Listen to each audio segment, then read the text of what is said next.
All right. Is it on? Good. God, this is so ridiculous. Hey, everybody. How's it going? All right, let's get this show on the road. I'm just going to go ahead and begin the show. I'm going to go ahead and discuss something here because I want to. Oh boy, I'm going to have to look up some stuff. I'm going to have to take care of some things. I'm going to go ahead and bring up some stuff that happened because I'm just gonna be nice about this and try to understand what's going on. Because the thing is, guys, I'm just gonna be honest with you guys and be brutally honest with you because even Metacore said this himself a long time ago, and a lot of people seem to forget this stuff a long time ago. And now Gamergate 2 has happened. Everyone's been talking to me personally and privately. Even I understand, like, I'm gonna let people do their own thing, which is what I'm gonna do. But the thing is, like, a lot of journalists have been, instead of trying to de-escalate the situation, they basically escalated the situation by threatening people, which they shouldn't have done. The problem is that you have people that are pulling some Machiavelli, tactics on the gaming community, threatening them and even trying to deplatform them to the point that this is becoming one of those things that happen. And I guess some people seem to forget about Gamergate 2 and what happened back in those days. And I guess a lot of people don't seem to realize what's going on.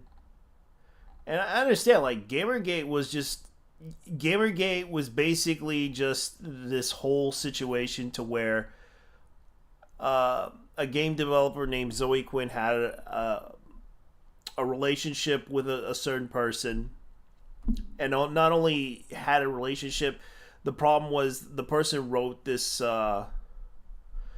blog, and this blog kind of pertains to a lot of things about what was going on with what happened to him and his relationship with her. It wasn't just to slut shame her, he was upset with her for cheating on him. And that was kind of the problem.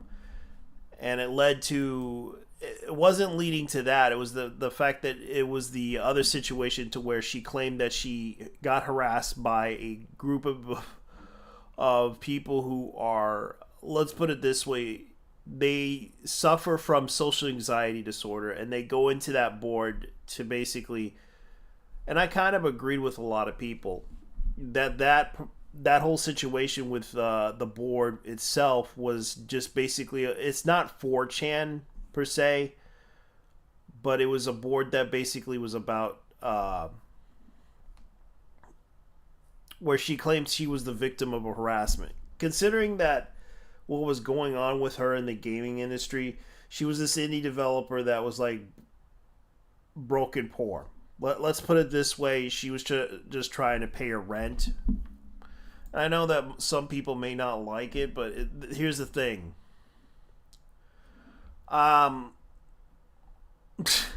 Jesus Christ.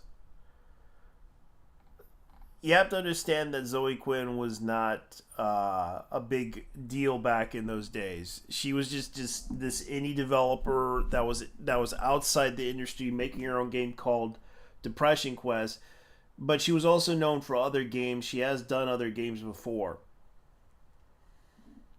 The thing is that she had friends in higher places, and they were defending her on those higher places, which led to the whole situation with Gamergate, because of the fact that she kind of started some controversy over some stupid shit.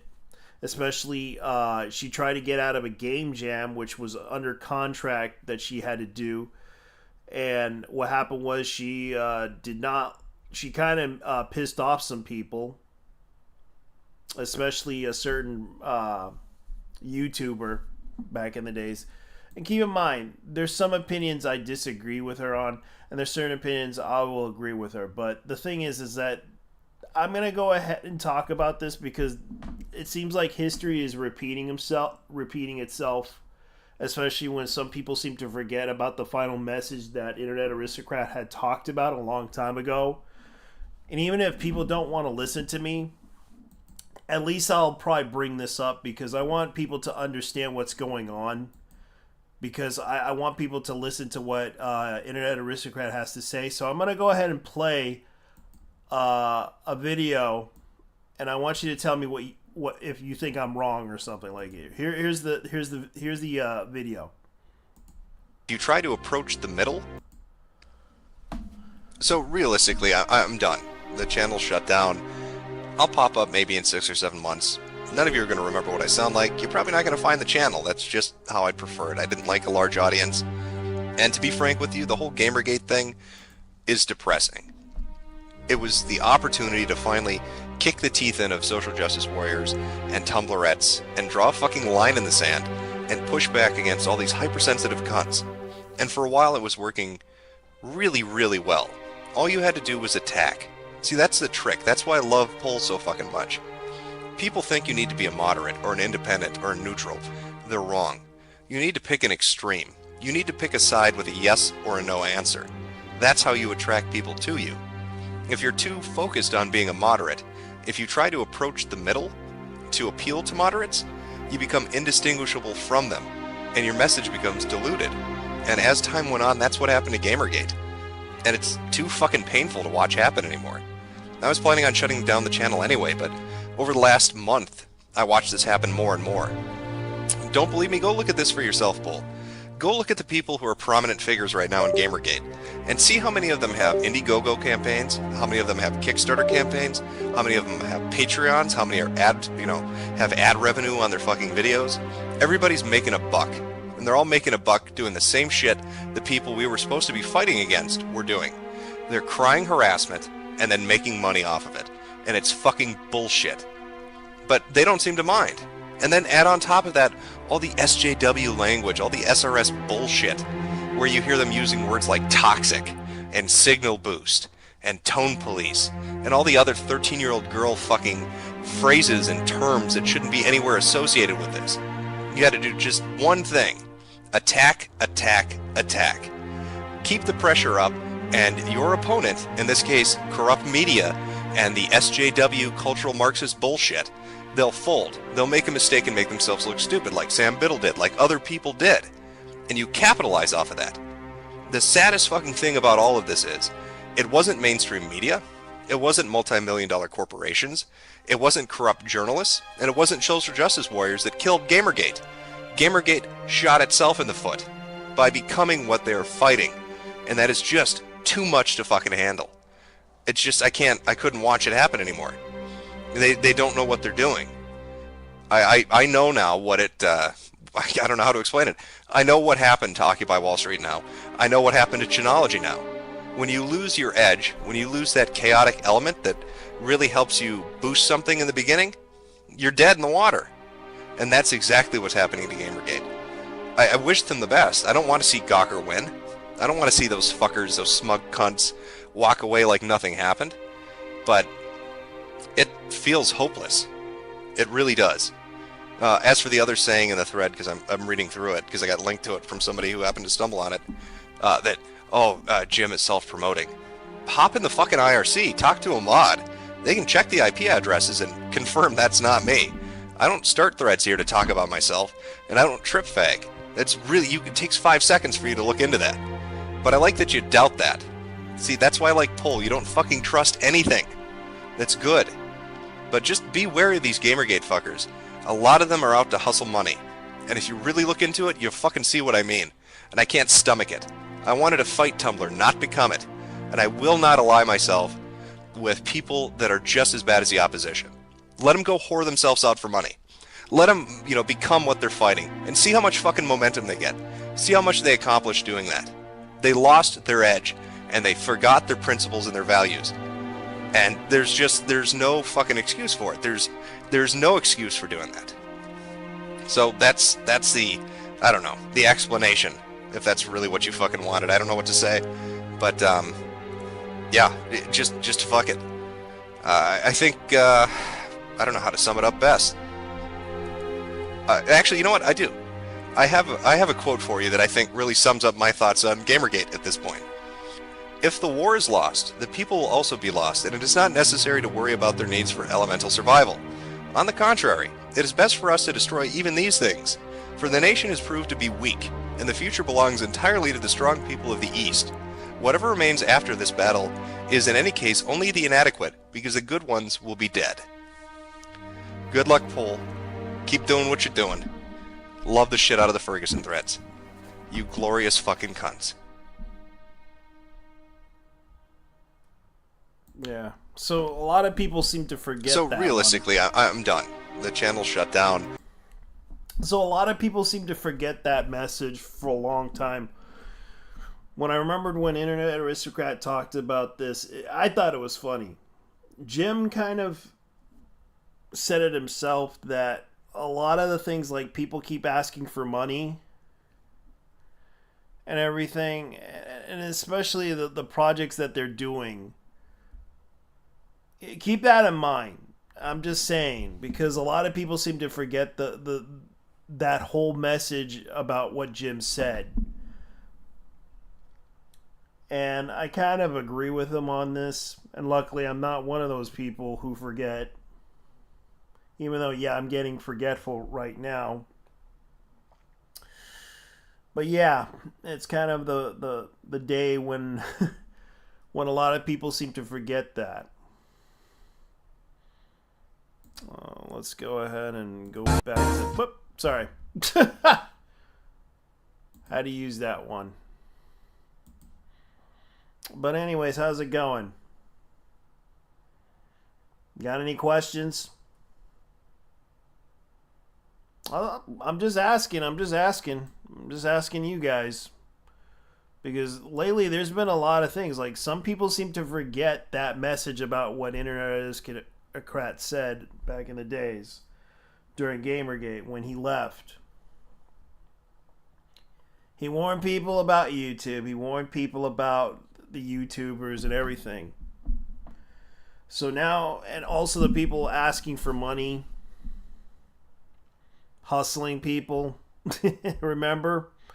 Yeah, the people who hustled everyone within Gamergate. Now, what happened to Jenny Barrage? I can tell you guys. I can show you because I actually have her Instagram page of Jenny Barrage.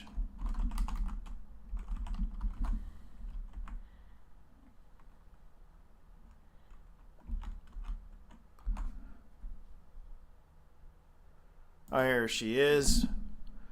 This is her Instagram. Like, she actually has an Instagram. I'm going to go ahead and show you guys what's going on with her. A long time ago, and I'm going to show you her Instagram. This is Jenny Barrage. And I actually remember, like, a while back when she got married, she actually she kind of converted her new religion. So this is what she's doing now. And as you can see right here, she is doing what she loves, which is Indian music. So it's pretty much what she is. She's a spiritualist, a person that's what she's doing now. She's happy to be happily married and everything. So the money that people donated for that website and everything. Oh boy. I've been having problems with my computer lately. Yeah, it's been doing that lately. So I'm not really... Uh-oh. What's going on? Technical issues, ladies and gentlemen. My apologies. But this is what she's doing now. Like, she's actually doing... Praying is cool. Like, she is a spiritualist living in Sydney, Australia, happily married. She actually has a kid now. So, I'm not mad at her. I'm not hating on her, but that's what she's doing now. If you're wondering what's going on with Jenny Barrage, since you haven't seen her in a long time, remember that gal in Gamergate when she did that one website that was shut down? Basically, I'm kind of glad that she's happily married and has a husband, which she met during I think it was PAX Australia. So I wish her the best of luck and happiness, because we ain't gonna see that $60,000 that we donated to her. So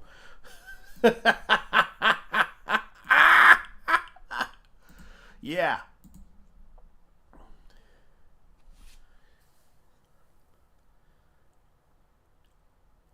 Yeah, and that's the thing that I'm concerned about, because I want people to understand the history behind Gamergate, and I want people to understand everything.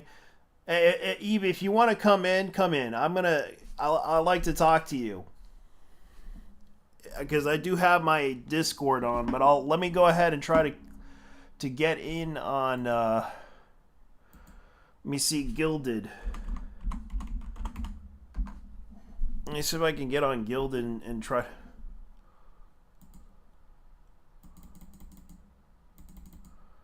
I can figure out what my password is. Jesus Christ.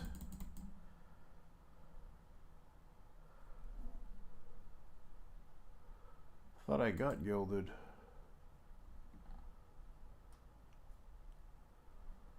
Download Gilded.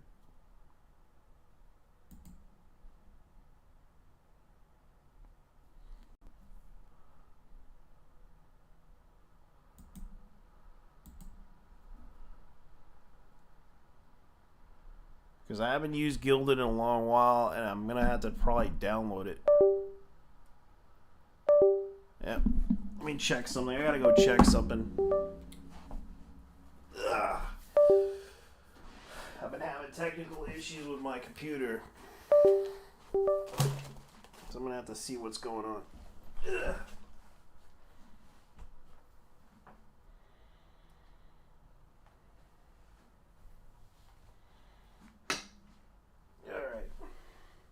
Let's see.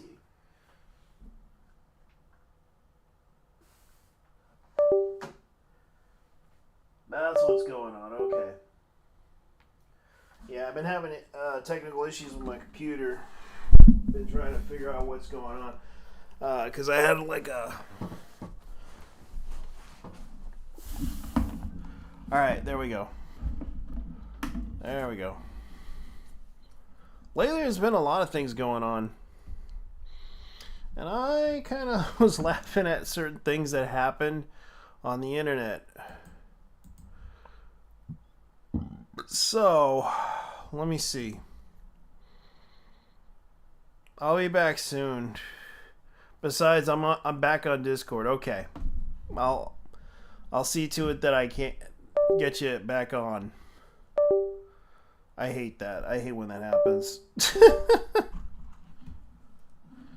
Alright. It keeps doing that, so yeah. I'm gonna have to... Ugh.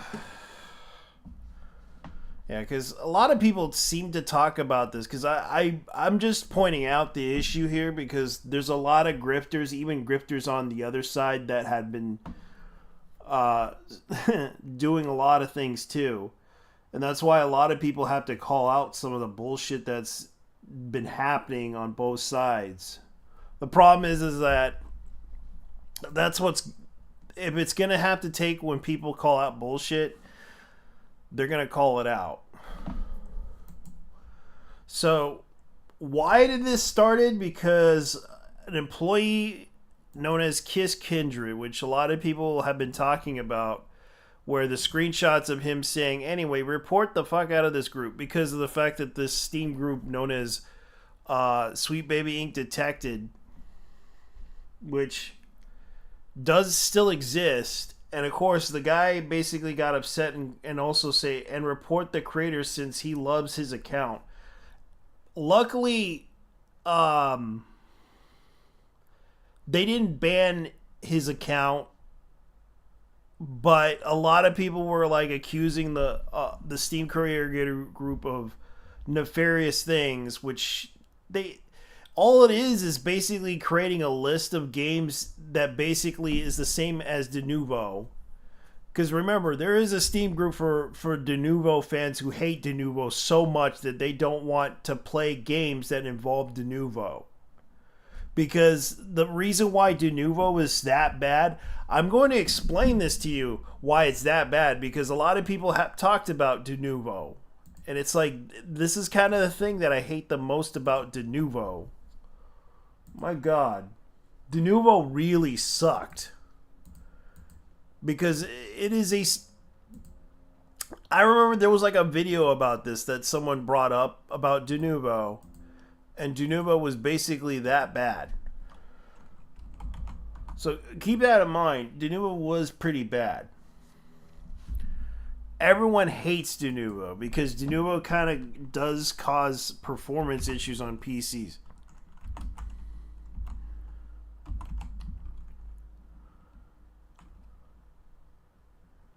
So let me see what I could do. De Nouveau issues.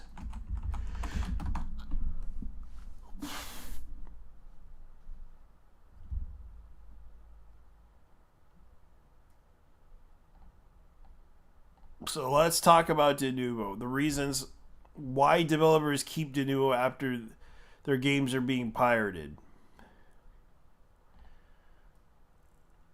So let me go ahead and find the video, because I used to remember the guy that made this really good problems with De Nouveau and DRM.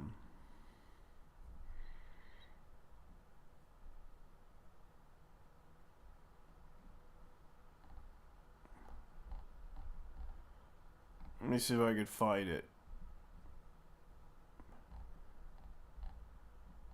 Because some people seem to...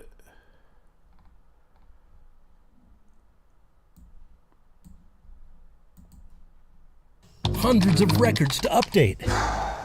How on earth are you gonna do that? Well, I have. Before we get into the meat of the video, we're gonna need to have a pirate history lesson.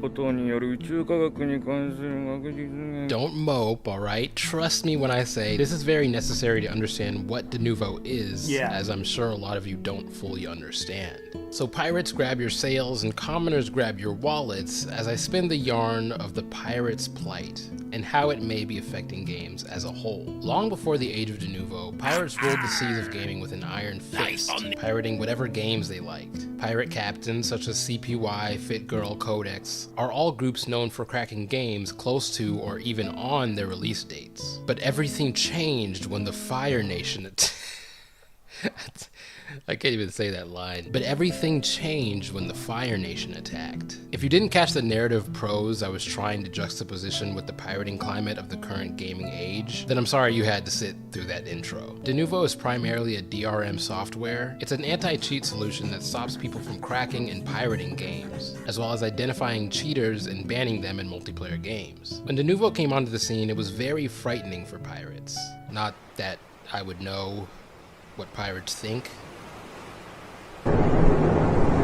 It was frightening not because pirates hadn't seen an anti-crack software up until this point, but rather De Nouveau was the first to stump all of the captains. Months or even years would pass before a game was cracked, and the community was feeling the blowback. But as De Nouveau's influence grew, so did their performance allegations. See, De Nouveau affects performance because it's constantly peeking through your files to see if they're being tampered with, so the process is always running in the background, sucking your CPU power like it's trying to give your PC. Furthermore, since De Nouveau connects to the internet to check if your files are tampered or not, you can no longer play the game you bought if the game's company servers are down, or if you maybe just don't have internet for an hour or two. Which I don't even need to explain why that's f***ing nonsense. De Nouveau has definitely been effective at keeping an arm's length away from the pirate captains for a while, on account of their smart staffing plan. De Nouveau has many ex-crackers / sceners working for them. They know the toolsets and techniques that these pirate captains use to get over on them, so they just pay them handsomely to switch jerseys and work for them. It's undeniably kind of genius. For the most part, they've taken a good chomp out of the seas and have definitely made their mark against the pirates worldwide. However, only one had the courage and skill set to not only face them, but conquer them in style: the Pirate Queen Empress.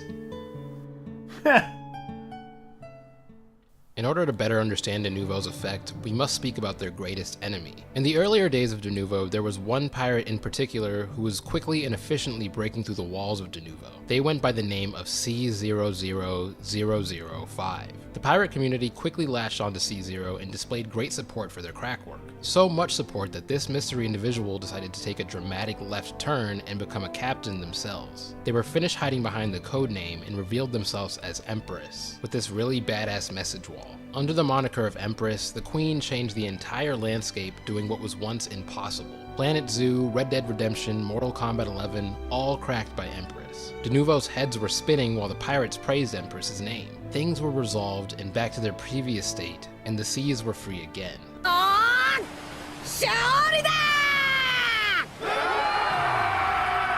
However, things changed when Empress decided to express a deeper side of herself. Sometime in 2021, she made a post called A Philosophical Approach Towards the People and Universe, a challenge for any curious Redditors. It's a long title. Now, I'm not here to speak on any controversies surrounding Empress, but rather the undeniable push factor that Empress had on the pirate community. And the community did not like this post, generally speaking. And after Empress saw the backlash, she responded fairly harshly to those who left negative comments on the post itself. All of this led to widespread drama surrounding the Queen and ultimately tainted her relationship with the pirate community in general. She would later require payments for crack requests that would far exceed the price of the title itself. She would purposely slow download speeds in order to fend off repackers who would steal her cracks, just to teach the community a lesson that they must wait for her packs and her packs only. During the pandemonium of her anger, De Nouveau began to win. People were losing faith in the Queen and purchasing overpriced broken games that De Nouveau stood behind. The sea was ravished, for many believed that this was the end of the Queen's reign.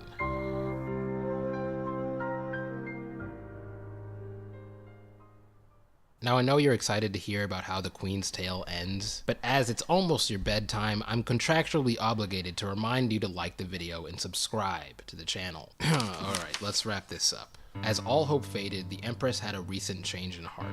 She apologized to the other crack groups such as Fit Girl and Codex for her harsh behavior and even promised to return to the cracking scene free of any charge. The main reason I bring up Empress and the plight against De Nouveau ruining games is because Empress has always been led to do what she does out of anger at the industry today. Full price $70+ games that break in a moment's notice. What DRM do you think Hogwarts and Jedi Survivor uses? At the end of the day, this is bigger than the pirate's search for freedom, and Empress knew this. At a certain point, De Nouveau approached Empress with an offer to work with them with a salary, and she turned it down solely out of disgust for the work that they do. And I must say, it's hard not to take her side, even though I don't know anything about pirating, obviously.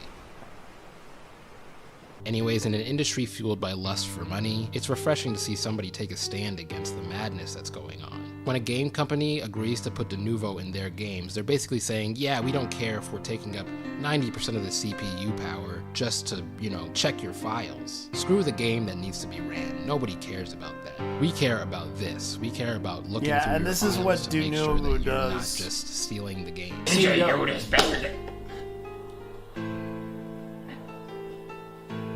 I can understand using a DRM, but I can't understand using a DRM that is going to cuck your game's optimization. Pirate lore aside, it's frustrating to see more and more companies use De Nouveau as it becomes the new norm. Some companies even agreeing to use De Nouveau for the release date of their game, and then just taking it off within a month or two, just so that they can make an extra quick buck.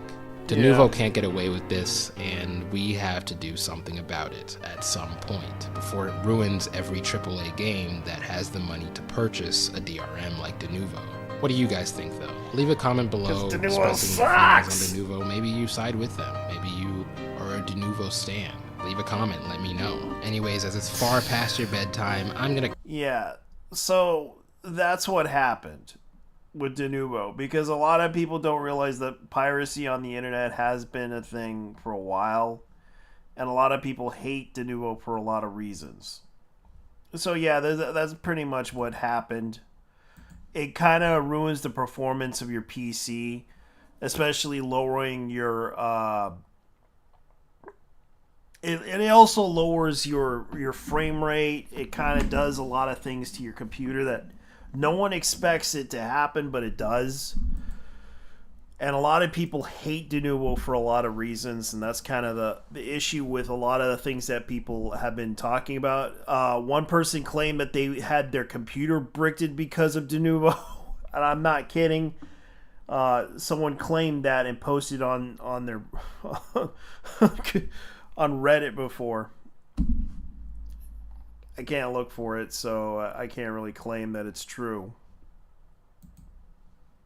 So that's what happened, and a lot of people are talking about this situation with what happened. So going back to the whole situation with Gamergate, I'm just going to say this and warn people. Do not give your money out to people unless you really believe that they are, without a doubt, have good intentions. Because even we made this mistake a long time ago with Gamergate. And even I admit I made this mistake defending these people. I realized, I thought they had good intentions, but I was wrong. A lot of those people did not have good intentions from the get-go, especially myself.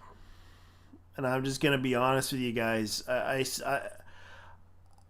realized that the whole situation is never going to de-escalate. It's never going to de-escalate the situation very well. The games industry is the game journalism right now, and into my feelings in my opinions on this, they are trying to get Gamergate 2 to come back for one reason, so they can make money off of this, so they can get the government on their side to promote their fascist ideology of trying to shut the gamers down. And that's how I feel about it. That's how I see it. That's how I'm actually looking at this. Because they are trying to get the government on their side. They're trying to get people to support their narrative that these people are being harassed, when really, the truth is these people weren't being harassed at all. Half of the people I remembered, when we asked them a question, they just blocked us on Twitter. Did we say anything negative to them on Twitter? Did we engage with them on Twitter? No. No harassment is involved when they block you. So how does the person claim that we harassed them? More like annoy them, but harassing them when they blocked us on Twitter? Yeah, right. They don't, and this is kind of the problem. Like, they don't want to deal with these people when they claim that they're being harassed online, and they block people on Twitter, which is kind of the problem that I see by their logic, that they see us as a threat when we see them as a threat too, when they basically are trying to, lie to people online, telling people, oh, these people are racist, misogynist, and then, of course, we had to read a journal. This is kind of funny. This is kind of funny too when we saw the Matt Walsh thing. Like, finding out what Matt Walsh did. This is his producer, Greg Ray, the previously a head writer at Tucker Carlson's Tonight and the Daily Wire. Hey, Matt covered Gamergate 2 and a clip of your recent interview on the show. The day on Elon posted monologue. Wanted you to know that we were interested in the story. Please keep us in mind if you have anything to add and any other ideas. Thanks for your work. Thanks also for your work on StarCraft. My lock sound on my Tesla is a siege tank sound, so it's obvious struck a chord with me. Awesome. May have some ideas. Matt said that he is about games. I'm asking him to be open-minded. Now, you are swearing at me. Yeah, you wrote a snide comment, a really stupid comment too. You didn't ask him to be open-minded. What a joke. So that kind of was sure I did. Read my text. It's not a secret that Matt doesn't like games. He mentioned it repeatedly in a monologue. That doesn't prelude to him talking about the issue. You suggested it did. It's obnoxious, counterproductive, and stupid. And he's like, say, all right, buddy, you're the victim here. Take care. And that's kind of the thing. Like, this is becoming such a...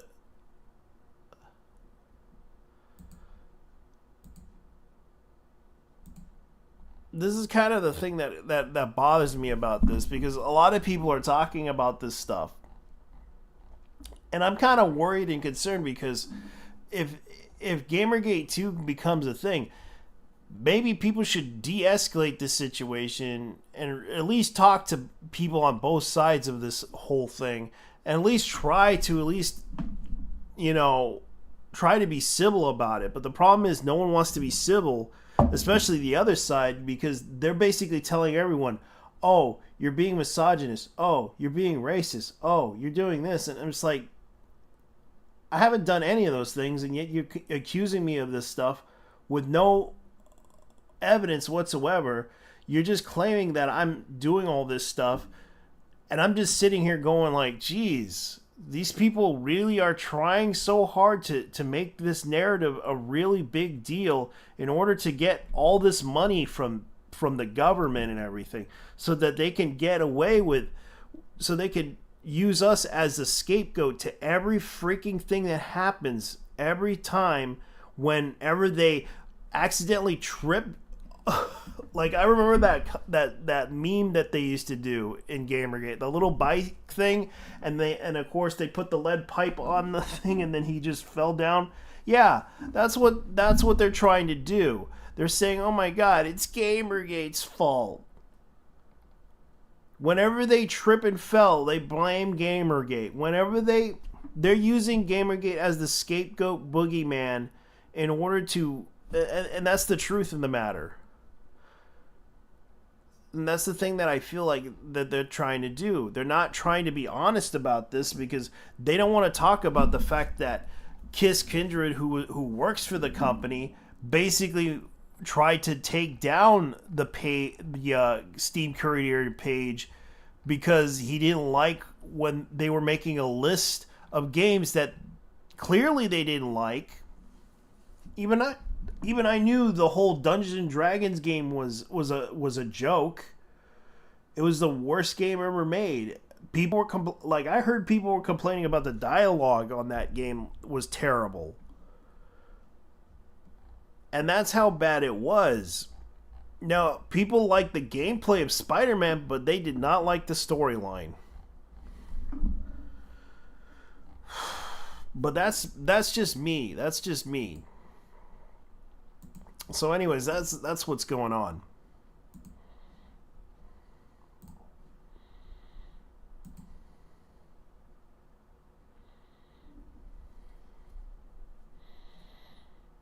And that's just me. And I feel like that's what's going on. Like, they're basically just trying to blame Gamergate for their own little conspiracies that they have against Gamergate. Like, I get it. This is about the money. You're trying to get paid. You're trying to pay your bills. But this is ridiculous. Trying to pull that Machiavelli, Jedi mind trick bullshit that you want to do to people isn't going to work. It never works all the time the first time anymore, doesn't it? Because people are catching on to it.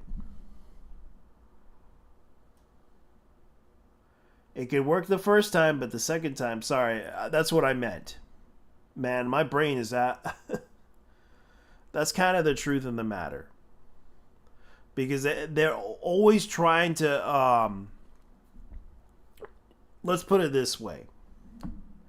They want to start this bullshit with Gamergate because they want clicks, they want all this stuff because they think that will sell. They think, oh, these women are being harassed, these minorities are being harassed, and that's kind of what they're doing.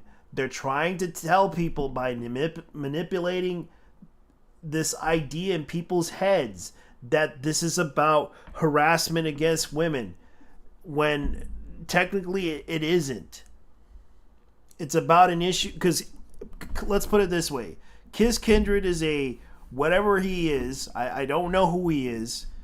He's some non-binary gender, whatever the heck he is he was upset with a Steam coordinator group that was started up by a Brazilian guy, and you wanted to cancel this guy because you felt upset about this. And of course, the Steam curator page, the Steam community decided, nope, we're not going to ban him. He didn't do anything wrong. But of course, suspiciously, why are you going to go after his... Yeah, sorry about that. It's just I have technical issues on this computer. Why are you going to go after his page? And then proceed to go after his Steam account. That's the thing that bothers me about this.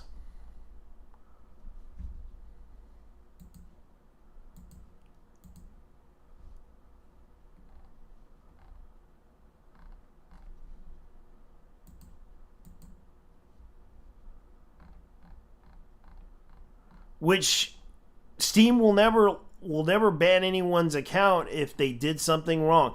If they stole money from them, possibly. But usually Steam would take it seriously if the person did something they have evidence on.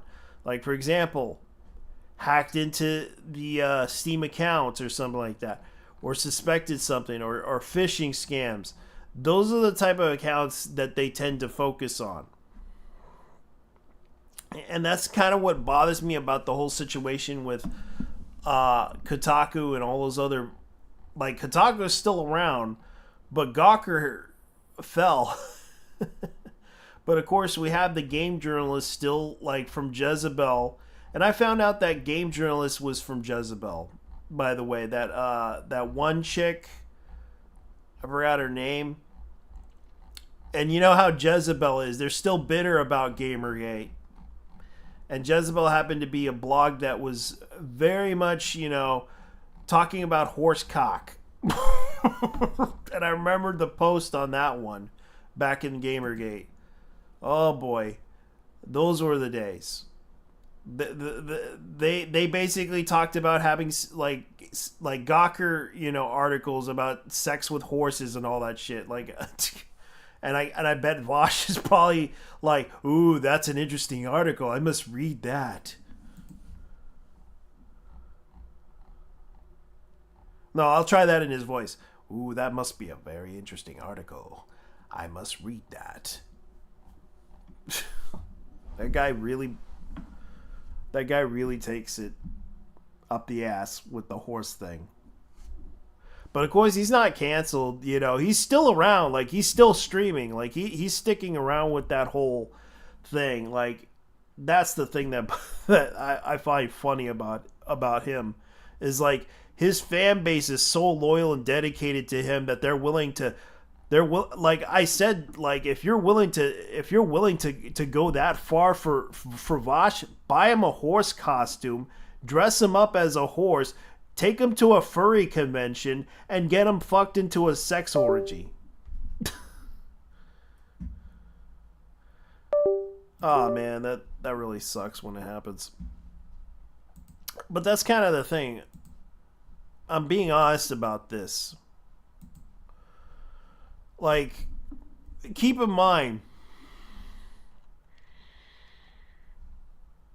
I personally feel like whenever there was a situation with Gamergate, it's always the weird things that happen in Gamergate. Like, right now, we elevated Ralph, and Ralph didn't give a shit. Like, he basically, I don't give a fuck. Wait just a goddamn minute. I'm gonna go ahead and drink this whiskey right here, and then I'm gonna pop these pills, and then I'm gonna go ahead and try to do this, and then he's gonna bitch about how this woman won't suck my dick, even though my dick is working fine, and I pop these pills, and then drown it out with whiskey, and then trying to jumped off my bed. Now wait a goddamn minute. Oh man, he used to be good. He used to be good until all this drama with him, with the whole. Oh man, it was a long time ago. It was A-Team. If anyone out there know what A-Team is, I want to ask. Remember A-Team? Anyone? Okay, fine. I'll tell you the story about A-Team. A-Team was this troll group that basically, was messing with both sides, Gamergate and all. And that was the biggest issue, was the third-party trolls. Yeah. Great impression, yeah. But the thing is, it's like the third-party trolls with A-Team. Like, they basically tried to spread a rumor around about A-Team. A-Team basically was absolutely legendary with the one troll about Ethan Ralph, aka from the Ralph Retort, who basically, they claimed that he assaulted a woman behind Arby's in 1995. And that's what triggered Ralph in that situation. he tried not to, he tried to avoid this whole situation. And of course, it was true. He did assault a woman behind an Arby's in 2000. That guy was absolutely...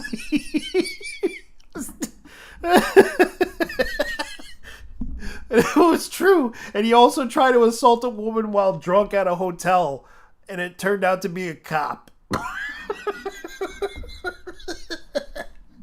A female cop knocked his ass out with a taser. Like, he was coming at her, he was like, "Man, you look mighty fine to me." I can imagine him doing that too. Like, that guy could not win any fights. Like, no matter how good he is, he's like, he can fight, but he can't. He just, like, everyone tries to tell him to stay down. Man, that guy really, really gets upset over that stuff. Oh boy. And people keep bringing up that whole situation with Gamergate. And the thing is, like, I get that people have criticisms about Gamergate. And the thing is that you had third-party trolls trying to go at both sides, because they think that one side was conspiratorial, the other one was a bunch of SJWs that are overly sensitive pricks. And it was true.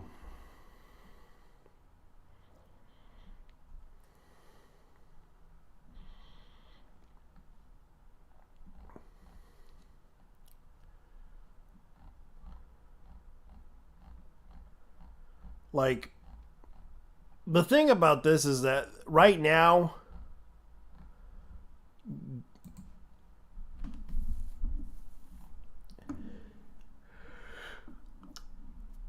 oh boy, I guess I better go ahead and talk about this, because Mike Diver,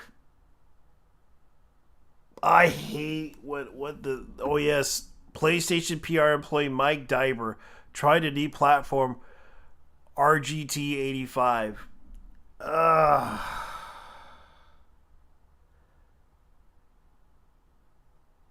I wonder how he felt when his executive president of PlayStation was caught molesting children, which did happen. Basically, one of their PlayStation executives got caught by a YouTube pedophile sting operation, and I wonder how Mike Dive tried to avoid that situation by that whole media thing that happened with their executive. Although they did fire their executive. It turns out the guy was basically, asking, kids, hey kids, you want a PlayStation? I want you to come by my house tonight, and I want you to give me a blowjob, and I'll give you this PlayStation 5. I can imagine that happening, and of course the guy did. I can imagine some 15-year-old boy like this whole YouTube sting operation did happen. Let me see if I can find that clip of that PlayStation executive getting caught online, and YouTube basically kicked him out. PlayStation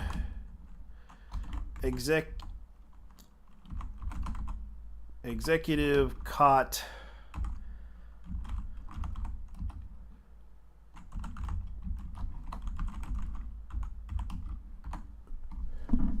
Oh, here it is. Yeah, I remember this. This was like back in 2021. It was kind of funny. Like the New York Post. Let me see if I can pull it up. Yeah.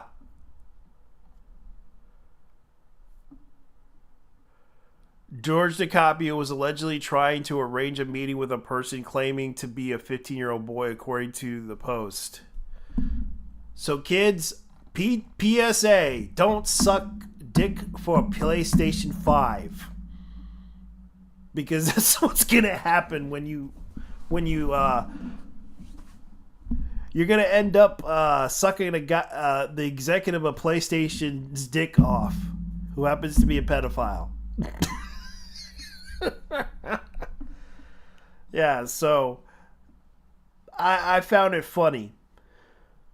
Sony files a PlayStation accused of pedophilia. Like, yeah, an amateur pedophile sting operation posted on YouTube. And that was kind of funny, though. Like, kids, don't suck dick for a PlayStation 5. I mean it, guys. Don't suck dick for a PlayStation 5.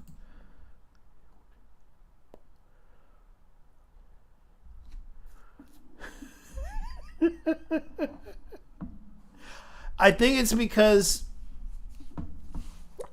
it's more likely that Kotaku was likely to be that way if the CEO was a woman.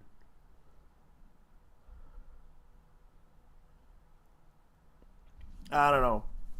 It'd be funny if it was a Japanese woman that was very attractive that wanted a 15-year-old boy. I don't think it would happen.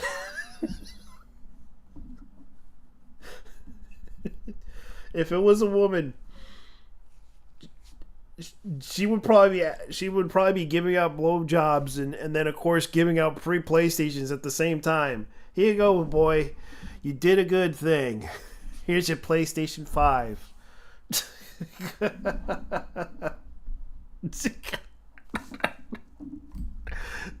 You did a good thing, boy. You did good. Now, here's your PlayStation 5. Enjoy. Maybe if you want an exclusive game, I'll give you that if you do me a favor from behind.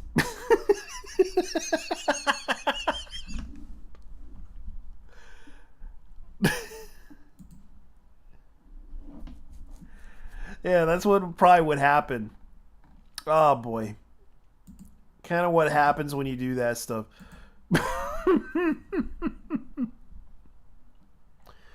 Oh boy. And this is the thing. Like, people are not looking at this meme right here. Why can't this meme be the message that we are... Come on, do the extremist stuff. Like that's kind of what they're doing. I'm just gonna buy. I'm not gonna buy your shitty games. Okay, I don't want to buy those shitty games. Stop harassing me. They're harassing a little girl. Like, this is the thing. The government of Canada, take this, PC Gamer, Kotaku, Your Gamer, and the FBI. And also, yes, we could put in the CIA and also MS-13. We could also put in, let me see, not MS-13, MS-8. Let me see, British, the British version, MI6. We'll put MI6 in there too. Yes, the Secret Intelligence Services, the SIS. We can put them into that, and the MI6, the military, or Section 6 of the Foreign Intelligence Services of the United Kingdom. We can put them in there because they're also involved. They're possibly involved in this because they also got into people's Xboxes last time I checked. Yes, that should be the meme that people should be posting. I'm just not gonna buy your shitty games, okay? That's kind of the thing that this whole Steam Korea page is doing, and they're basically saying that this is extremism. Because the fact is, a lot of people were kind of upset about the Kevin Conroy game. Like, let me give you guys a spoiler. The ending of Batman in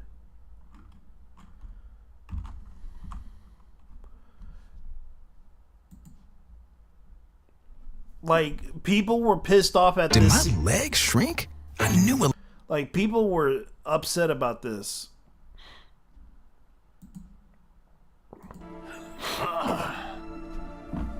You're gonna die screaming at Superman's feet. Why? What's up with his feet? I don't know, man. We're 2 for 2 on killing your boys so far. Ah! Love makes it worth the pleasure. You think you're a team now? You're herd animals, dependent on someone else to survive. Like you, Harkness. An illiterate alcoholic who's desperate for the spotlight. And Floyd's a deadbeat dad. Sharky's a freak who'll never be a real boy, and I'm... What was it? Oh yeah, I never was too bright. Get some new material, jerk off. You know, Joker used to be real good at hurting people with words. But you, boop. Even when you're evil, you're still too good. You had a good run, Brucey. Flying around Gotham, punching bad guys, cleaning up the streets, causing long-term mental and emotional damage to everyone you knew. It's our turn now. After all we've been through. Oh. Bet you didn't think it'd be me at the end, huh, Babs? Are we done with your bad stand-up routine? Almost. But you always gotta end on your best joke.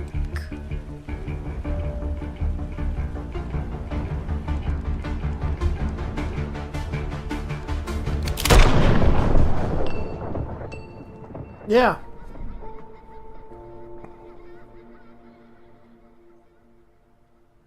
That's why a lot of people were upset. Because this was like the role that Kevin Conroy saved the world. Yeah. So that's what happened. That's why people were pretty much like the Arkham's Batman death was a mistake. That's why a lot of people were upset about this, because of the ending and the fact that people did not like the ending of what happened to Batman, aka Kevin Conroy's role, which a lot of people do like Kevin Conroy.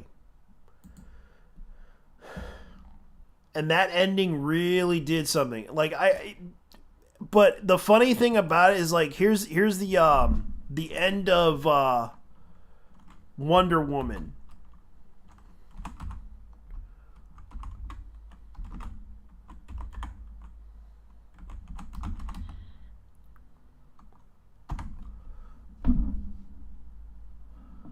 Like this is the death scene that Wonder Woman got.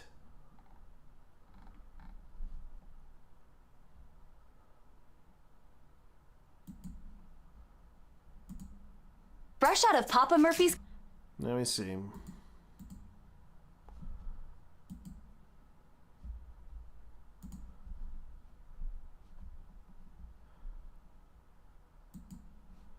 And I'll show you the Wonder Woman one. Kitchen, the limited time triple pet pizza. Actually,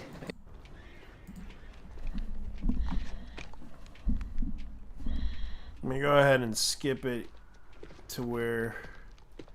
Here it is.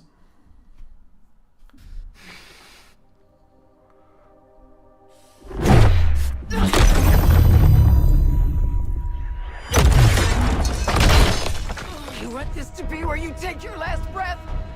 No? Then help me. I only need one of you. As for the other three, you're dead already.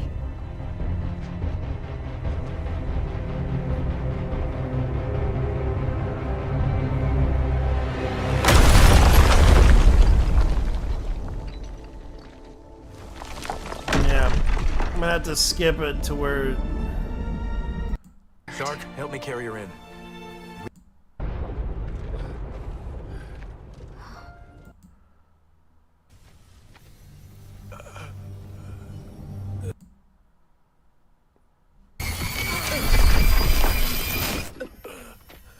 Yeah.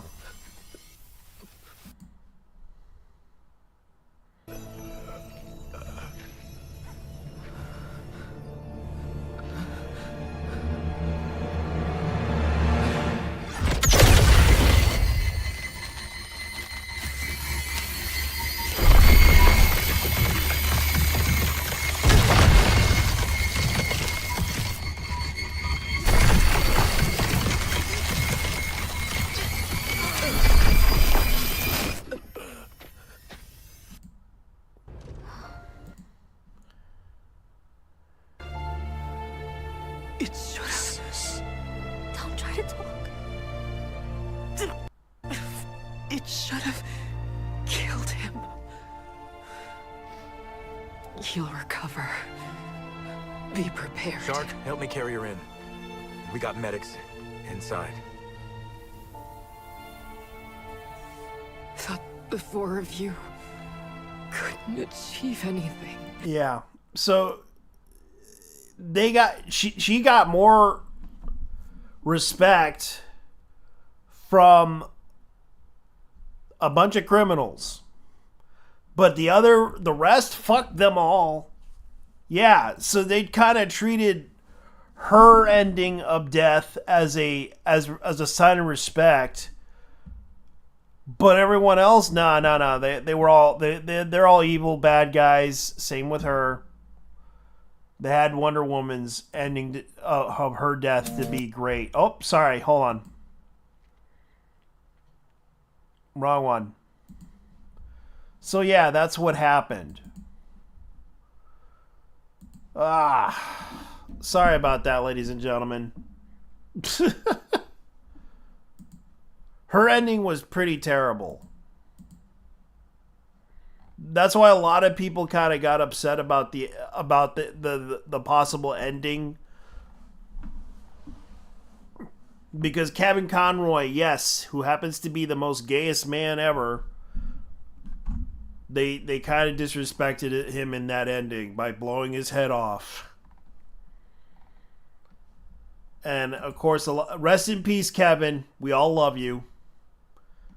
May you rest in peace.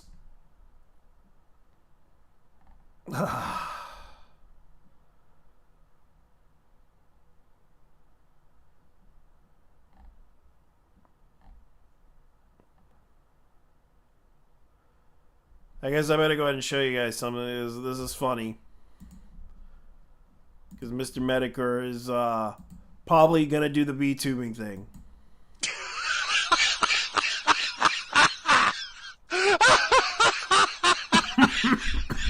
God, shit!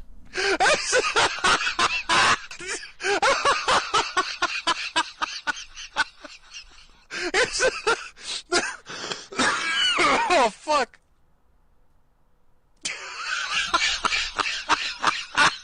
Yeah. I'm gonna take my crown away. Yeah. So yeah, that's what we're expecting.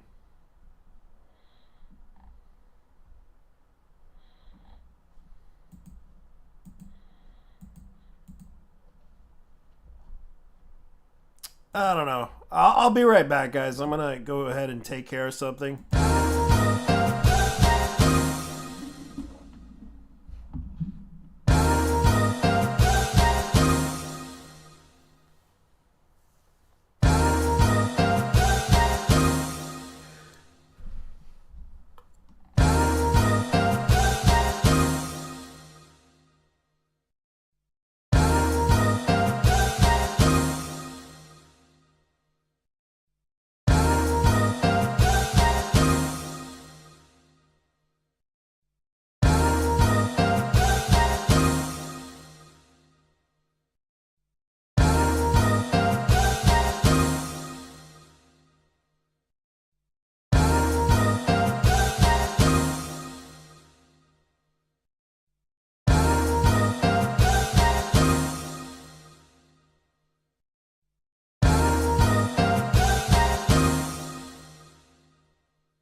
Alright, I'm back.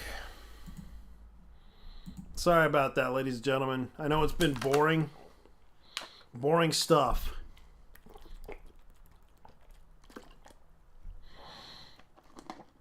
But that's just it. Like, people were pissed off because Sweet Baby Inc. was somehow involved with the game itself. And they were bragging about this too. About the Justice League game. And a lot of people don't realize this. Like, I'm surprised. Like, all the people that are in the know about Gamergate 2, and I'm going to go ahead and point out to you guys something. I'm going to point out to you guys, the people who, like, even Ademion didn't know this. Does not know about GamerX.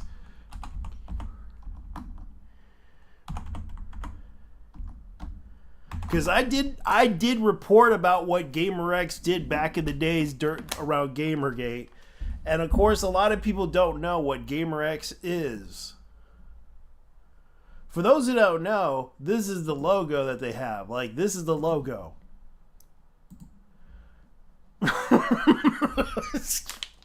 Yeah, like, they also do, like, originally they were a convention in California. Like, they were basically about us. Like, they basically said this.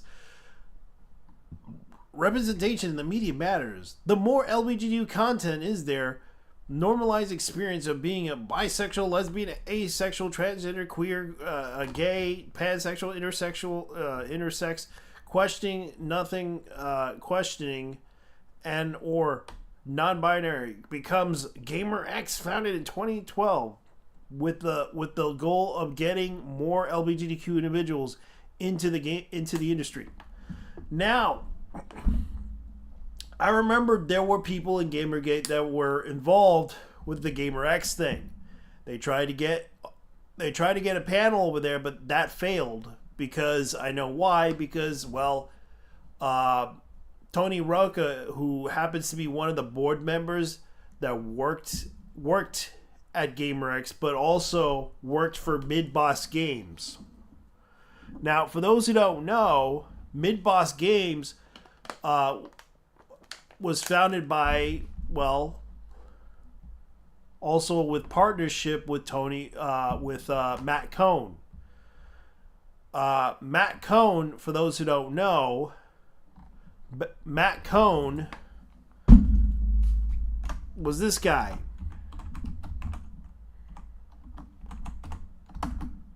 Not Matt Coon, but Matt Cohn.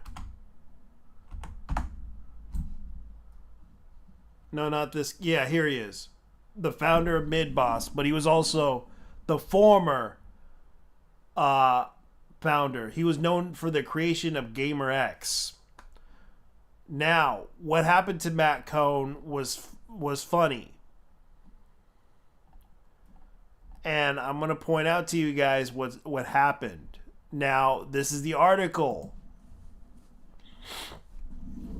And this was by Vice, who talked about this. Matt Cohn was a known abuser still working in games. Now, this was kind of the funny thing about it, like the ongoing email dispute by user staff. Okay, he was outed as an abusive employer, possibly sex pest, known for paying below minimum wage, grooming, and run-of-the-mill harassment, and so on. Giant piece of human trash details. Now, a lot of people have talked about this. Matt Cohn, who left Midboss after he was outed as an abusive behavior. This was kind of one of the things that happened. Let me see if I can look this up, because this happened on Twitter. The video's unavailable. What do you know?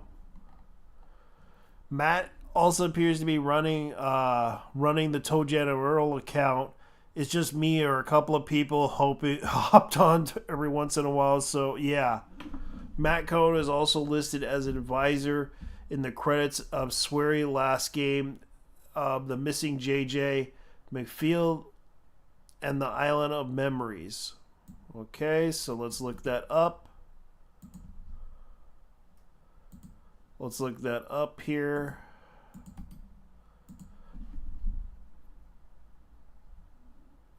So, where is Matt Cohn?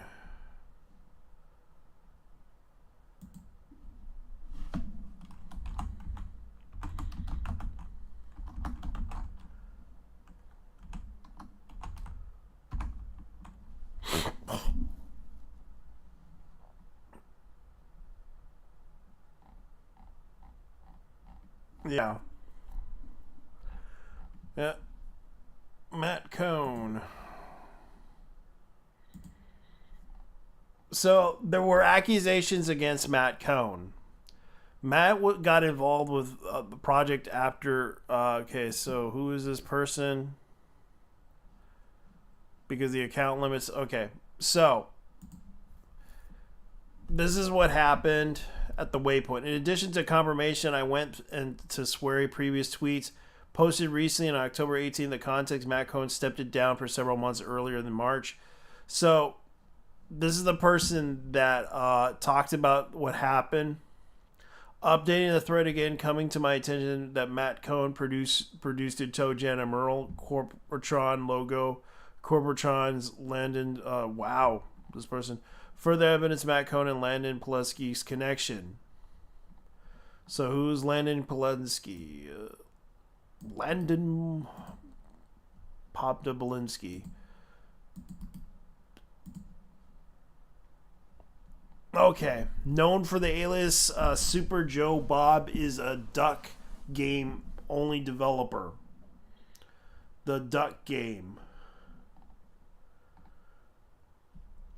British Columbia, Canada.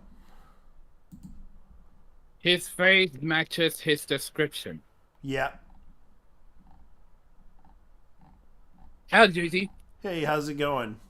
Yeah, everyone doesn't bother to talk about what happened to Matt Cohn.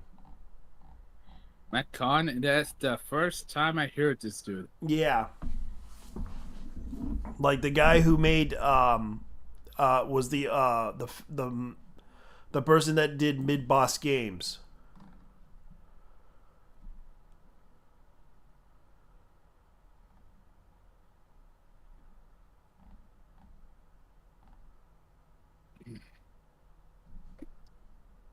The producer of Read Only Memories. 2064 Read Only Memories, Looking and Don't Ask About the Children. Every single time. Holy shit. Oh, he produced it a TV show called Looking. But he produced it every single time, dude. Yeah. The guy was known to be a sex pest. Like that, I recalled the news on this guy, and I'm surprised everyone was like, what is this Gamer X thing? And I'm just looking at him going like, I heard about this convention, why don't you ask me about it? Like, I talked about it a long time ago. Like, GamerX was a convention. It started out as a convention. Then it was owned by Matt Cohn, the former CEO. And, of course, Matt Cohn was accused of abusing his employees. Like, people were literally talking about him. This dude is my age. Yeah. Good lord. This guy was like smoking, like he was basically doing drugs. I mean, with his friends Tony Roca. Yes, and this is what the allegations were. The CEO of Midboss, allegations of sexual misconduct and underpaying workers, workplace harassment. Did you talk about the Take This controversy? Who? Take This, I talked about it. Like, apparently they deleted some of that stuff. Yeah, I was watching that Red video about it. Wow. Yeah, but no one's talking about what happened years later, about the years later when the Gamer X thing. Matt Cohn steps down from Gamer X. Mid-boss chief is taking a leave following harassment allegations. So did Tony Roca. They both stepped down due to sexual allegations.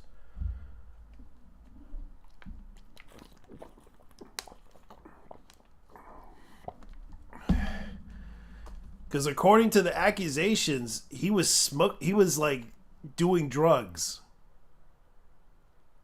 Those were the other allegations that they claimed that he did. He did drugs. He was trying to cop a feel amongst his employees. And the other one was Tony Roca accusations. If you don't sleep with me, you're transphobic. Basically, the whole, if you don't suck my dick, you're homophobic.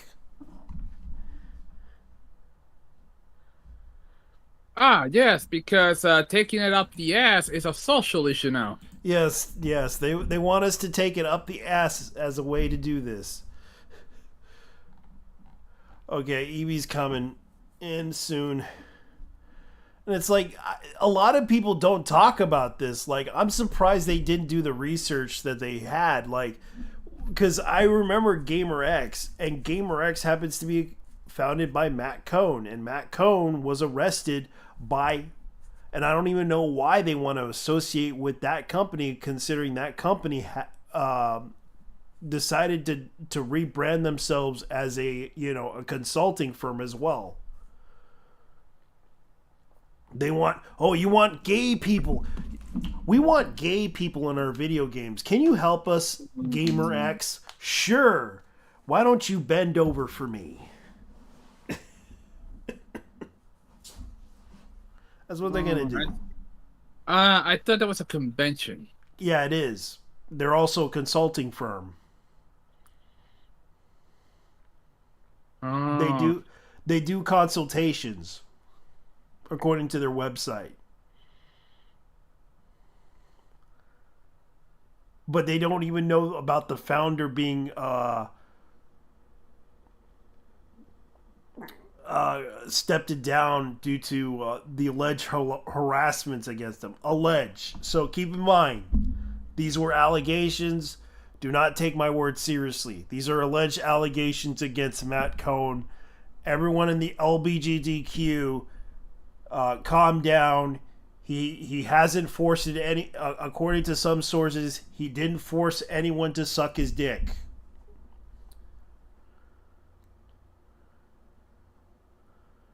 Unless you want him to.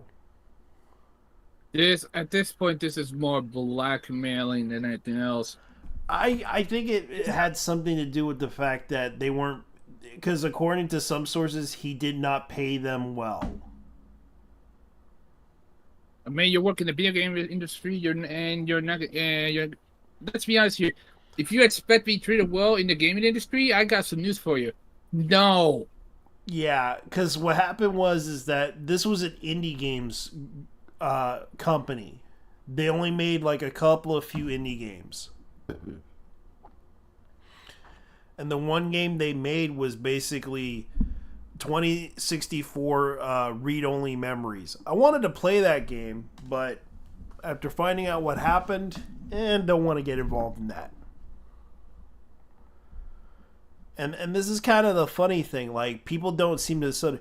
He added, in regards to my behavior, I never intentionally tried to make anyone uncomfortable, but I know my intense management style and unconventional lifestyle puts people off, and I want to have a career. I need to act right. But he's still around. It's just in a different yes, the old classic. Yeah, I'm gonna do better. Yeah, the old classic. Better. I'm gonna do better, but unfortunately, that's what happened. Like, a lot of people seem to forget that. That's kind of the thing that I'm just trying to fill in the blanks for certain things. If I can't remember everything, I'm sorry, and I'm just pointing out some of the stuff. Like, right now, like, people, like, I'm bringing up the issue with what Mr. Medico said in the past, because right now, you know, you heard what Studying Cred is doing, right? Blame me the loop.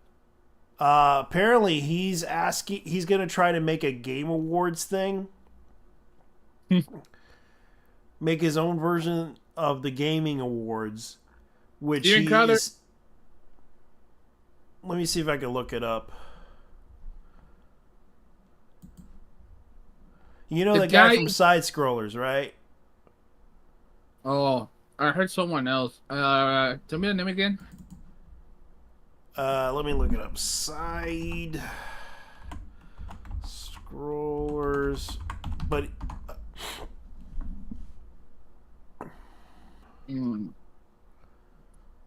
Side Scrollers. Okay, Stunning Craig wants to take games back. Yeah, that was the hashtag that happened. Now, this is what Stuttering Craig. Oh, okay. Yeah, this guy from I forgot what was, because I remember watching Matt Jarbo's book. Oh yeah, Matt Jarbo is still bitter about them, but he kind of points out that he worked for because I know Study and Cred has some experience in the gaming industry, because he did help another YouTube channel flourish back in the days, and I forgot what it was. Can anyone help me out here? Because I know you guys know who he is. Because but he brought up the fact that it was not Dual Shockers, it was the other one. It was that other YouTube channel back in the days that was very popular that got shut down. So this is what Craig is doing.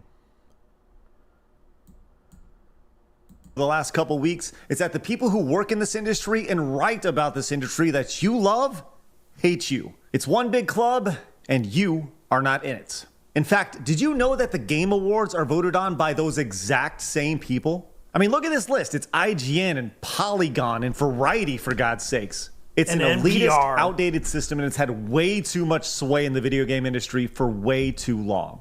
I've been talking about video games online for almost 2 decades now and been playing games like longer than that, but I have never seen the video game industry this toxic. It is time to get our voice back. Now, look, I'm not telling you I got this whole idea mapped out because I don't. I don't even have a name for this yet, but it's become painfully obvious that this is very much needed.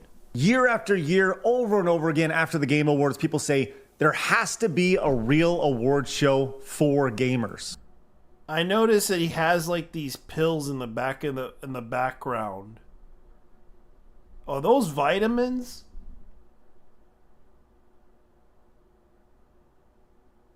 I don't know. Like I'm looking at this going like, wonder what the heck is he? Like you notice those little pills in the background that he has. I'm gonna show you guys. Like this is what Stuttering Craig is doing. This is the thing. Like you notice those pills in the background. I'm like listening to him talk about this. Well, let's do it. This is the first step to creating a club or a group where you decide the winners and losers of the video game industry.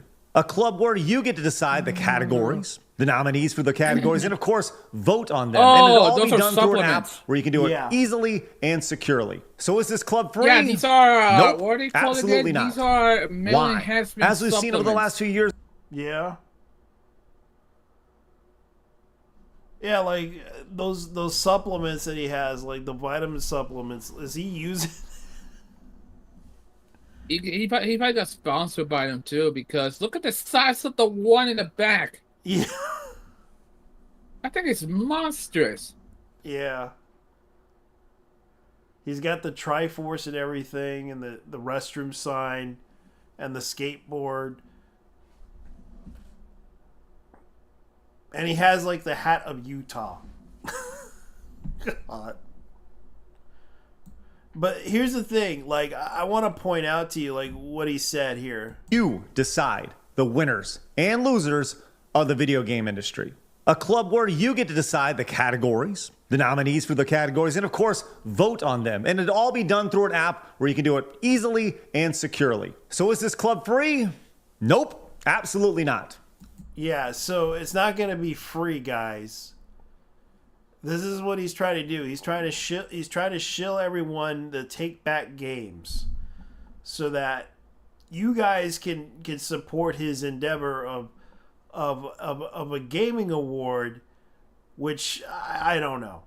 I'm kind of skeptical about this whole situation with Craig, and I'm not trying to disrespect him, but I'm going to pass on that.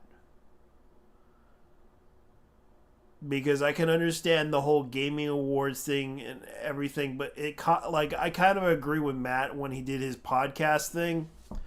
It's going to cost a lot of money to do this. I would say crowdfund a gaming award show, but it's going to probably cost a lot of money for this show to happen.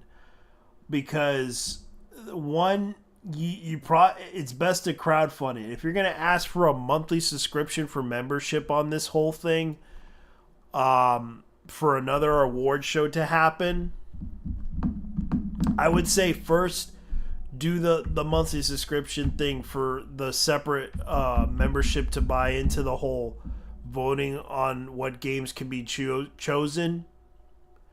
Because I can understand the whole idea of a similar to what the whatchamacallit awards did, the Hugo Awards or the Saturn Awards. I think that would probably be it would cost some money for that one.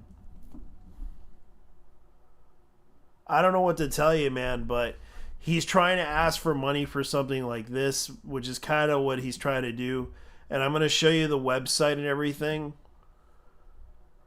Like, this is what he's trying to... Like, I don't know. I don't like this business model, but this is what he's trying to do.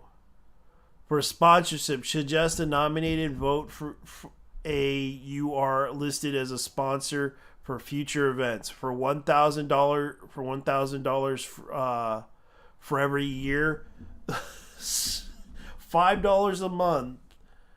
Oh, check out the $30 one. Holy yeah, shit! $30. Suggest a nominee to vote for on the future award show.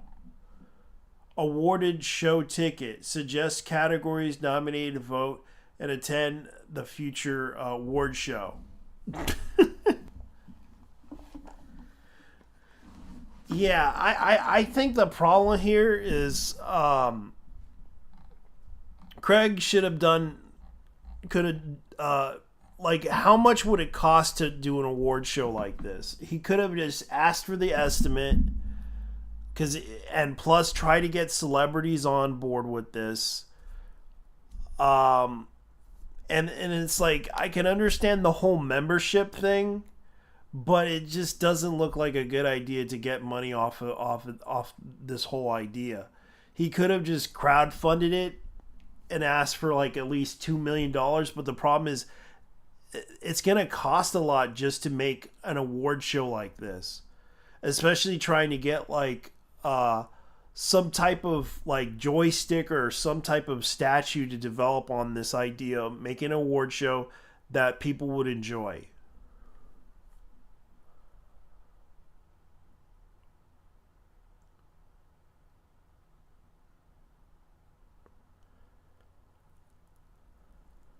Because if he's trying to compete against Jeff Keighley on this one, it's not going to happen. Because doing this whole monthly endeavor thing, I would suggest crowdfunding the whole thing. At least get it up to about, I don't know, $250,000, and see if people are interested in buying into this whole thing. But the problem is, I don't think that's going to happen. I don't think that's a good idea. But he can go ahead and try to get sponsors and everything. But go ahead and try. You can try to ask for people to support this award show that you're planning to make. But I don't know. Let's see what happens.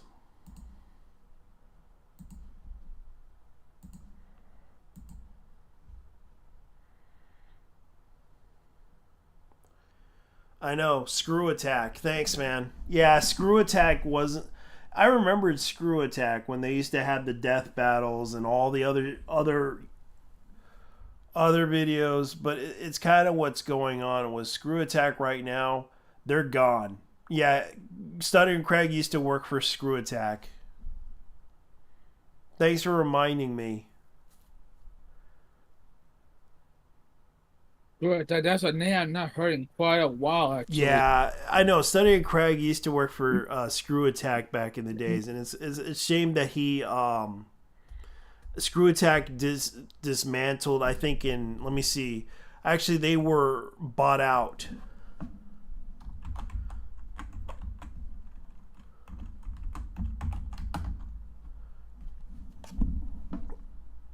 They were bought out by Rooster Teeth.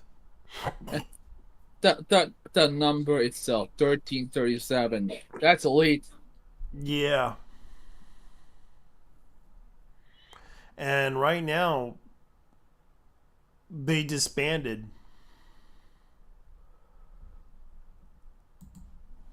So, who ended up winning the Screw Attack war? I don't know. It's been a long time. I mean, I also remember the guy with the glasses war. So one with yeah. Well, he's still making videos, even if he is canceled by everybody. Hmm? Yeah. The guy with glasses, still around.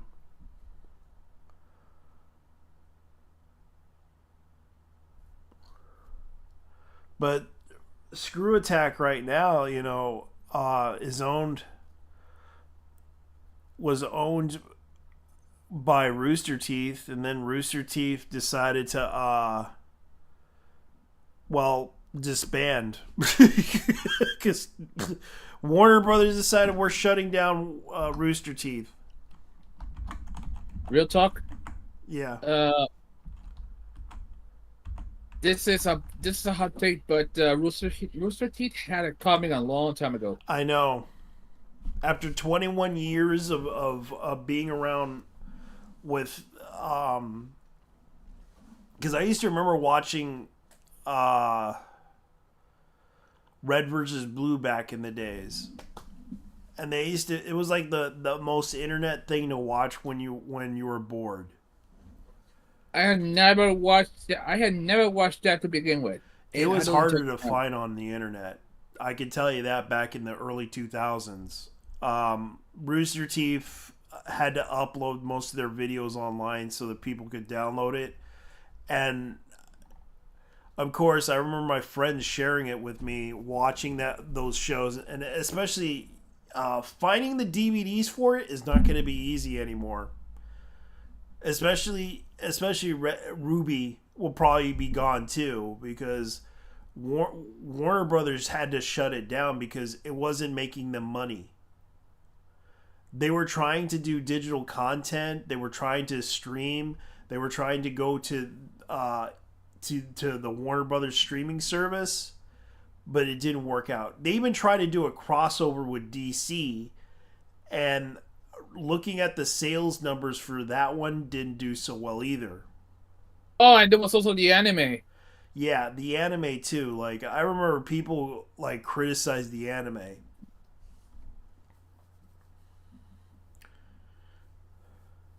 Was it really that bad? But the thing is, like, man, Rooster Teeth really, like, they had a lot of issues. Especially money issues, and that's why Rooster Teeth, like, Warner Brothers decided to shut down Rooster Teeth because for almost years they couldn't come up with any other new IP that they could create. They kept doing like online streams.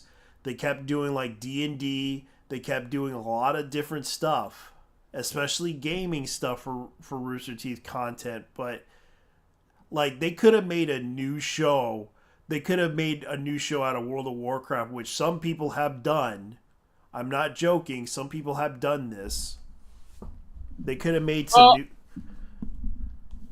There was also the fact that that's despite the fact they had a star-studded cast and everything. Like you had Saori Hayami, who played Ruby in the what's the name of the red character? Ruby, right? Yeah. Yeah, she played Ruby. She even sang the intro for that show, and man, I'm not gonna lie when I say that's pretty sad, actually. Yeah. Man, it's kind of sad that Craig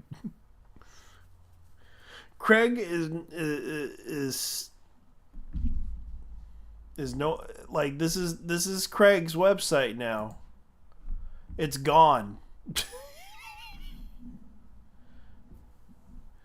Screw Attack is gone. No joke. Screw Attack is gone.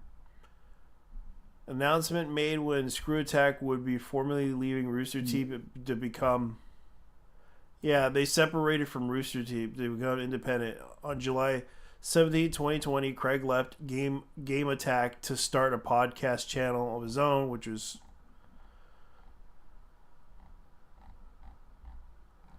Side Scrollers Podcast. So yeah, they didn't bother to put in the entry right there. Side Scrollers Podcast, which he decided to make his own podcast.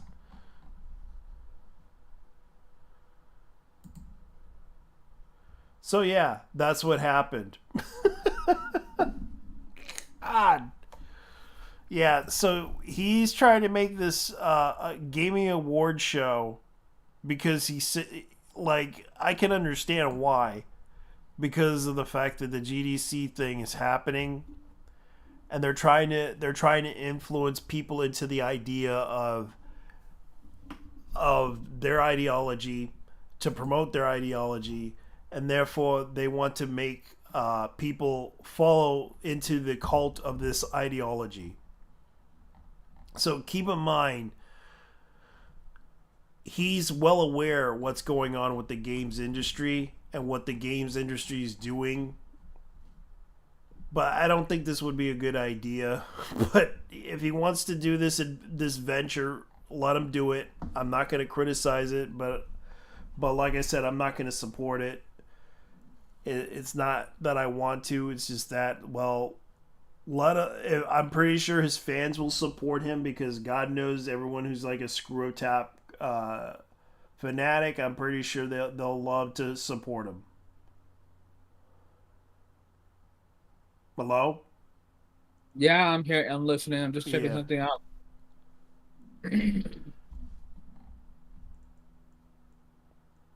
I'm just taking a look at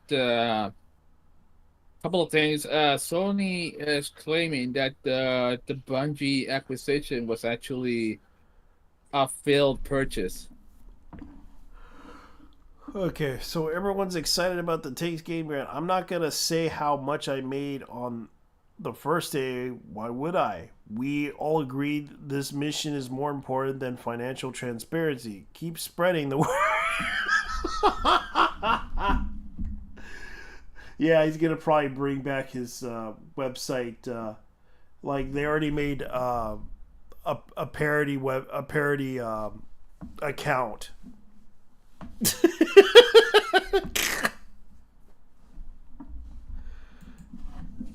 I'm stuttering, Craig. Everyone really excited to take games back. I'm gonna say how much I made on the first day. Why would I? We all agreed the mission is more important than financial transparency. They really kind of, like, I understand why they're doing this.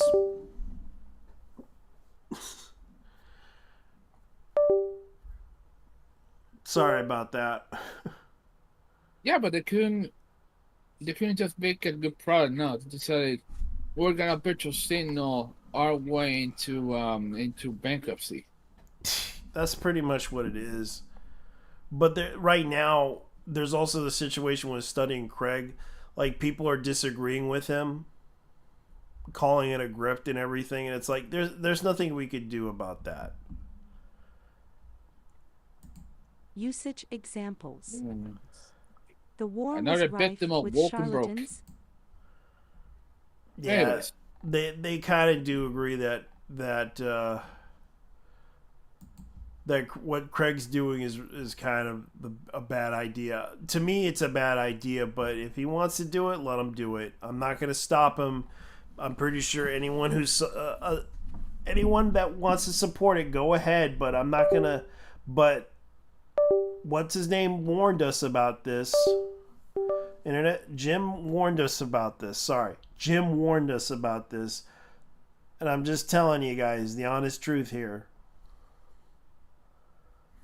It's going to cost a lot of money to run an award show like this, and he wants our money to do it.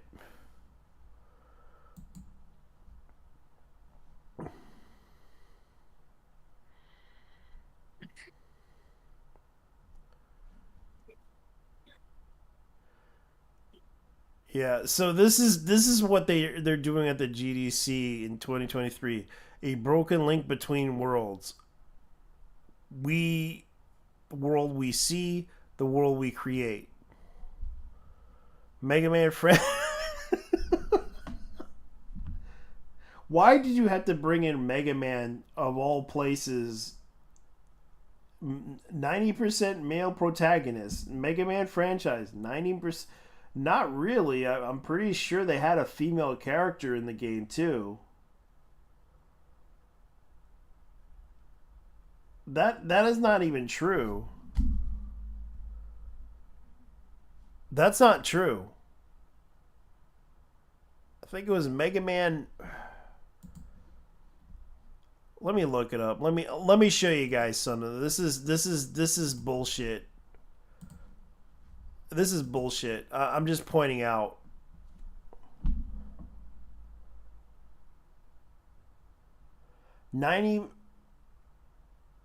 Zero dark skinned characters.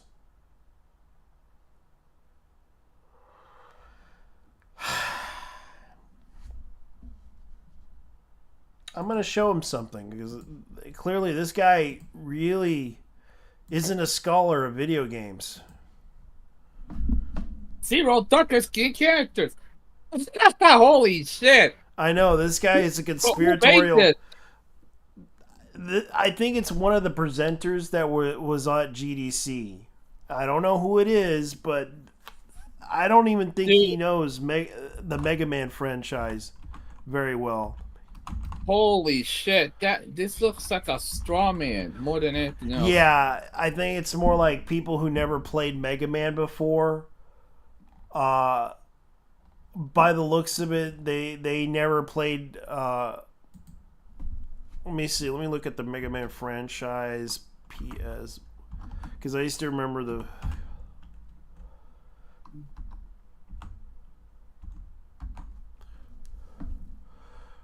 Mega Man X, Mega Man X5, Mega Man Legends, Mega Man, and I know there was a Mega Man spin-off too.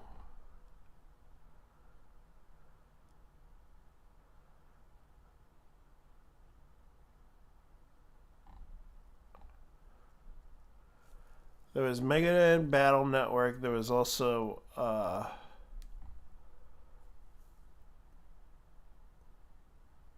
a spin-off for Mega Man Legends.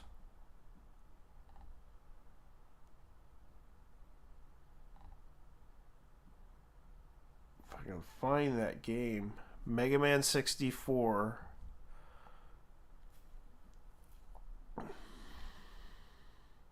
Oh yeah, they did make a move. The Misadventures of Tribon.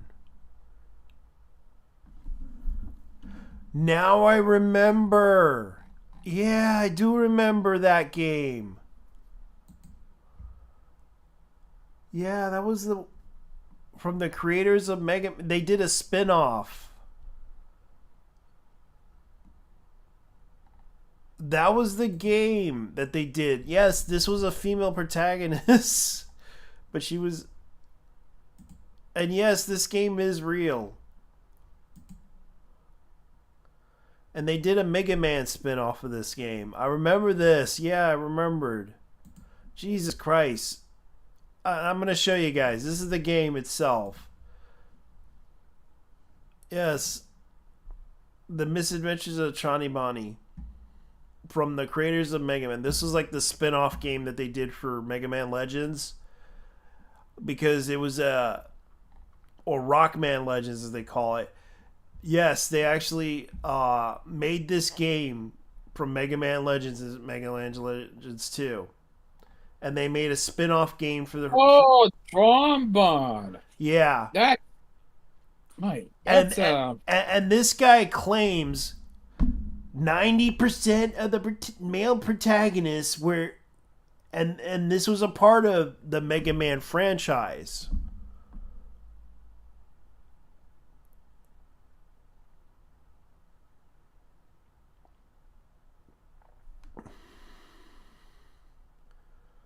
So it's basically one.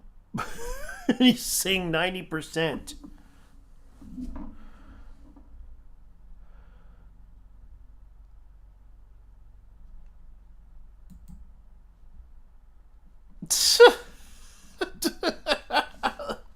God, man.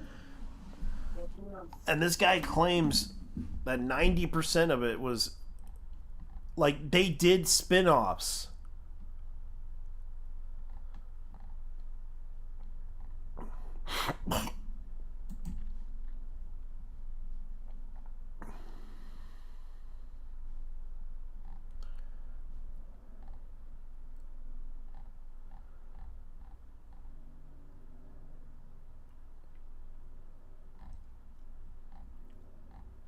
man, they really like to bring up the straw man arguments here. And they even did a furry Actually, it's called Rockman Dash. yeah. Man, there was a lot of good PlayStation games. I'm not gonna lie, I miss those days. Yeah, the PS1 and PS2 era was Sony's Yeah. golden. Yeah, it was one of the golden eras. Actually, it's called Rockman Dash. Rockman Dash. Fair enough.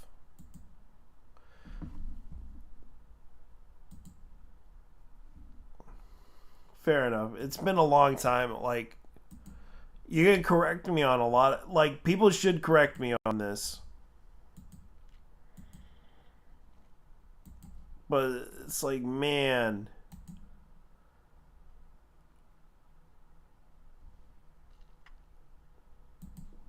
Like, they really are trying to promote the ideology over the games. What type of division join in? Yeah, he can come in. I'm not. I gave him. Let me see if I can give him an invite. They're welcome to come in and try to. I'm on. Okay, let me go ahead and invite you.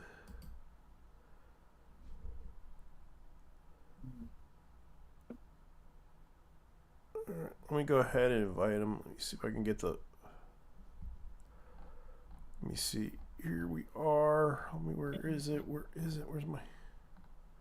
Here it is. Rhea. Oh, I see. Oh, I see her. Oh, I see. Yeah. Dude, check out Layer. Layer. Mm-hmm. Yeah, Layer from Rock Band X8. Yeah. Mega Man X8 in America. Look up Layer from Rockman X8. Okay. Hey guys. Hey. Got back from the gym anyway. I see. So how you been? Oh, good. We've been talking about this whole Gamergate situation. Yeah, I listened through the whole thing while I was on my way home. Yeah, and you know I told you about the whole grifter situation, right? Yeah. It's like let's say this, both left wing and right wing, they just need to just leave the gamers alone, to be honest. Yeah, and right now we and I'm just pointing out the issues that I had with the past within Gamergate. Especially some people like Ademion, he didn't know what GamerX was. It takes a few minutes just to look him up on and search, and you'll find out everything. Yeah. Because Matt Cohn, for example, the founder, was caught, sexually harassing his own co-workers. And of course, there was also Tony Roca, who happens to be a game developer themselves, and she is a trans woman who basically, according to sources, claimed that, which I found, like, people were making fun of the joke and turned it into a meme of, if you don't sleep with me, you're transphobic. Oh my god. I know that. Yeah, that was basically that whole meme that happened. It was literally what happened with one of the coworkers. What happened was she refused to sleep with her during the convention thing that happened at GamerX. And from what I heard, she got locked out of her own hotel room while Tony Roca was having sex with someone else. All Really? because she refused to have sex with her. Oh my god. Yeah, and honestly, it's like, to be honestly clear, it's like, I don't know what's with these people getting too horny these days. I'm just saying.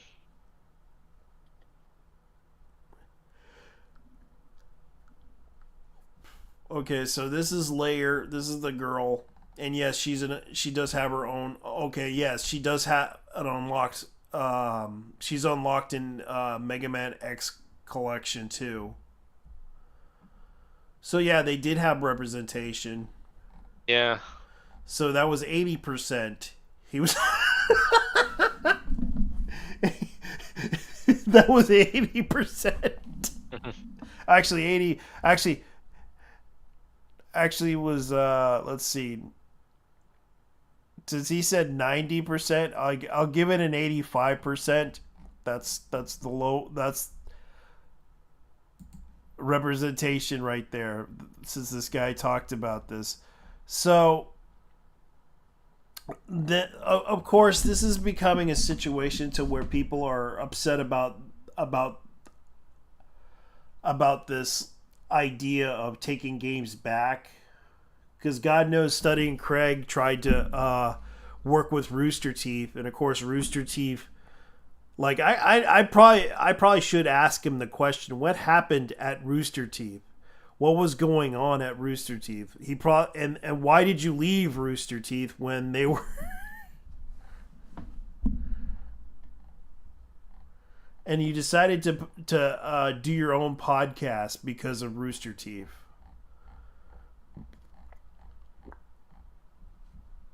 So yeah, that's what's going on. So they're doing the whole take games back thing. Yeah. Oh man, they're bringing up like the Nickelodeon shows back in the early '90s and early 2000s. Yeah. With Dan Schneider, man, they're bringing up that whole thing. Dan Snyder, my God, I don't want anything involved with Dan Snyder, to be honest. Yeah. Dan Schneider, if her, Dan, if her, oh yes, you mean you mean Dan Hyman Invader Schneider. Yeah, we know about the whole situation with one of the iCarly stars kind of got like, Amanda Bynes. Not Amanda Bynes. Yeah, Amanda Bynes, aka Amanda Bynes, besides Janet McCurdy. And, Janet McCurdy, yeah. Yeah. There was also Miranda Cosgrove. And I'm gonna be honest, Janet McCurdy was a good actress until I figured out the whole truth why they don't want her anyways after this whole Dan Snyder situation. Yeah. So let's see. Hey guys. So yeah, more Gaslight. The truth be told, I'm getting bored. It's getting boring. It is it? Of course, I'm referring to the new Verge article of esteemed journalist Ash Paresh. Excuse me for a moment. I'm gonna refer to her directly as, "Hi, Astra. Thanks for the new masterpiece. You guys first tried to come for me for my purity page, and I was sad, but fine, I guess. Then you tried to take down my personal Steam account, okay? But you know what? I'm trying to harm my whole community is the way too much, and you know that. We will not tolerate this. So here you go. Have some of your own menace, sister Baghdadi. I hope you enjoy. Whoop whoop."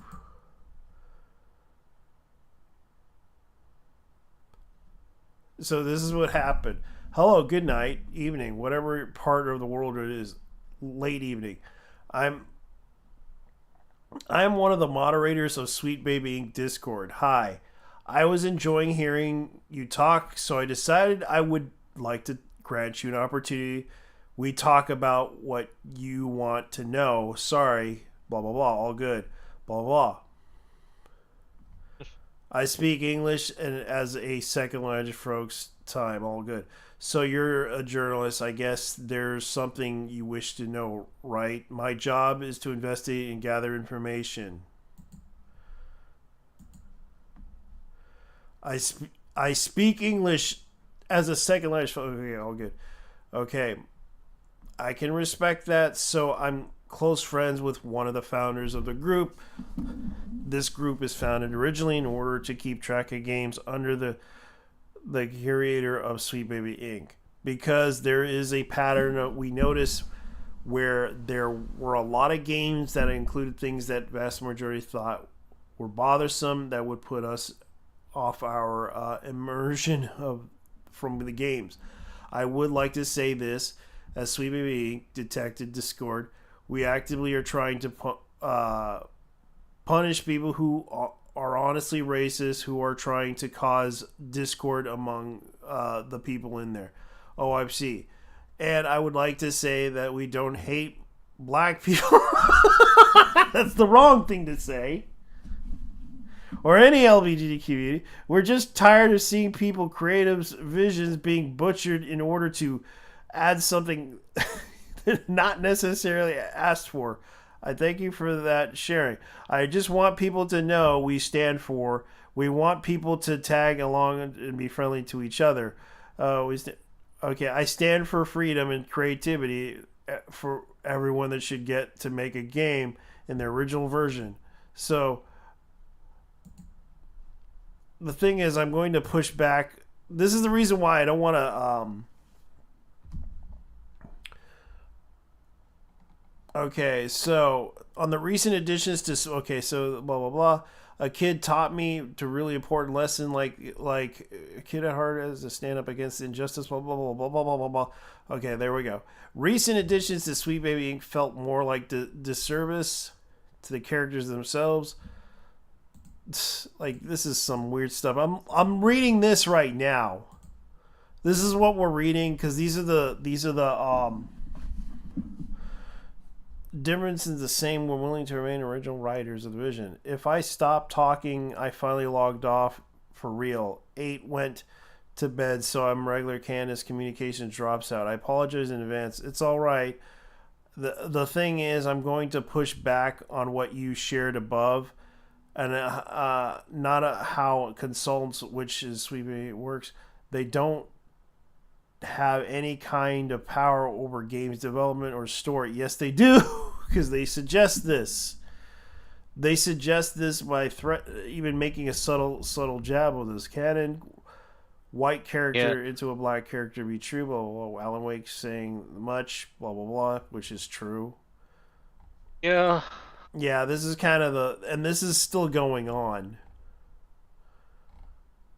Like, this is kind of the screenshots that were being made.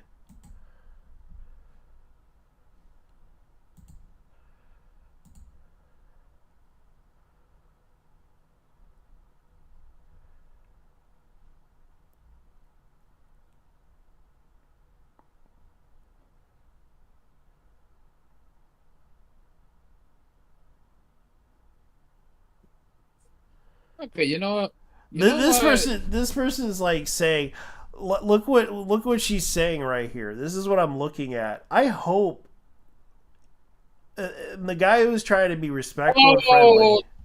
that TLDR. Yeah. Fucking pissed me off when I was listening to Red reading that thing.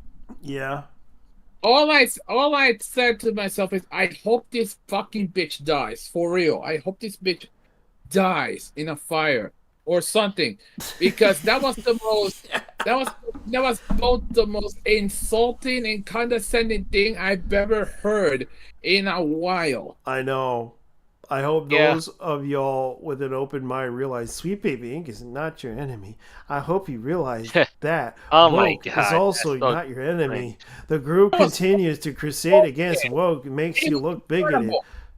I hope you understand. Really cringe. I know, and I'm just looking at this. I hope you understand that the non-sexual depiction of women, inclusion, like the inclusion of color and queer people, it's like, what are you trying to say to us? Like, what makes me sad is that this is a pattern of behavior that can really destroy people's lives, and you have a group of like-minded people assimilated into common causes. Like, what are you trying to say? You're trying to, It happened with Gamergate and QAnon, and what does QAnon have to do with a curator group? Honestly, this QAnon bullcrap is always making, it's basically the leftists always want to make some excuses, say, oh, QAnon this, QAnon that. Yeah. What about Blue Anon? Yeah, Blue Anon. Yeah, what about the fact that there are people that on the left that do harass people. Like they harassed that one game developer of Friday Nights at Freddy over the fact that he voted for Trump. Yeah. What about that? Dude, Yeah. that shit was one of the most insulting things I've ever read. Yeah. And that's the truth of the matter. It's like people are trying to go after this person, and the screenshots are there to prove a point. Yeah. Remember about Allison Rapp? And she got exposed for being a predator in she had that PR job at Nintendo until she got fired. Yeah. And also she also revealed as a prostitute, to be honest. Yeah, that was the thing that happened during that time, and even I revealed that whole thing too by accident. Because I even studied the pictures and everything. Because apparently a professional photographer did the job and accidentally leaked those photos. Yeah. And blurred out the information about her. Yeah. And that's the point. Like, I don't know why she does like her lewds while at the same time censor. And that was the thing. Like, she was just posting pictures of herself on the internet, and people found it disturbing what she was doing, especially if she was representing Nintendo. It kind of made people question what happened. Yeah. That's the point. And the problem, as we question, is why she just censoring fan service on Japanese games while, like, she does get away with herself looting herself, like I say. This is the reason why I cannot talk to journalists. This is the reason why. Yeah. Yeah. I'll talk to journalists, or I call them socialists because they are socialists. Yeah, because you can't really trust the journalists with good intentions to talk to you about this. This is the reason why Gamergate made this mistake. Don't talk to the journalists. Focus on what matters. Attack. You should attack the issue at hand, not the people. True. And that's kind of the problem. Don't attack the people, attack the issue. Yes, which is kind of the problem. Like their first mistake was talking to the journalists. And not to mention, one of the journalists, you heard of Nerd Skull, right? Yeah. He kind of made a hit piece about me, and there's no evidence, and that post wasn't taken down. Yeah. And you talked to him? No, I didn't talk to him. I'm guessing he blocked you, didn't you? No, I didn't have. I already blocked him, so I don't want to discuss with him. Okay. Point is, he just made a hit piece, but problem is, I know his real name is, but if he made a hit piece about me, guess what? This is gonna ends up going to his pocket if I sue him. And the thing is like. He made something about calling me a Kiwi farmer. Like, I don't own a Kiwi Farms account or anything. No, but you know that one girl. Yeah. who can possibly cancel people easily. Yeah. Yes, and you know who we're talking about. Yeah, I don't want to mention her name, but yeah, I made a YouTube poop video of her since I sent to you. Yeah, I saw the video. I know that. She went after her next victim. Who? it's Aura's cosplay, because they're the cosplay community were against her over saying racist stuff, but yet I seen a lot of stuff goes on, and some people make documentaries about her. Oh, really? Yeah. Well, oh man, that's crazy. And she tried to cancel you. Ooh, you mean the Karen, right? Yeah. Karen, yeah, and Karen needs to learn to just let go, cause like here's the thing, the cosplay community is getting tired of a lot of the dramas going on. Yeah, I heard some of the drama. I know people have been canceling people left and right within the cosplay community for a long time, especially Bunny IU finding out that Bunny IU was called out for this.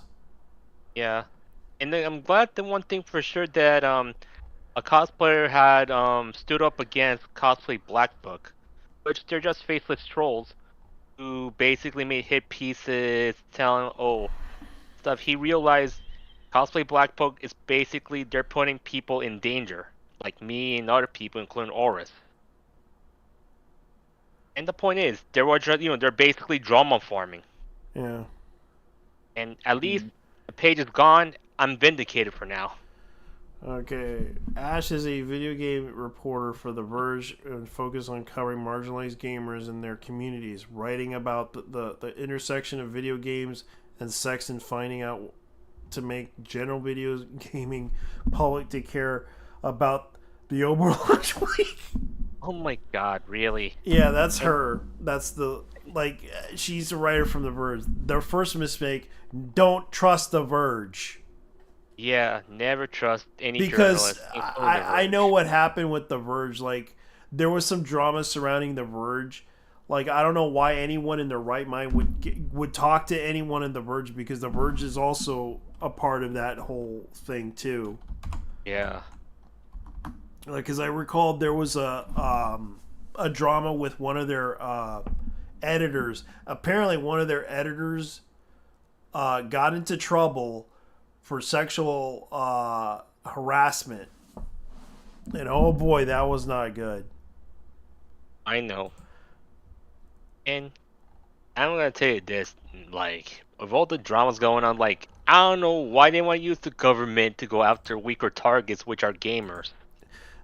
The problem is like they don't even know, they can't even fight off the 50 Cent army, for Christ's sake. And speaking of that, and then I told you, these faceless trolls like cosplay Black Book and that this account still lingering on threads.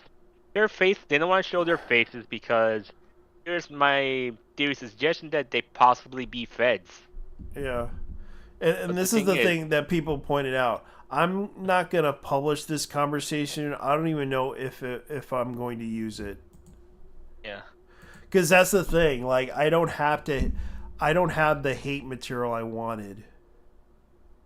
And the problem is, like, with how people, let's say about how the government wasted like how much of our taxpayers' money to hire government agents or say Fed agents just be faceless trolls to ruin other people's lives. Yeah. I don't think it's a good idea to do, especially right now. Companies are trying to hire faceless trolls and to harass people online. Yeah. I can tell you one thing for sure. I don't know what's with the situation with these faceless trolls, and we know what they are, and the problem is, like, they don't want to reveal their faces because they're too afraid to be found out. Well, sooner or later, if they end up being tracked whatsoever, they end up getting caught. I'm just saying. I know. Because it's not going to be easy, but they'll find out who they are anyways. I know. And the thing is, it's like that's the thing. Like, I don't know why anyone want to, like, I'm just upset about this because this is kind of the thing that bothers me the most about what Gamergate was. And this is why a lot of people seem to forget a lot of things that happen within Gamergate. And there's a lot of mistakes that people don't even want to remember about Gamergate. Yeah. and I really hate to bring it up because the things is like they want people to bring up these they don't want to talk about what happened during the past, especially bringing up the fact that yes, this person was allegedly accused of sexually harassing people, and they don't even bother to remember that one. Yeah.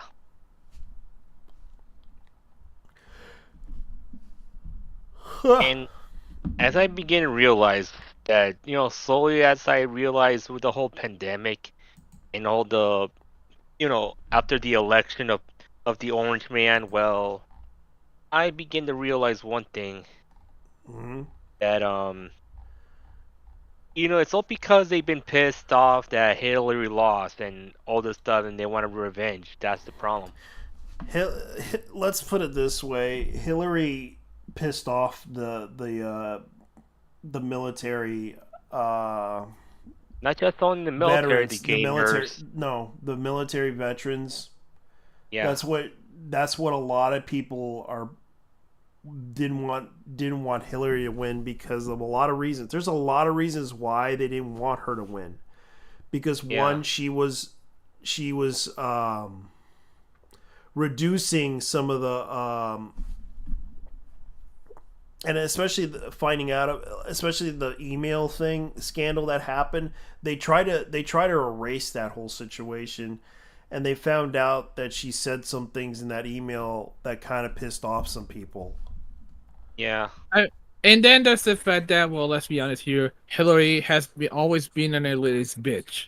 Yeah, and they don't want to work with her. And the other point that she basically, trying to murder everyone by sending her henchmen over. Oh yeah.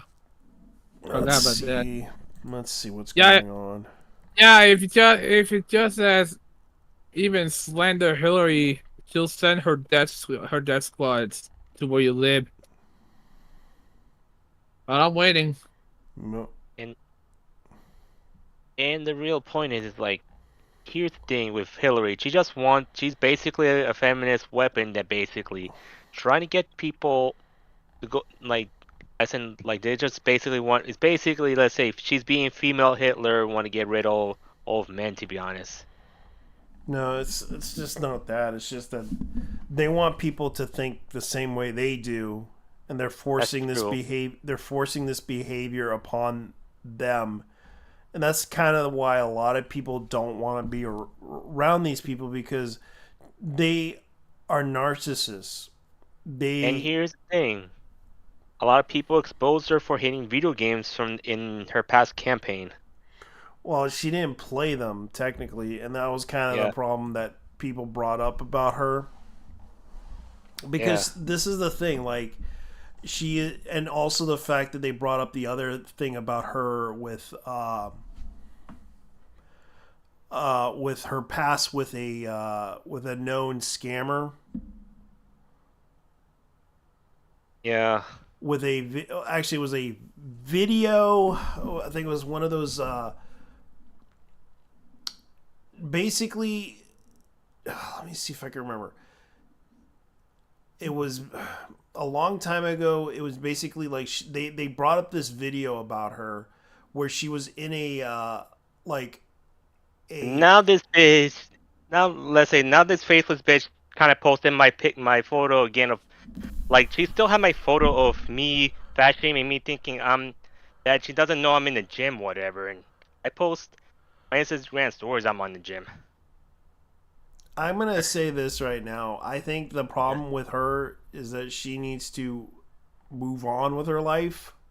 Yeah, and she needs to stop going on me, and her stalkers need to stop going on me, of course.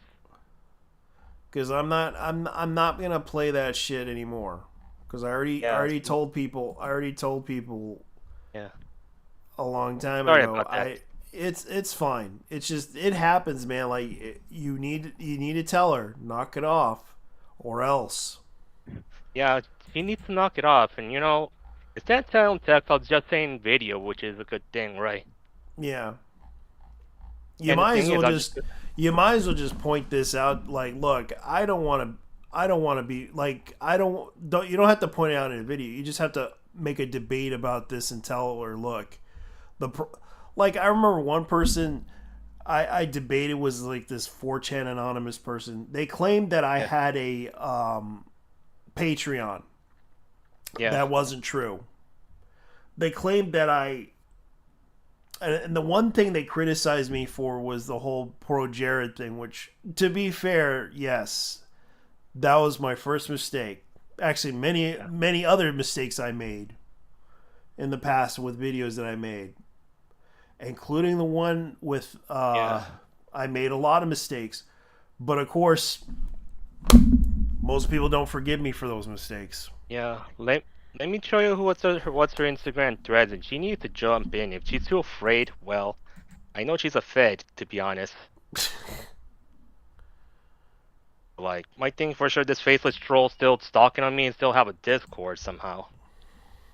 Well, I'm just gonna say this: you gotta learn to roll with the punches. Yeah, basically ignoring her is not gonna be working very well. Yeah, because I'm just gonna tell you, you need to talk to her about this issue and tell her, look, I don't know what you're trying to do. I know that this is not, but don't involve me in this. I don't want to be involved in any of this bullshit that you're doing. And it's been like 3 years. Yeah. And the point is that cosplay cameraman might be still stalking me. Maybe she needs to learn to let go of me. Yeah. Well, I had someone to deal with her. Maybe she needs to, the point is I learned basically to, when I deal with someone's problems, I just tell them, look, let go of this. Move on.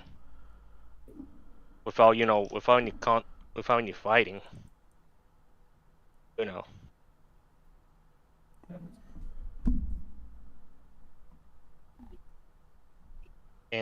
But yeah, with all the whole political thing, yeah, I guess the point. Look, you think they give a shit? Yeah. No, they don't. They don't. They don't give it. Yeah, it's true. They don't. They will still go after you, even if you Yeah.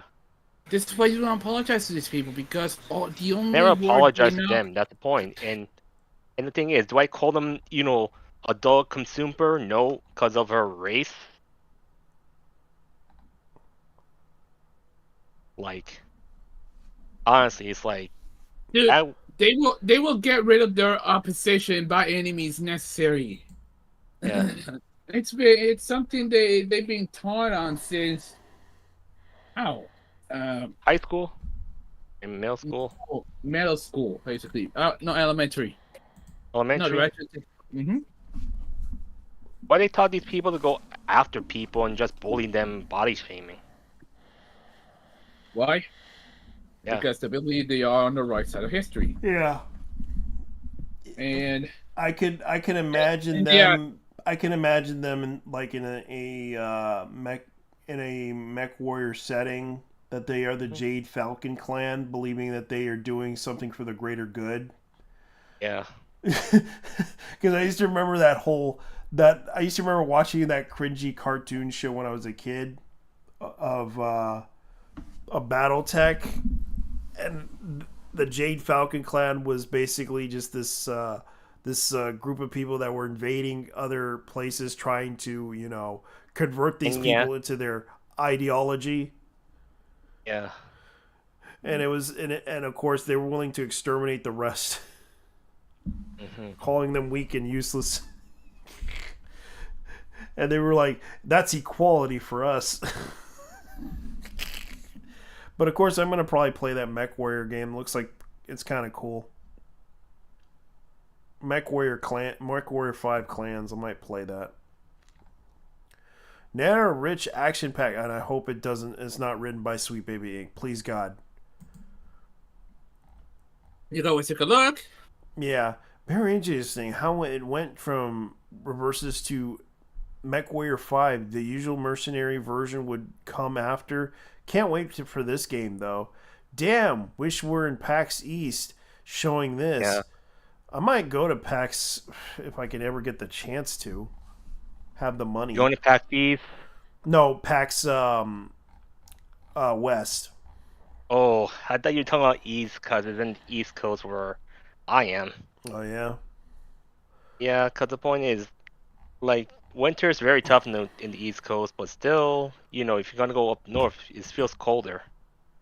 Yeah, Mech Warrior Clans follows the Star Clan Smoke Jaguar Warriors during Operation Revival, a full-scale invasion of the Inner Sphere.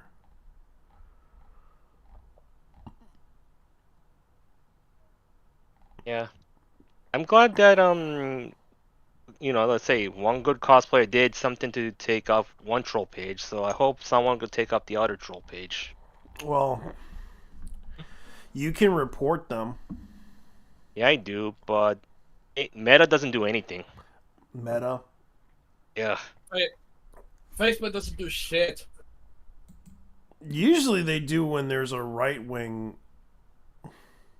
Yeah, but if it's right wing, they don't give a shit. No, they do. They do. They don't. Yeah. They don't. They do not. No. At least in my experience, they don't give a shit. You report Yeah, someone unless- from the right wing, they're just gonna say that this user does not infringe on any of the rules in the page. Okay. Yeah, unless if somebody say, oh, they're putting people in danger, they end up being called down and everything, you know. Yeah. Like, my point is with politics, well, that's why basically, this is why I say with Gamergate situation, all this stuff, well, people need to just stop doing this, to be honest. Yeah. No, the thing is, they want blood. They don't want, but They want blood. that's true. They do. They want blood. They want nothing else but to fucking murder you. Yeah. Just for it sitting. That's why you don't trust these people. Yeah, and you can't really trust them because they don't have any intentions of good faith. Yeah. Because we learned that from Vosh because it's obvious Vosh had no good faith at all. It's true. And it's like he basically is one of the main causes of the anime community of people getting attacked online because of pedophile narrative. Everyone's been accusing each other of pedophile narratives. Yeah, to the point and that the P-word, and you tell me the pedophile word is becoming useless, to be honest. Yeah, it's getting to that breaking point that I watch anime, but when it comes down to it, this whole I watch, like, if I tell people I watch anime, oh, so you're a pedophile, and I'm just like, and the thing is like, if they care about kids, well, won't they do some volunteer work at a children's hospital or something? Or an orphanage. Yeah, and that's kind of the thing. Like, it's the cringiest shit when they do this stuff to people. Yeah, and it's like you either get called a pedophile, a creep, or a combination of both of them. and the point is, they calling people creeps, thinking like, here's the thing, it's very fat phobic to call a fat person a creep. Like, this person has sexual intentions? Not really. Yeah, because it's hard for me to even try to go out on a date with women, and they think that I'm gonna try to go out with them, and it's like, you know what? I give up. I don't want to date any women, and then they get mad at me for that. For me, I kind of like I've been taking a break from dating because look, I'm just focusing on myself and my career. Okay, go ahead. So, I know we're talking about Gamergate very much, and yeah. Yeah. Besides, we know there's a lot of good games on Steam lately on sale. Yeah, I've been playing Helldivers 2. Yeah, for me, I've been playing Sunhaven. Okay. It's a better version of Stardew Valley, to be honest. Fair enough. I'm gonna But be seeing- honest with you. Most gays nowadays give me depression. I don't know why. Maybe, I don't know, they're sad or something. No, in my case, I just can't get into most new games. Yeah, for me, I usually go to the old games. Yeah, there's a lot Even of I good... got Even I got Dragon Ball Kakarot for the Switch under $16 or $15. Yeah. The thing is, even if I were to buy something on the Steam spring sale, I wouldn't because. Nah, honestly, I just I don't find anything that's the latest new game I had was not really new. This is actually like a 3-year-old game more than anything else. Yeah. I've been What was playing that? What was that Digital one? Light. I gotta ask you something. What was that one game that you showed me on Kickstarter? I thought it was a really cool game. Oh yeah. Let me check the library real quick. Yeah, because that was that driving game Not- that you. Night Runner's Prologue. Yeah, I was playing that one as well. Yeah, because I thought the soundtracks were pretty good. The Night Runner's Prologue, it had a really decent it felt like you were playing let me see, Night Runners. And Night Runner. Yeah, I found this funny now that Woke Bro is now under $10 on Steam. Yeah, and this is the game that it's free. Well, it's more of a demo, but yeah, it's free. Yeah, the And, prologue's basically a demo, which is free, like you played before. Yeah, and I'm installing it. Oh, and then there's the So it does have an update from March 4th. Yeah, it was I got Jet Girl is under $10 on Steam right now. And they're giving out the reviews on it. They really like this game. So yeah, this is the game that everyone's talking about. This is basically, I like the soundtrack of this thing. Like, this thing actually has a really awesome soundtrack. Let me show you guys. So Helldivers is $40, and Stardew Valley is around 11. Yeah. But I want to check out what's on my list.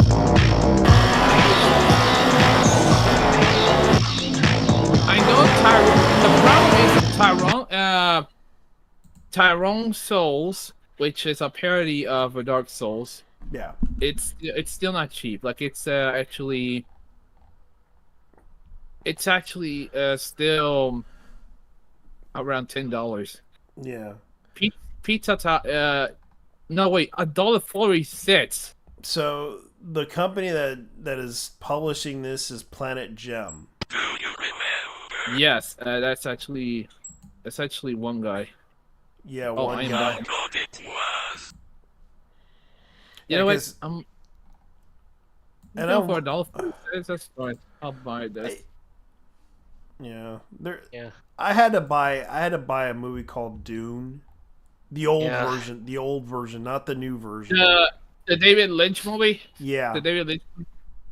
Yeah, because I kind of, I'm sorry, I'm kind of into David Lynch movies sometimes. Like he may have really bad movies, but it's like when you watch it, you're like, man, this is like the weirdest shit you ever seen. But it just kind of feels like a normal, Honestly, I don't blame you because I watched the movie recently. Yeah. I actually watched that one recently. Yeah, I watched the David Lynch movie recently. Yeah. Before I could try and check out the yeah, because he's kind of like the M. Night Shyamalan of our generation back in the 80s. That's kind of how he is. Like the moment when I found out years later when they did the whole Twin Peaks new season, it took like so many years for them to make another season of that show, and I watched it, and I'm just like, you tricked us. You stopped the show and waited 25 years. Oh my god, really? Yeah, you had to watch that thing. Oh yes, I heard about. Okay, someone's streaming Validate. Oh yeah, Validate. Oh my god, no. You got to pay me just to show you what Validate is. Yes, the founder of Sweet Baby Inc. One of the founders of Validate. Yeah. Yes. Oh my god, Sweet Baby. He said playing Sweet Baby Inc.'s writer's ultra woke dating sim, but besides all the choices made. It's a stream I'm looking at right now. Yeah, it's like $9 and there's a demo that's free. Are you ready to find? Validate. It's basically kind of a bit of a disrespect, to be honest. Game is made by racists. Yeah. Yeah, and it's like a 0.1. I can't really. Let's see here. Yeah. Let's see who. Oh, what the fuck is this shit? Tyrant Souls has a DLC that's called Bitch Ass Pussy Mode. Bitch ass pussy mode. Let me look at this. Bitch ass pussy mode. Yeah, it's made by Team Sneed. These are the guys who make Cuckold Simulator. Cuckold Simulator. You know, bitch ass pussy. Dude, Tyrant Souls is basically.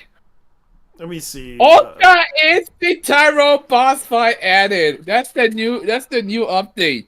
Defeat Tyrone normally to access. It costs nothing. Totally free. Bitch ass pussy mode. An easy mode for people who can't defeat Tyrone normally. It costs $1. Pay up. Okay, so there is Cuckold Chair Simulator. No, Cuckold Simulator. Cuckold Life Simulator and Cuckold. Yeah, there's like several versions of this. There's Cuckold Gym. Look for the one with Team Sneed. Team Sneed. Let me see. Ukrainian Support Pack, Coomer Delight, and COVID Mask. I bought the COVID mask. Tyrone Souls.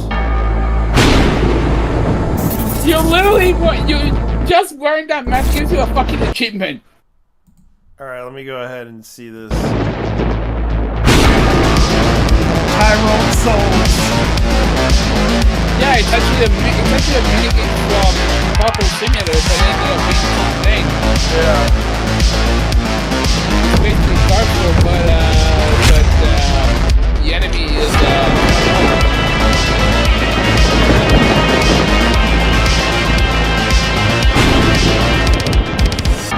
yeah, you play as on top and then you gotta shoot Tyrone. You gotta shoot Tyrone. Okay, oh my god, Tyrone. Yeah. Another Yakubian classic. This is like a boss fight to me. This is like, okay, so what happened was, okay, this is the funny thing. It was supposed to be an uneventful arrest, but after suspect made a blood pact with Yakub, this rookie cop is in much more than he bargained for. Can he defeat Tyrone and return home to his family? Oh, dude. So it's basically a dark comedy game. It is. Yeah, it is very much that. And okay. Dude, click on Team Sneed and then check out the Cuckold Simulator. I remember when the quarter was. I actually bought this game because of a couple of YouTubers were actually saying how crazy it was. Yeah. And the guys who made it are.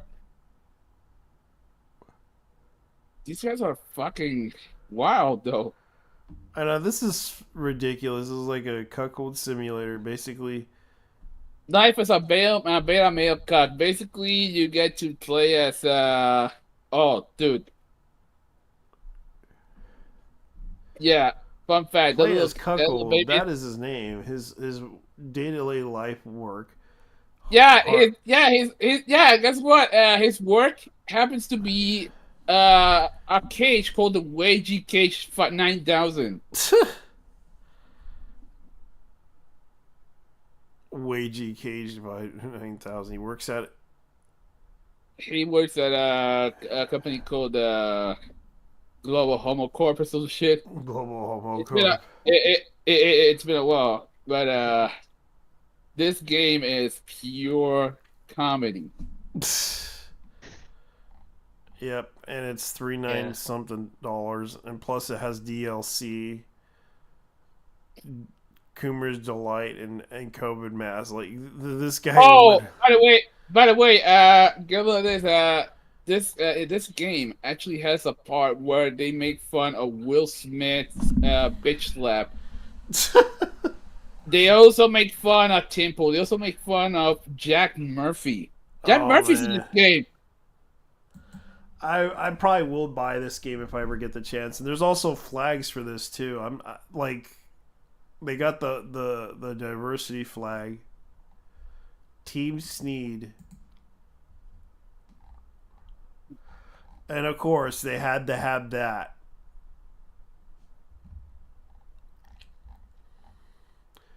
Tyrone versus VR Cop.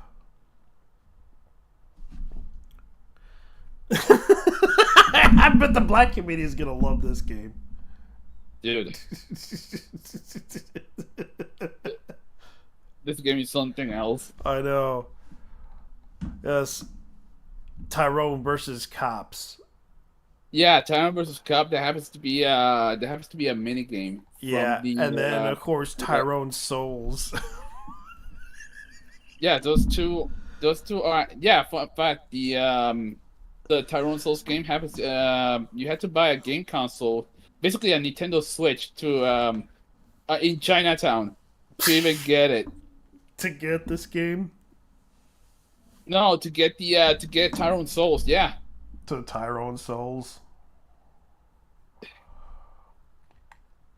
Oh, there's a bitch ass pussy mode in Cuckold Simulator. Oh my god! I want you the trailer. Yo, that's a mention of George Floyd. Holy shit! Yeah, so I'm looking at it. I'm looking at the world event. Win real money. Tyrone Souls World Championship. I wish I could play though. I wish I could play though. George Floyd. Oh my god, George Floyd. We sincerely apologize for developing a game that appears to be too challenging for you. Esteemed Gaming says, we understand that not everyone possesses the immense prowess and intellectual fortitude required to conquer Tyrone Souls. But fear not, for we have an extraordinary solution that caters to those. We shall say, I'm in dire need of assistance. We are happy to present the DLC difficulty lowering compromise, a modification to Tyrone Souls that caters specifically to those that struggle the rise of the occasion. The newly added bitch ass pussy mode difficulty is designed gracefully to mitigate the overwhelming nature of the game, providing a lifeline to those who wander aimlessly in the death of mediocrity in the mode. Powerful Tyrone will be neutral in various ways, making him easy but less satisfying to defeat.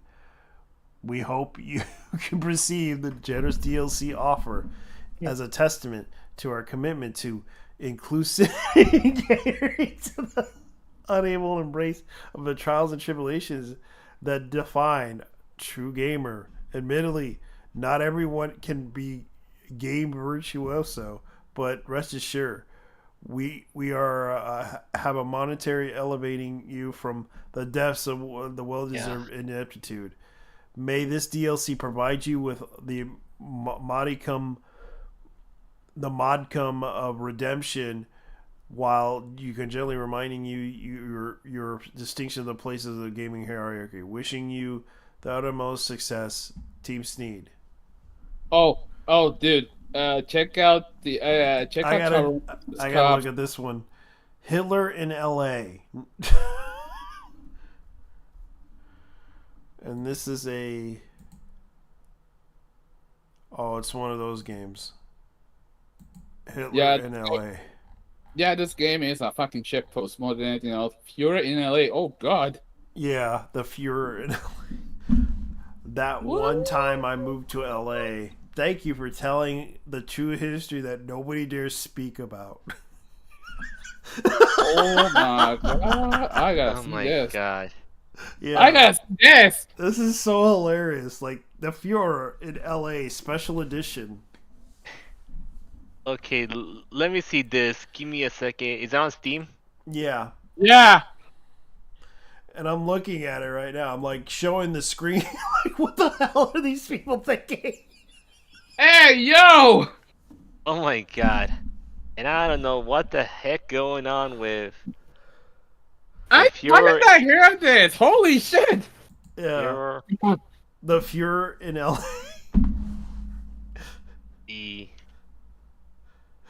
I don't even know who did this. I'll try to spell Fuhrer because I said Fuhrer in LA. It's 59 cents at the Steam store. Yeah. Which you can afford. Okay, I don't see it. Like, do you have a link or something? Yeah, I think I do. I could probably. This is like it actually has lower requirements, so you're good. Let me go ahead and copy the page URL, and I will link this game onto the whole thing. So. Yeah. Good lord. I know this Oh my is god. This I'll put it on general so that you guys can check it out. All right, let me check it out. Huh. Really? Yeah. Like I can't believe that thing exists. I'm just like, what the hell?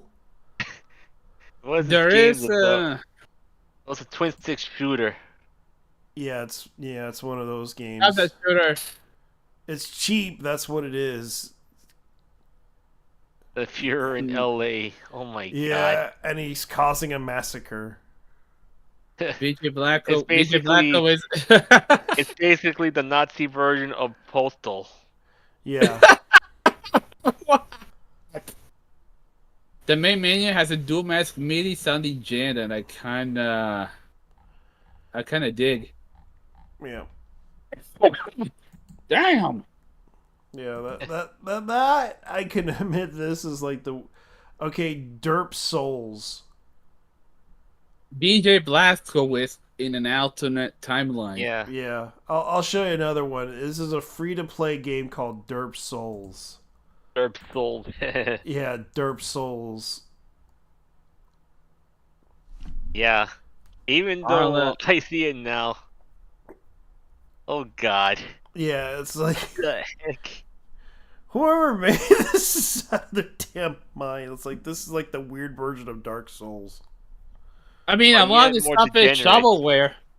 Yeah. A lot of this stuff is shovelware, but still, holy fucking shit. I know. Trying. Yeah. Even you heard about the game called Rental? It's basically an Animal Crossing horror game. Like who? Okay. It seems like everyone can publish a game and put it on Steam these days. You're going to jail, son. The police. We are reporting you to the police.com. Same people. Yeah, so apparently... This game is utter shit. You should be ashamed of yourself. Some angry dude. No. They just... This is what they gave the review. One of them gave the review on Derp Souls. I had sex. Yeah, I would play Puppy Playtime, but I can't resist too much jump scares, to be honest. Okay. Yeah. Any other games you recommend on the Steam you never heard of? I'll put this on the added list, and also we'll. Look at this one, Hocus Pocus. Me gustaría disfrutarlo, pero está hecho con el culo. I like to play, but it's made with ass. All right, and then Oh I'll my add this God. to my list. Let me see what is Oh it. yeah, it And made I'm almost card it. game Tanto Kure. Okay, this is a VR game. It's called the American Dream Samurai Punk Virtual Reality Trip. Unplayable, 10 out of 10. Bill Clinton will be proud of this gem. For me, easily Game of the Year 2022. Yeah. Dark Souls, Uncharted, Dark Souls, Elden Ring, Bloodborne, and the other close in this genre. These games are okay, but won't push your computer to the absolute limit of your skills from fighting epic creatures like trash cans, air conditioners. Chelsea Baby Ink Detective grew at least over 300,000 followers now. Oh, really? Yeah. There's also Sex and Booba. Yeah. Dark Souls at home. Yeah. Look at this fucking dude, Dukachevsky. This might have been the single worst insult to my ass I've ever seen. A human being actually had to make this game, which baffles me as it all feels like AI generated YouTube kids content. Well, bloody fucking nah, bitch. Yeah. Yeah. And hold on. And the point is, why would feminists acting like high school bitches going to body shame men? Because they say, oh, it's okay body shame them, and it's okay not to body shame women. Let's see. Basement Dwellers. Basement Dwellers is a tutorial first-person game powered by the daily routines of activities after losing your job. Dwellers. Really? Yeah. Jesus fucking Christ! What is this game? Honestly, these people are stuck in the 90s, to be honest. No. I'm asking, Jesus fucking Christ, what is this game? I'm watching the American Dream trailer. Yeah. Norman Rockwell would be proud of this shit. Let's see. There's like so many games that I never heard of that are like invisible hits on Steam. Yeah, and I know Cobrutus kind of got rid of so much of the posts going on because they think it's trolling. Yeah, he wouldn't let me. Actually, it was his moderation team. Yeah. His moderation team, and I'll show you because apparently he probably banned me because I posted some stuff there too. I didn't I post something like basically I wasn't even trolling, and they kind of removed my. The thing is, like, I went down there to discuss some stuff. Like, I honestly disagreed with certain groups. If you go over here, I'll show you. Funny idea, bad execution. It's also buggier than Cyberpunk. Yeah. If you saw a trailer that's a better version of the humor this game has to offer, it is very slow paced and doesn't have much additional humor. If the speaker talked twice as fast, it would probably be an okay game. I like basically everything about it except for the pace. The narrations and scene level transition for me unpleasantly slow, and not that I don't really want to continue playing. I enjoy the commentary it's making. I like the style and the shoot is satisfying, and the reload is a neat mechanic. I just spent too much of my time waiting to be allowed to shoot things to really get into it. Ironic, right? Yeah. I am. Yeah, so I wasn't able to, like, most of the discussions that were posted there were deleted, or just they moved it somewhere else. Because the thing is like, it was a bad idea to go on Discord, because I know for a fact, even though they're trying to keep it civil on Discord, but you're gonna have people attacking on Discord, and Discord isn't really isn't a safe space for this stuff. Yeah, and I'm gonna be honest. I don't know why Discord had these type of groups to target certain people like us. Like, it should just basically take those groups down. Well, the problem is like they have no. You have to they have to tell people this beforehand, and it's like they don't always see everything, but they do. But they choose not to. They choose to go for the easier targets than the ones that are harder to come by. Yeah, that's why they think I'm an easy target. Well, look, I'm not no easy target. Because I've been to the gym for like 2 months or 3 months already. Fair enough. Like, so you're gonna be snapping someone's neck with your thighs or some shit. Yeah. Even if I go all the way to California and find this Kim bitch, the thing is, I am gonna not just break her hand and everything, break her phone. Basically, I'm gonna make her not to see anything anymore. Don't say that. Just say, hey, I don't want to. I'm gonna break your phone. I'm Yeah, sick and it's tired. true. I'm sick and tired of. I don't want to hurt you, but I'm gonna break your phone. Yeah, breaking the phones more often, because the point is, she needs to get off the internet. No, she needs to go somewhere. She needs to go on vacation. She needs to go see her family. She needs to do something besides getting upset over you on the internet.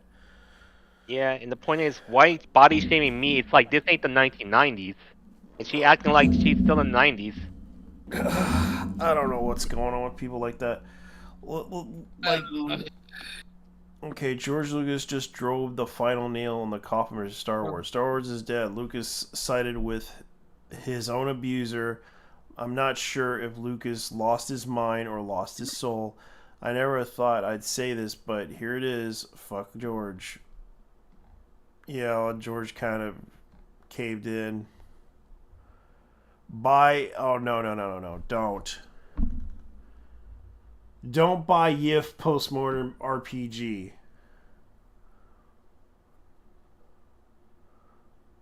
Alright, somebody... yeah. Well, come on, Yoke is it's an experience from what I've seen in the gameplay. It's YIF. Yick. Yeah, Yick, the postmodern RPG, which it's only $9.99. That cheap? No. I would rather watch someone like Pippa Peckin playing that game because at least that's more entertaining than actually playing the game myself. Well, I'm not gonna play YIF, postmodern RPG, because apparently the guy who made that game got into trouble for plagiarism. Well, why am I not shocked? Yeah, and that's the thing. Like, there's a lot of things going on within that game, which they kind of accused people of. Oh boy. Hey, oh god. Hey, did you hear about? Okay. Did you hear about the character designer of? Did you hear that the character designer for the Tales of series died? Tales series? Yeah, the artist. Yeah, let me check what's her name. I think I have it. I think I retweeted it before. Somewhere around here. Yeah.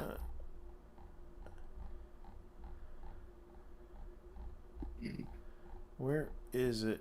Where is it? Where is it? Here it is. Mutsumi Inomata. Matsumi Inomata. Matsumi Inomata. Inomata has passed away, contributing to the stunning artwork of a unique. She has done numerous works for Dragon Quest, which makes this all sting just a little bit more. Rest in peace. Matsumi's how should I say this? Watercolor? Yeah. Oh, that's some good shit. Yeah, that art is pretty beautiful.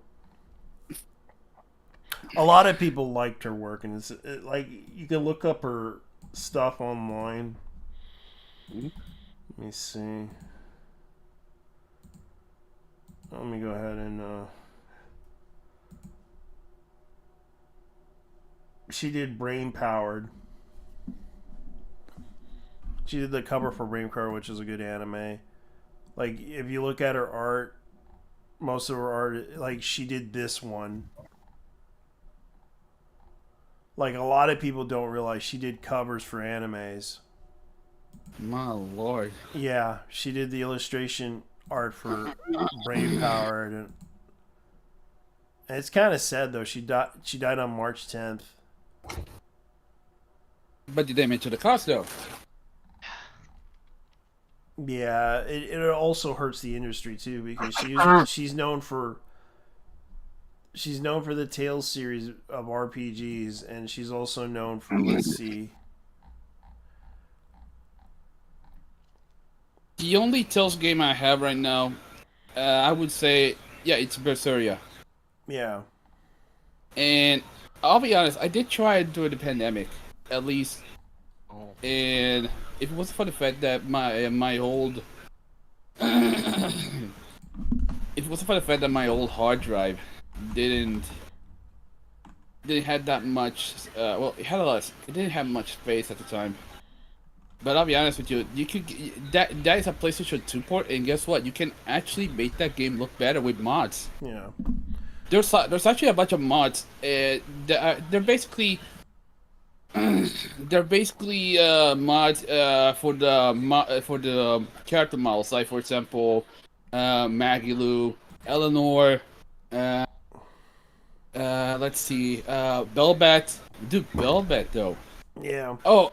I want the original. I wanted to play the Tales of Destiny. That was the one game I wanted to play. And also the Tales of, let's see, what else?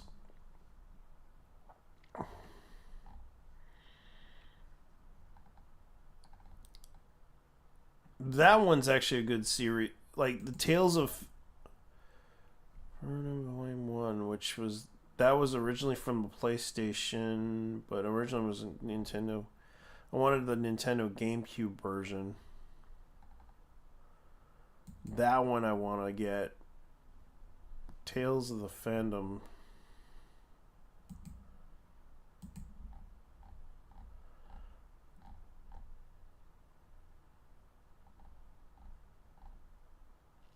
Yeah.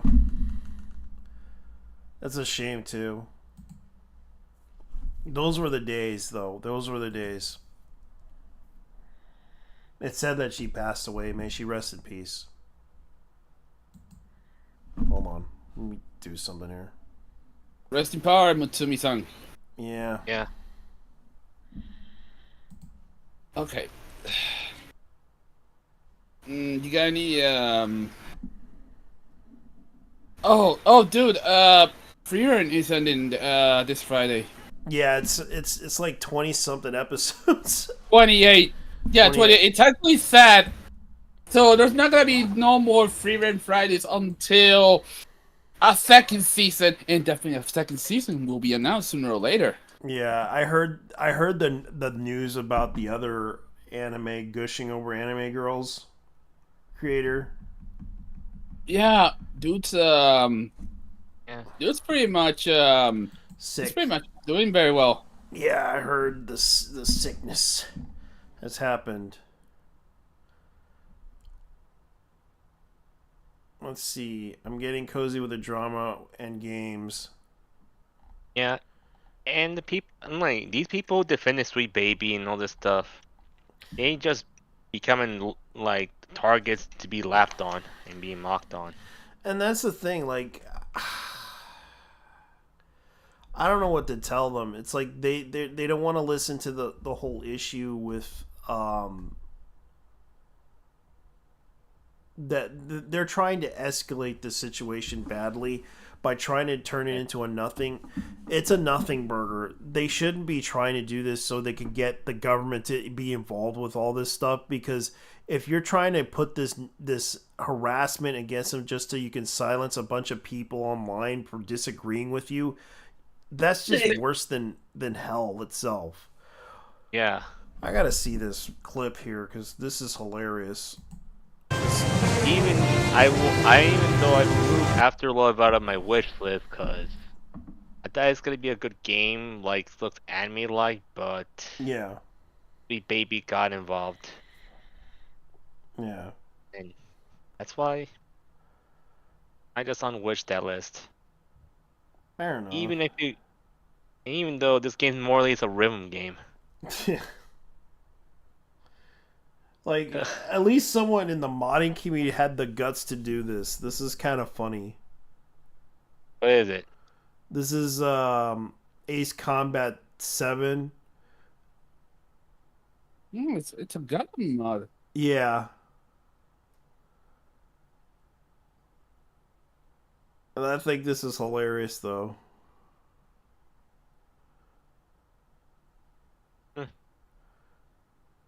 I'm in the private chat and say he drew notice to its schizophrenic or Warner/Profits. Yeah. There is actually another anime that's ending, and that is Apothecary Diaries. I might watch it. And I know Nor is another one that's kind of. There's another anime that already ended. I think it was like the vampire one. The witch. Dude. I think it was like the witch in the. Wasn't it the one? Dude, the thing is, I've seen the artwork on Apothecary Diaries. My lord, that is crazy shit. No, oh my god. So it ends up that Aoyuki is voicing the main character. Okay, I'm gonna find out this page right now. It's like another. Yeah, Ace Combat 7 mod that this guy did. And it's the Seed Gundam mod. Let me look it up. It's on Nexus Mods.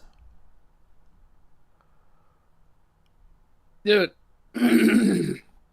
is it me or is it me or if you really want to get some banger anime, you want to hire Aoyuki as the voice of the main character because it's the same one who voiced Tanya in Saga of Tanya the Evil, and also Kuroko from the Spider Isekai, among others. If you want to play, yeah, let's be honest with you, that chick's a gremlin, dude. Yeah, Ace Combat mod, Ace Combat 7 Skies Unknown mod. Yeah, it's pretty cool though. Let me go ahead and link this to everybody, so they can because here's the mod for you if you're an Ace 7 fan. There you go. Since you love video games, I even played it myself. I even have but I gotta set up the mods, and that's the problem. Holy fucking shit! The world is ending. You know why? What? Ultra Mega Rare Sean Schimmel W. Oh god. Oh, go look at this. Oh, it's regarding live action movies. They still don't get it. Goku's voice actor believes making live action anime adaptations is a waste of time. Yeah. They tried it with Dragon Ball before. Dragon Ball E. Yeah, Evolution. They did it with Evolution, and that didn't do it. No, as a matter of fact, it got so bad that the guy who played played Goku in the live action actually had to apologize. Yeah, he had to apologize because he knew that movie wasn't doing so well. And he straight up said, "I'm sorry, I ruined your childhoods." Yeah. He had to because he had to acknowledge the problem.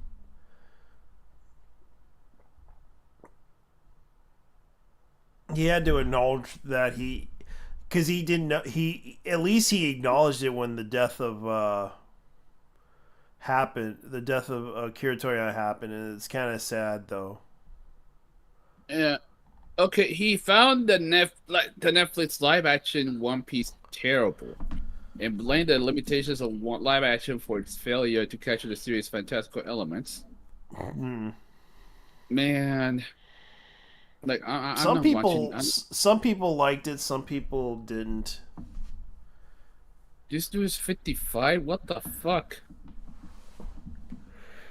Oh, poor wrong. He's gonna block you. So yeah, that's why I say super mega rare W, because this dude posts nothing but fucking else. Tipster. No, Mr. Sean Schimmel. Sean Schimmel. I don't really care. I'm not gonna. I don't really care what Sean Schimmel does. I mean, the guy's an asshole to everyone else who voices Goku. My balls! Ah! Hey, my ball! My balls! No, my no. balls! I am the true voice of Goku. Fuck you! I'm the voice of Goku. Fuck you! Ah. The voice of Goku. And meanwhile, people, you know, Sean having a ego trip, and meanwhile you have actors like Mario Castañeda, the Latin American voice actor for Goku, and Brian Drummond just being bros. Yeah. Just the two examples, and also Masako,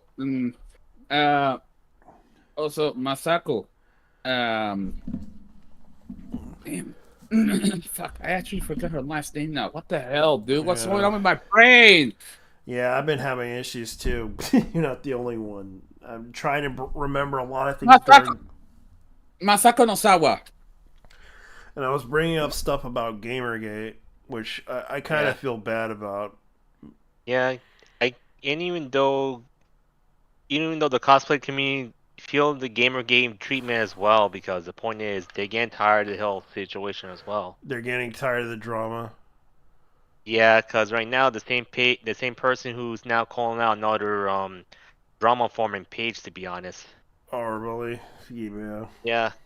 The problem is these people need to stop drama farming. Like, if they want to do something for good, instead of drama farming, just they've been doing that to a lot of people on YouTube lately. I know that Tipster he's getting shitted on by everybody over the whole Keffel situation, because apparently it turns out Keffel's like, I don't know why anyone in their right mind would donate money to her. Or him, I could say, because he's basically originally a guy. His real name is Luke. Yeah, don't bring it up, because they'll just get me into trouble. Like, I'm just gonna say this right now. The thing about that whole situation, yeah, I kind of agree with people. You know, she basically ripped off her fans out of the goodness of their hard-earned money, because of the fact that they wanted to stop a website because she was a victim of that website. I'm not going to mention the website, but I don't believe it's Kiwi Farms. Yeah. Here's the thing, like, there's other websites besides Kiwi Farms. Like, there's Party, Soy Jack, what else? 4chan, 8chan, all this Yeah, stuff. there's also Locale. And it's like, that's Locale another one. Forums, of course. Yeah, Locale Forums. And the thing is, like, I'm just gonna point out to people, like, look, like, I knew she was kind of like talking shit, and the fact that the way she was acting, especially to Josh Moon, like, you knew something was up when she went like full blown. I'm gonna point out to people, she was talking shit to Josh Moon, and the fact that she was on meth and cocaine the whole time attacking him, like she was Tony Montana. Okay, you want to fuck with me? You want to fuck with me? I can imagine her doing that Tony Montana impression. Like, someone get a clip of her and put her face on Tony Montana. Okay, I'm reloading. To the back guy. Yeah, I know, because she was trying to stand up to the bat. Like, she was trying to stand up to everybody. You want to fuck with me? Like, she's trying to do the whole Scarface thing while sniffing that whole ounce of cocaine and meth in her body, in her upper nose. Like, I get that people don't like her, and I know why, because she kind of does have that bullshit mentality of telling people lies. And the problem with her, it's not because of her gender or anything like that. It's just people just have a hard time believing her.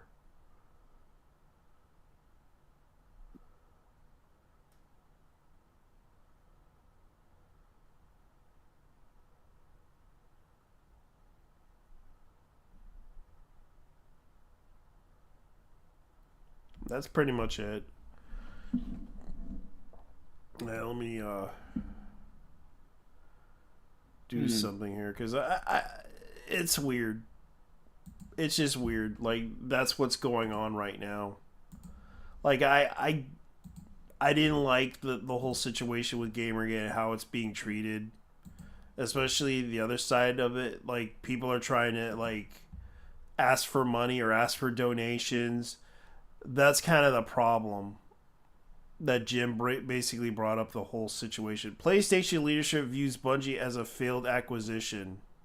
Oh, I mentioned this. I mentioned this like half an hour ago, but definitely, they're having what is called buyer's remorse. Buyer's remorse because they kept buying like everything. Sony kept buying everything. It's like, dude, I'm writing this to throw away. Please, this is corroborated to other sources you may have. Internal perspectives at Sony is a negative towards Bungie right now. It's seen as a failed investment strategy being discusses resolving around more and more recouping losses. One internal leader from the U.S. is fighting to take over the right of the ship, while many others across the Pacific want much harsher method. The former U.S. leader holds out of respect for the overseas leadership, so it's likely he, or they kind of said she, will get their way. The person's perspective is that there are many gluttonous executives at Bungie who are not doing their jobs and hindering the organization, and believes that the workers are skilled, but their leadership is unable to perform their duties. Bungie is in a hard spot because the pre-order numbers are lower than anticipated. Yeah, because they were trying to bring out Marathon. And how many people liked it Marathon? Bungie apologizes. I do not have details to the actual numbers. Sony believes that the finances will not allow Bungie to avoid to take over from another round of layoffs, as this would be cannibalized development of the future revenue. Overall, Sony has been very upset at Bungie's leadership and has not been able to. Yeah, because Sony kept buying out like studios and everything. And then there was their controversial statement about how they're not going to be releasing any games next year. Yeah, because they're hoping that third parties would provide them with games. They're pretty much fulfilling the stereotype that the PlayStation 5 has no games. Yeah. And they're trying to bring out Metal Gear Delta to bring the scene to the other day, which they're hoping that they would sell. But the problem is I'm having an issue with what they're trying to do with Sony. Like, their leadership is pretty bad. PlayStation's leader view on Sunday is a failed acquisition.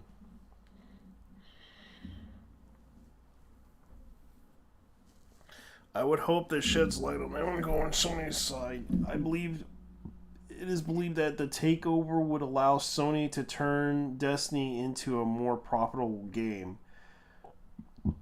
This sounds bad, but they left back in the days. So if Japan's leadership gets their way, teams for future titles are going to be gutted and reformed. Well, that's the only way they can do it. They can only destroy and fire people because they're not making any profit. That's how the reality of it is. And you had to kill Killzone. That's what Full Boss said, which is true. They killed off Killzone for that reason, because it wasn't making any money, because they made a really crappy game.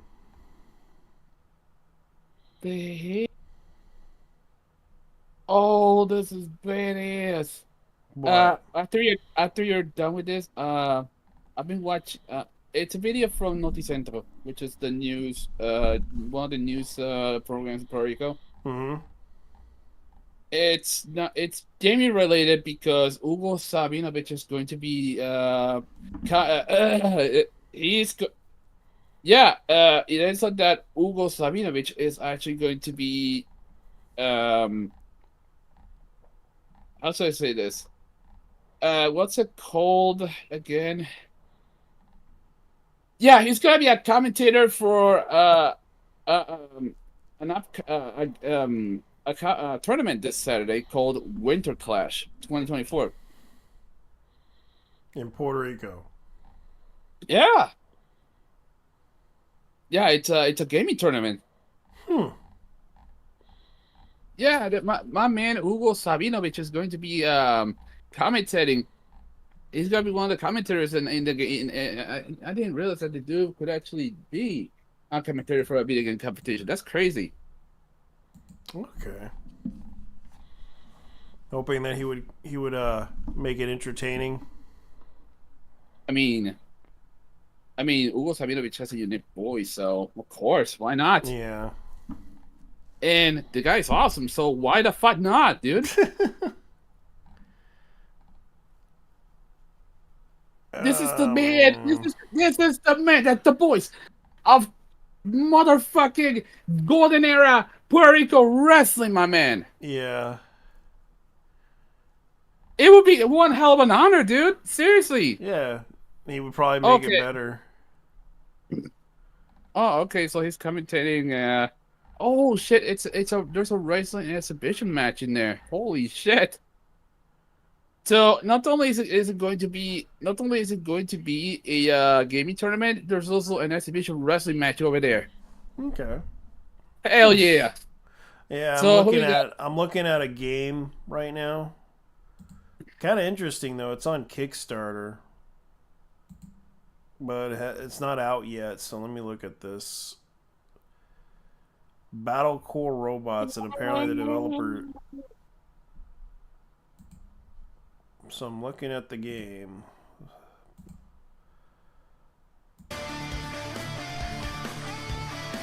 10th edition. Battle Core Robots. Oh, yeah. It's crazy. Okay, first attack. It's. Oh yeah, it's a gaming tournament. Oh, I know what this is. This is a fighting game tournament, dude. Okay, so really? 11 a.m. Yeah, 11 a.m. It's the Valorant Grand Finals, Tekken Top 4, Street Fighter Top 4, 6:30 p.m. Wrestling Exhibition, Smash Ultimate Top 4, and the closing ceremony at 10 p.m. Okay. At PWC, yeah. So who are they gonna get for the wrestling thing? Okay. So you got this guy, Rey Maldonado, Edito, Super Georgie, and Manuel Rodriguez. These are from CWA. Oh, the Caribbean Wrestling Association. Yeah, Caribbean Wrestling Association. I know what it is. I've seen them before. And it ends up that the Hugo Sabinovich is going to be commentating on the fucking tournament. It's gonna be great though. Yeah. So our Chopper is coming to Puerto Rico. Chopper 25. Oh, so they're trying to get like all the big, tournament players to come to Puerto Rico and do a tournament there. Yeah, it's a tournament.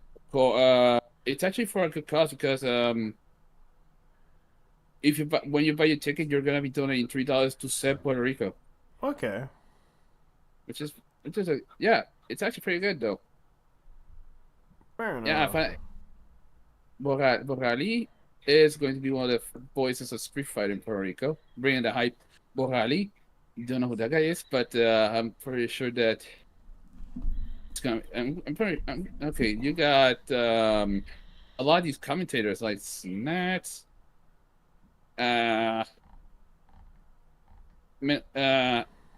Let's see who else. Elfbot. Yeah, that's a Smash. There's going to be a Yu-Gi-Oh! Trading Card tournament besides the One Piece tournament.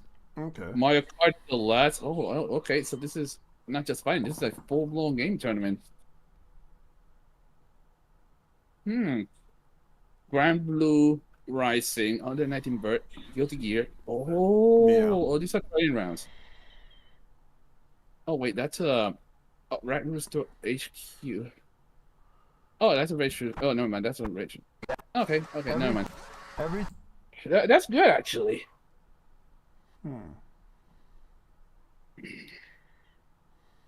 It would be hilarious if Little Tear God was here though. Yeah. Huh. Let's see. They're even reporting this. The feds are coming after the extremist gamers. Like the Department of Homeland Security and the FBI are in like dialogues with Discord and Reddit and others. I gotta ask real quick. Yeah. Why in the fuck is the federal government even involved in this? Because of the elections are happening this year. They're worried. I know they're that. worried. But outside that, funny thing though, that one of the companies that's actually handling this shit is from Britain. Yeah. It really is sus as fuck. Yeah. When you had an ancient enemy of the United States running this shit. Cut. They want to do the whole counterterrorism thing. The U.S. government funded nonprofit to take this because it involves Canada and all these other places. And I'm just like looking at this going like, okay, so something tells me the whole Kanye thing was not just a coincidence with his workout, with his with his trainer. Honestly, though, don't these fuckers have anything better to do than to go against Gamergate 2? I don't even think they care because they're trying to make money off of this. Because they think the thing is it's not going to make money. It's just going to make it worse. They're going to try to destroy every business they can by shutting them down. Every video game company that, if they don't follow this, they will be destroyed. And then, of course, who will profit off of this? The government. No, not the government. One entity. And yeah, and that would be Take This. Not Take This. Take This is just basically trying to do this. Okay, the return of Gamergate. The best way to defeat these little dweebs is exactly this. Let them know how sad and pathetic and desperate their movement is. It appears everyone, and they're trying to demean people, which is the wrong thing to do. If you're wondering why I'm not doing more streams covering these dorks and everything, they're scourge up to be about mad about it. It's because I've done one stream and that's enough. I have more important shit to do with my work time and my content than pay attention to them. A lot of fucking that, bitch. Like, who the hell are you? We don't care. Very much. Yeah, Bionicle Mask of Power lead writer Domain joins the list of game developers sacrificing their careers for Sweet Baby Inc. Yeah, that's some random cocksucker from Twitter. Yeah, and we just don't care. Yeah, and it's like, this is the thing. Like, they don't realize all you're doing is just because all we're going to do is just laugh at you. And this is the problem. They're trying to say that we're committing all these crimes. And it's like there's no evidence of those crimes. They're just trying to tell everyone, hey, they're trying to say that women are being harassed online when there's no evidence. They don't have evidence. And the fact is, why, if the person says I am harassing them, why they blocked me on Twitter, why the hell would I want to harass her for? I'm not going to say anything to her. I'm not going to talk to her because she blocked me on Twitter, which is their right to do, and I don't care to listen to them.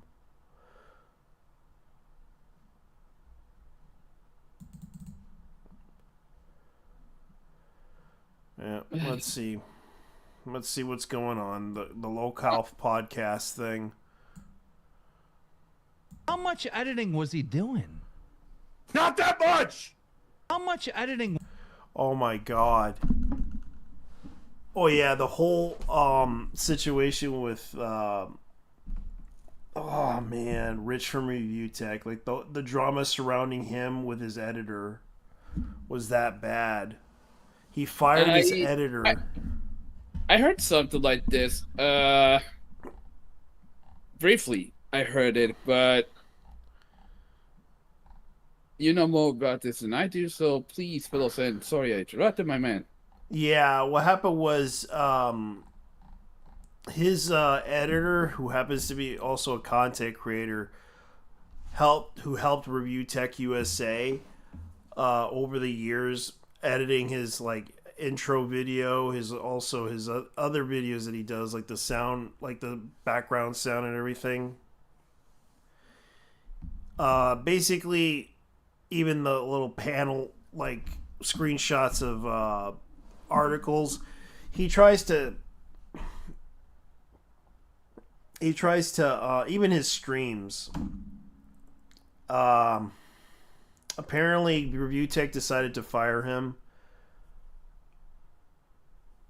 Apparently Review Tech fucked him over. Yeah. Fucked him over and said, "I'm sorry, man, I'm gonna have to fire you." And that was kind of the thing about that whole situation. Oh yeah, YouTuber Noah claims that Pokemon copyright struck on his COD Zombies modding video from 7 years ago. They've been trying to go after videos lately. YouTube has been trying to take down videos lately. I noticed that. Like they actually went and sent me a message for a video that I did like years ago, and they basically said, "Oh, we're gonna put this on the mature rating side," and I'm just like, "Okay, fine."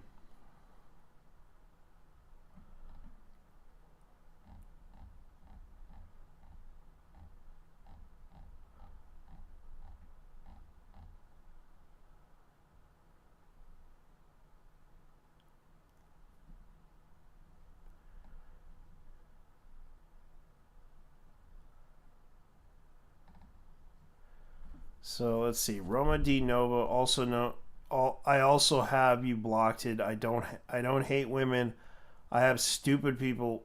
I hate stupid people. That includes women who make other women look bad. It's not taken seriously in this male-dominated scene. I don't discriminate. You never approached me personally or to even talk to me over the BC. Fuck off. Voice chat. Fuck off. Stop giving me attention to the big brick Amy Lionheart. She's okay, Amy Lionheart. So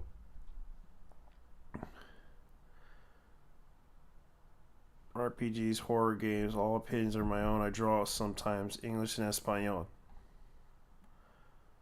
This drama is getting on my nerves. Yeah, so I'm looking at this going like, why is this drama getting on my nerves? Oh boy. I really hate when Gamergate was just getting on like, people kind of do claim that we did some of the worst things ever, and with no evidence whatsoever. Like, they could prove that we absolutely did horrible things with absolutely no evidence whatsoever, by completely accusing us of some evil thing that we did. And it's like, look, I'm just gonna go ahead and say this. I'm not gonna play your shitty video games, and they'll be like, oh my god, harassment. That's all I'm gonna say. You know what's ironic though?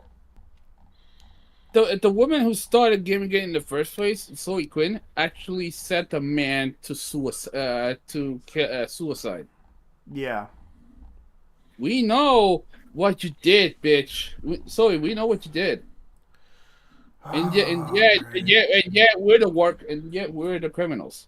Yeah, we're the bad guys, and Belor is back. All right, Belor's back. Guess I should honestly talk to him about some things.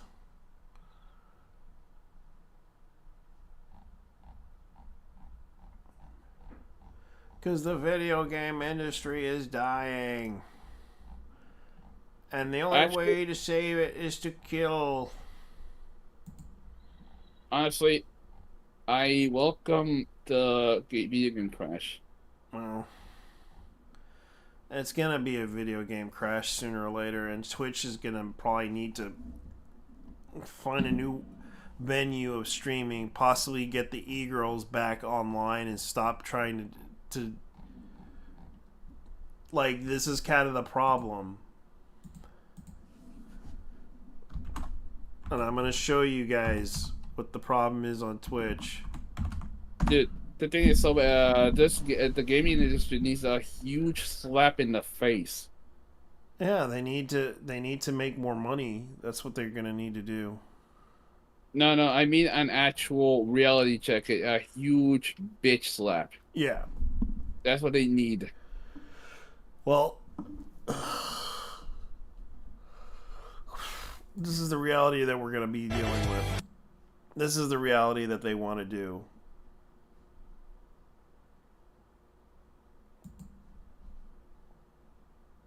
This is the reality that they want. This is the reality that they want. That represents the community.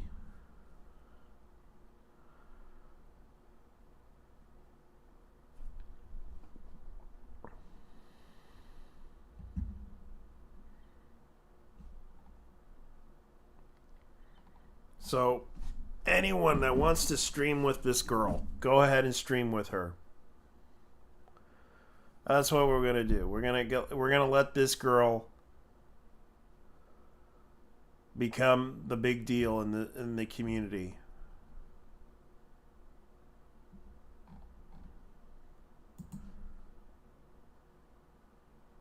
Yes, ladies and gentlemen, we're gonna be. I'm gonna show you. This is the future of gaming as you know it, guys. This is the future of gaming. This is the future of gaming, bros. This is the future of gaming. Oh, she's a future. We're just fucking chuds. Yes. Oh. This is the future of gaming. This is the future of gaming. Oh. Yeah, that's what we're gonna be dealing with in the future. That's the future of gaming, bros. That's the future of gaming. We need to gamify the women.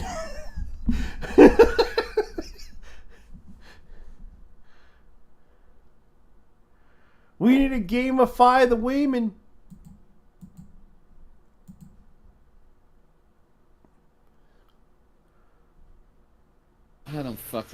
I don't know.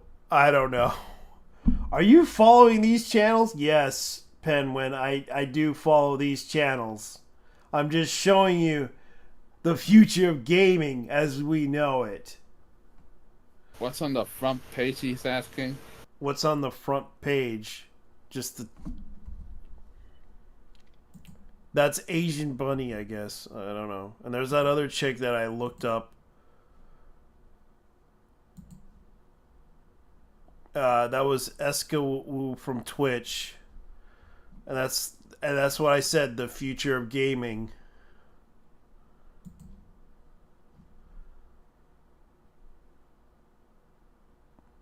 Besides, I guess I better go ahead and show everyone the advertisement that someone made.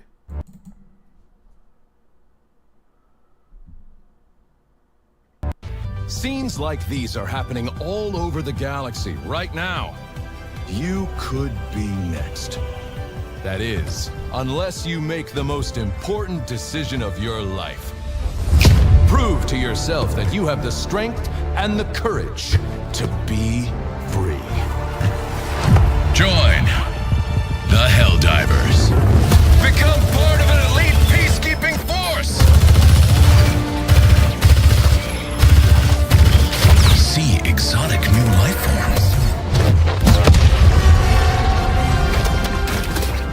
And spread managed democracy throughout the galaxy. Become a hero. Become a legend. Become a Helldiver. All right.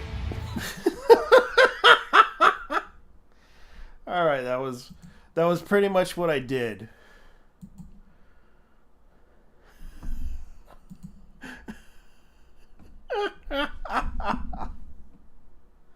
So yeah.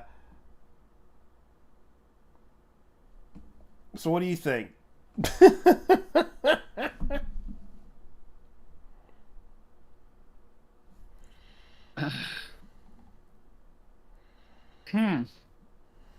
What do I think?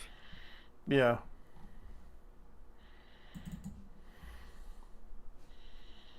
Well, some people are really full of shit. And you know what? I don't know what to tell them. It's like like Penguin. Is that part? Are you following these channels? What's on the front page? I don't know. You tell me. I'm not gonna tell you because I can't really tell you anything. What's on the front page, bro? It's beyond. I don't want anyone to know. I'll show you what I can show you. I'll show you something. I'll show you a game that my friend showed me. It's a demo. You might want to check it out right now if you're a gamer. It's a racing game brought to you by my friends who told me about this. Red told me about this game. Do you want to see the game, bro? Do you want to see the game? And it's on Kickstarter. Yeah, I got it downloaded. The Night Runner Prelude. Let me see if I can. And I wonder if it has a controller thing on there. Yeah, you can actually play with a controller. Okay, let me go ahead and. Okay, grab a controller. All right. Okay. So. Let me go ahead and start. Sorry. Shit. Oh, it actually has the counter thing too. Okay, so here's a pro tip. You will find a shoebox next to your computer in the basically you had to raise and then pay your debt to the mob. Oh, really? That's the whole the game. Okay, features, camera, bleeding effects. This is intended to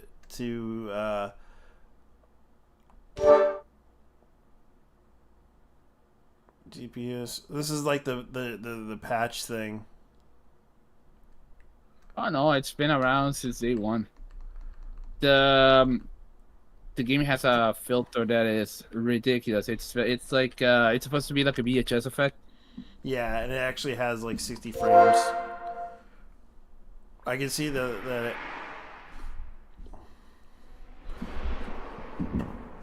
I gotta admit, like, this is Gem Bryan's Night Runner. I like the soundtrack.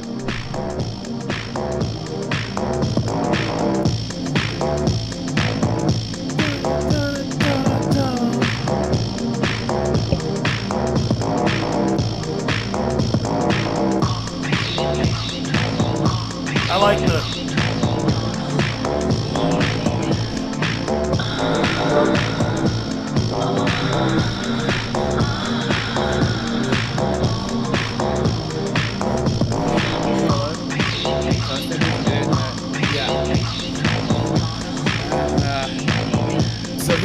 tips when you're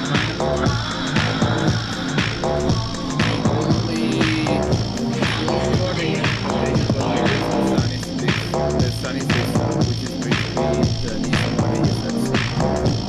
And you might want to get a manual. I actually have to admit that this is it's not bad though. It reminds me too much like a PS, like the the Toyo. So it's inspired by Tokyo Stream Racer. Yeah. And you can make your own account, and if it's not working well, you can always delete it and start again. So it's a 12-hour demo thing. I actually like the music.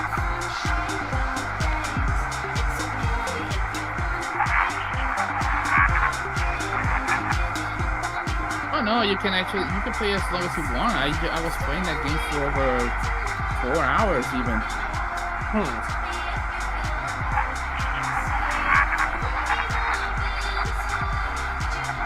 Oh god. Yeah, yours is like 4K. Yeah.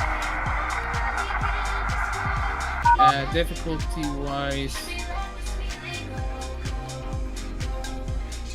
Yeah, because it actually has like, oh, there it is.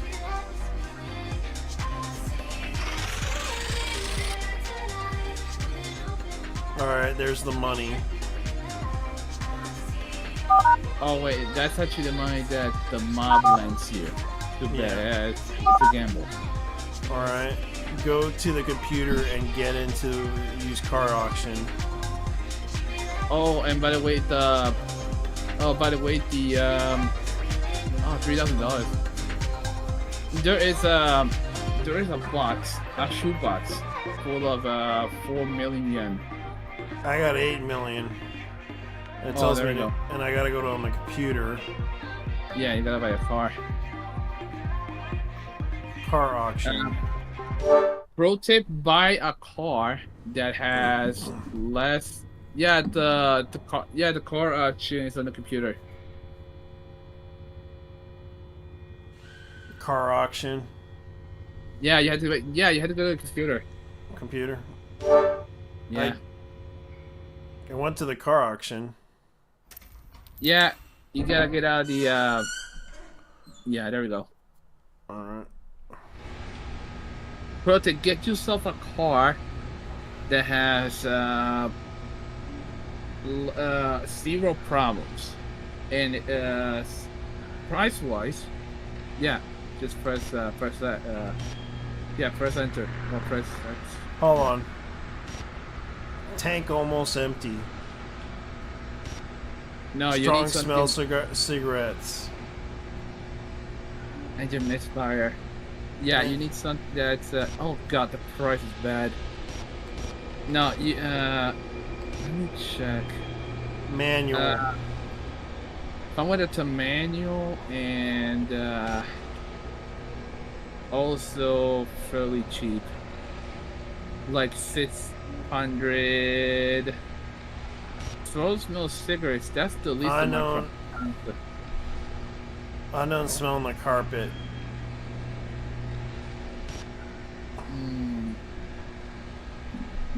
Manual inline turbo. And the price. Exposed ignition wires. Hell no, that's a red flag. No. Nope, that's over the budget.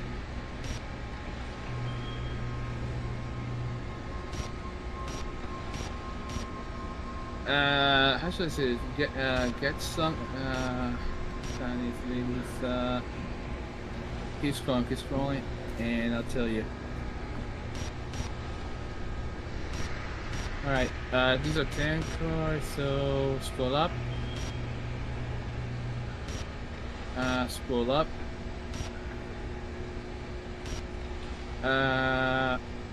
Scroll up. Yeah, by the looks of things, yeah. 600. Yeah, you got 644 yen. No, you know what? The third one. The third one. Pick the third one.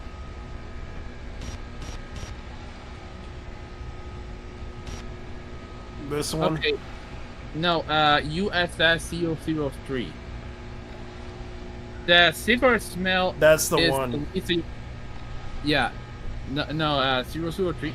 Yeah, strong smell of cigarettes. That is the least of your worries. Grade 1. Okay, get the white one. Get the white one. Yeah. This cannot be changed. Yeah. And what's left over, you can actually spend it on. You know what I did? I spent it on suspension and brake upgrade. All right, and I'm gonna leave the auction. Yeah, buy the car.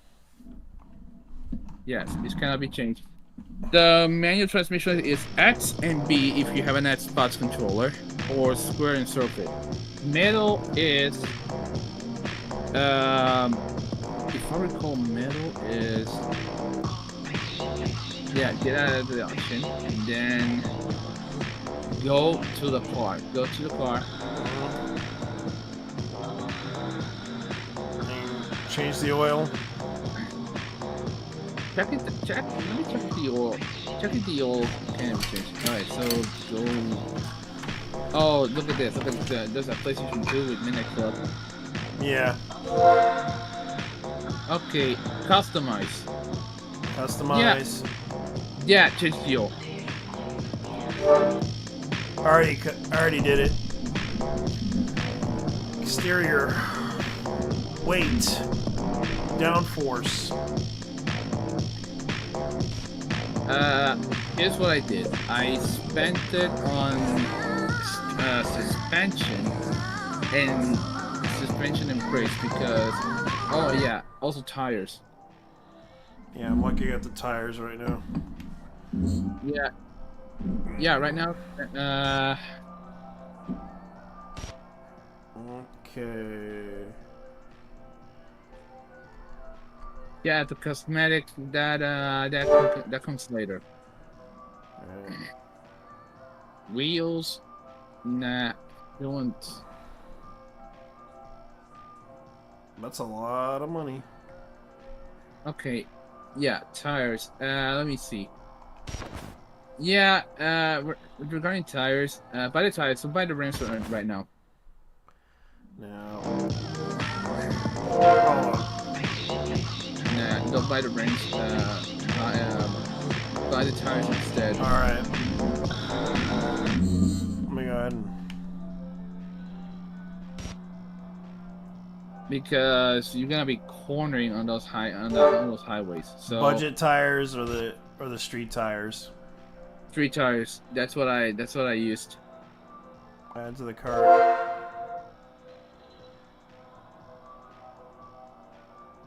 But oh no, that you have to buy the parts at the store and then check out. All right.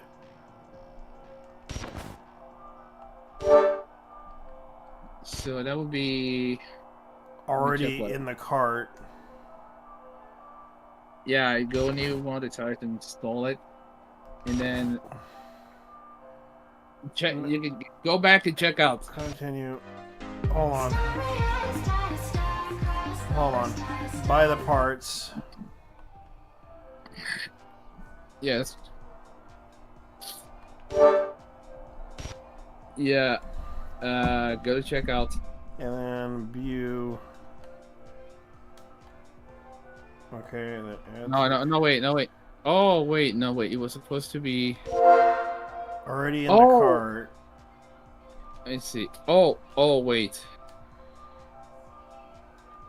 Check if you bought it. Yeah. Did you buy? Check if you got 3 tires. Buy. Add to cart. Yeah, it's a cart, and then it says remove or something like that. X to remove. No. Add to cart. Performance tires, slim stick tires. Then go. Then go back and check out. Yeah. No. How do I check out? That's the thing.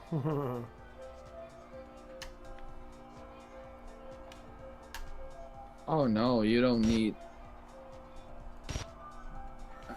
Alright. I got those tires, but it's like it's not letting me purchase them for some reason. Oh, you gotta go back. Check out. Okay. Check out. Mm-hmm.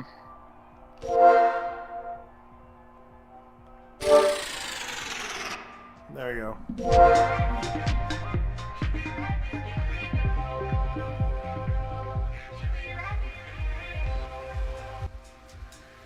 Yes. And after that, you can install. The support starts again. Yeah.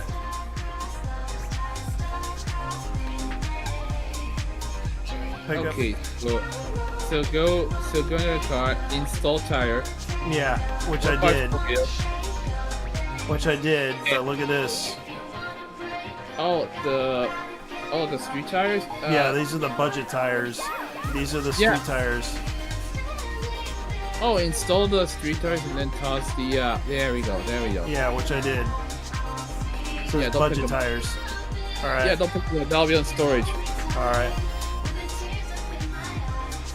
Then go to the car and then install, leave it alone. Okay, not the tire. Go to the car itself. Yeah. Let's see. It's supposed to be in front. Yeah, there we go. Right up front. Go to front of the car. Let me exit out.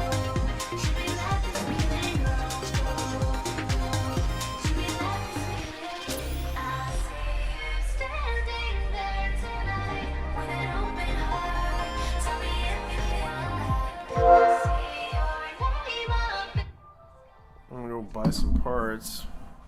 What do you want to? What do you think I should do? Spend money on the suspension. That's on.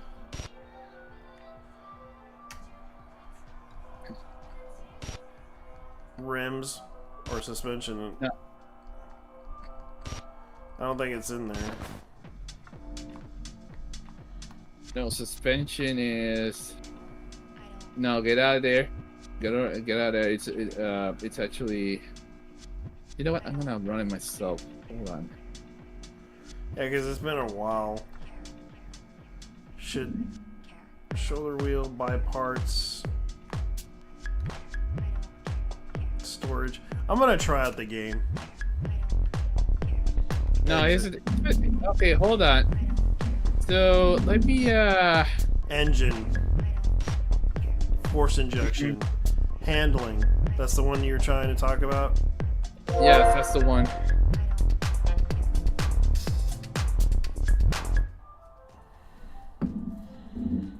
Let's see if we got any handling.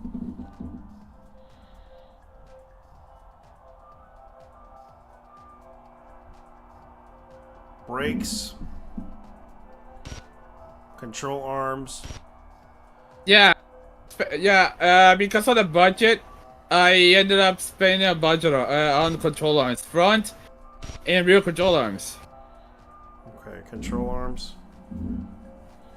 Pick the three ones.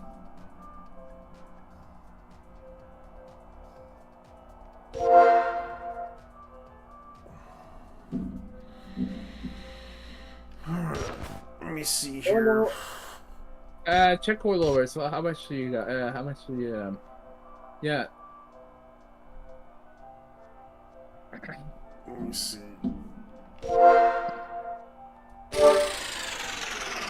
Alright, let's see.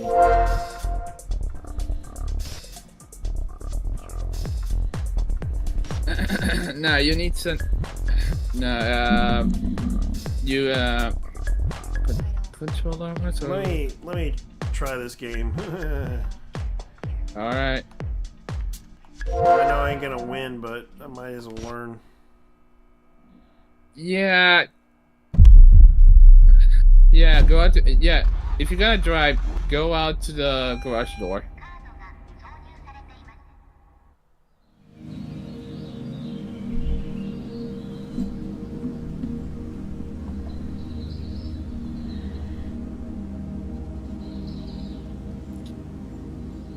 Yeah. 21 hours.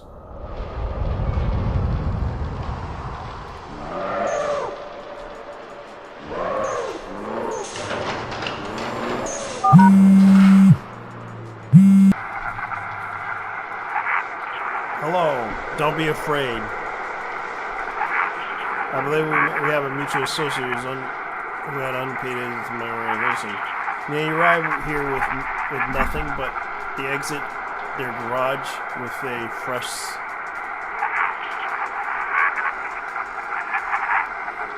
All right.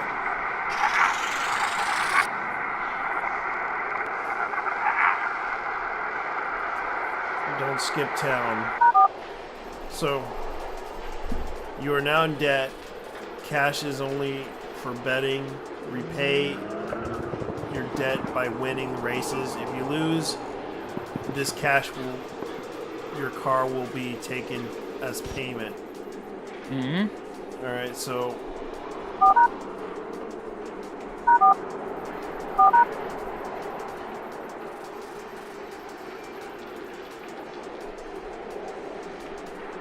Alright.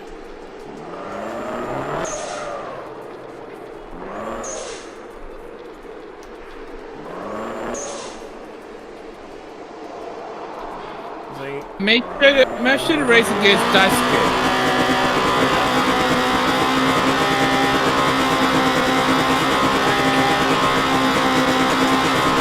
Motor engine needs to... I like the music.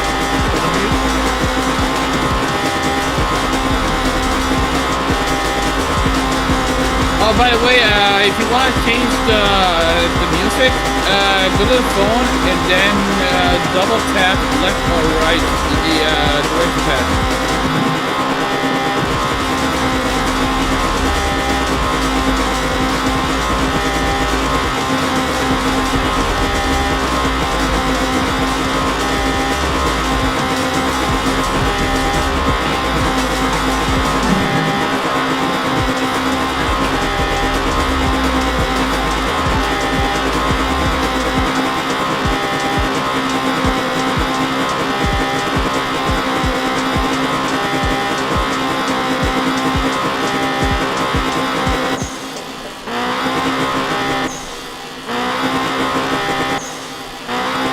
The sound of the engine.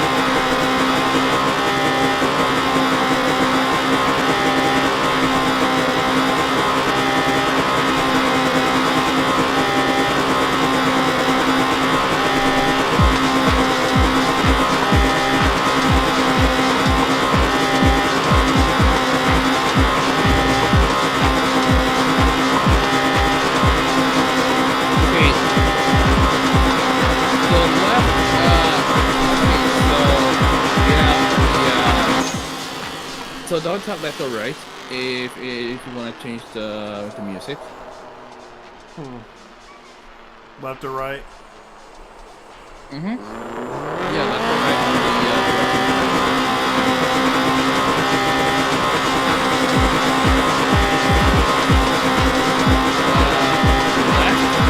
Yeah, I can't pause. I keep hearing them.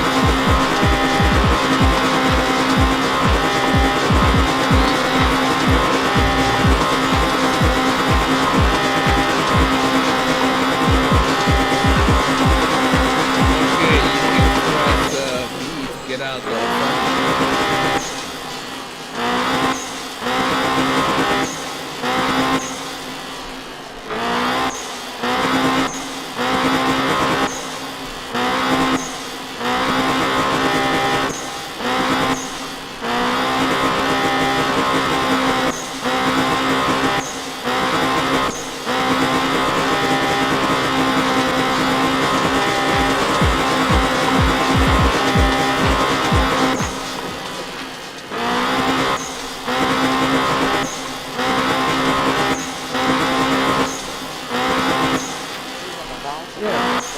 Where can I exit? That's the question. Press down. Well, down the directional pad, dude. Yeah. Down on the directional pad? Mm-hmm. I tried.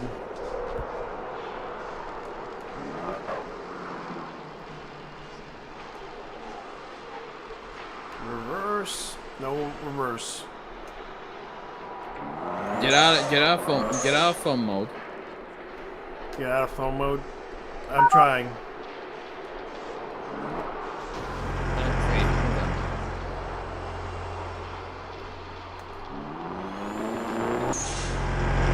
I can't even get out of the... This has no backwards. Dude, hold on. Hold on. Let me start the game, so I'll tell you. Oh, it actually has a GPS mode. Yeah. Alright, let me see if I can...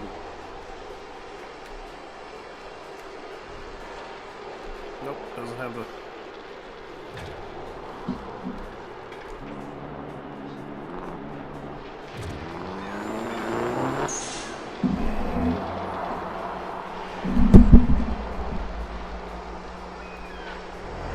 Alright, so let me get in the car and so I can. I'm trying to figure out how to get backwards, but I can't. Reverse? You downshift using the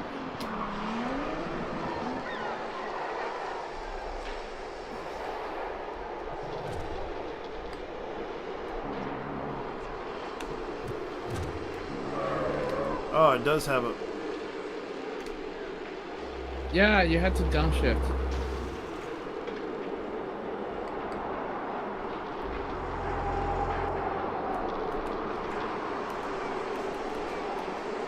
Okay.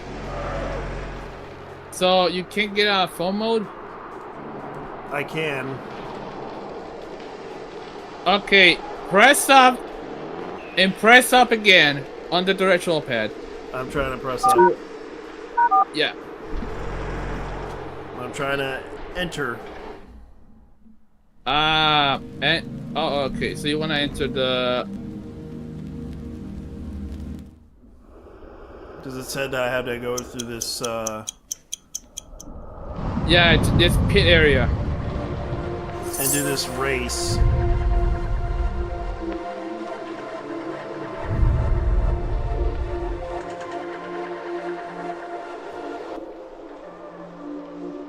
Call other racers, beware the high racers, choose racers that will...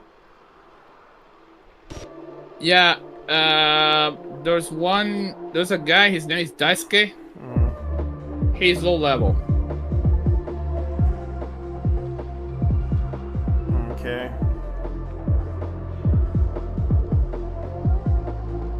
There are chances where there will be people who will take bets against you.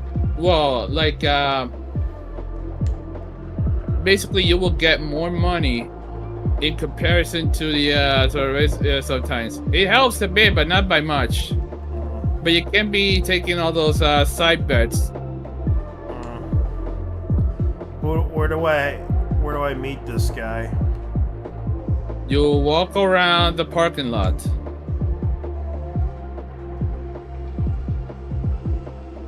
Okay, don't see him. Don't see him. All I see Oh, are the cars. The cars. Mm-hmm. Yeah. It's for downshifting. There it is. Dusky's car. Why do people say Daisuke like that? Like Daisuke, it's Daisuke. Dusky. Rebs does the same shit too. Dusky. No, he says that. No, he says he pronounces Daisuke as Daisuke. What's the big fucking deal? Okay, basically,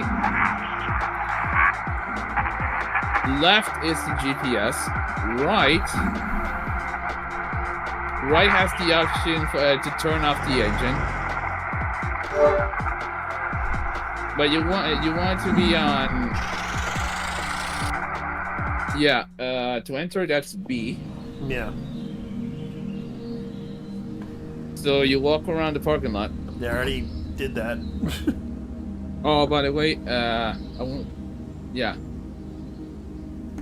Found the person that you were telling me about, and I was like, okay, I might as well. And I bet 3,000 on.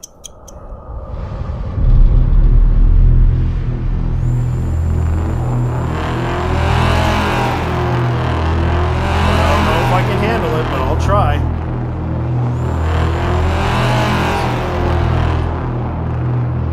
Oh, yeah, you gotta flash your headlights first and foremost. And then you gotta handle the right stick. Sorry, no.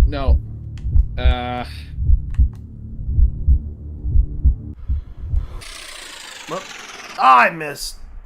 Has jumped. Yeah. Yeah. Right stick button is the taillight, and then the brake, and then you hold the brake.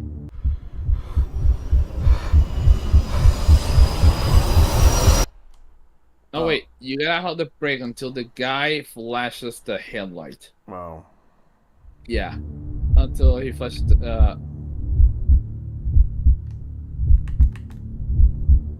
then I gotta hold the brake.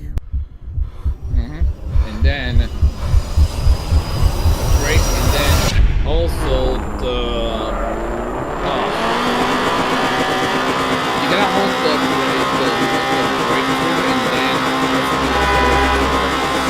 the whole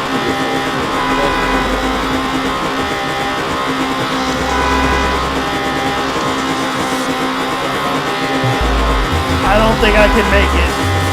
There we go.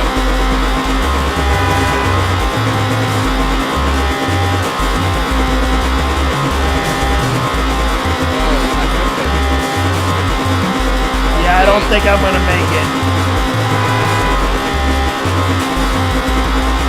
There's no way I'm gonna make it and beat him.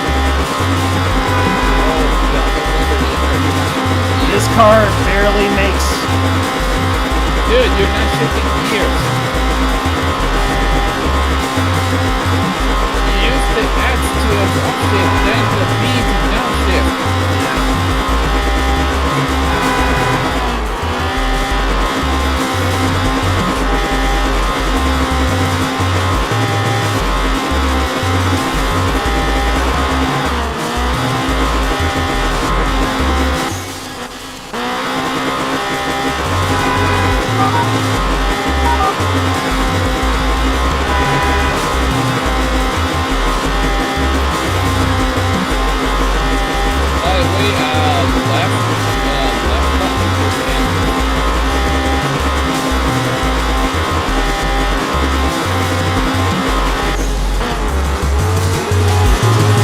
Alright, now I get it.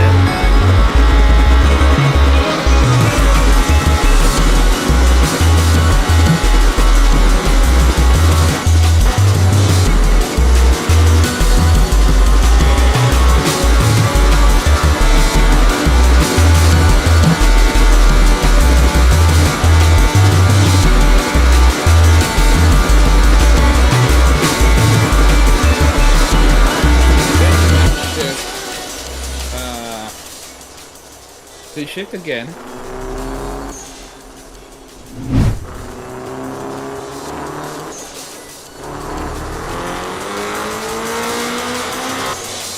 It's that the game has a pretty big sensation speed. You gotta switch to Ford as well. Yeah, I'm gonna have to.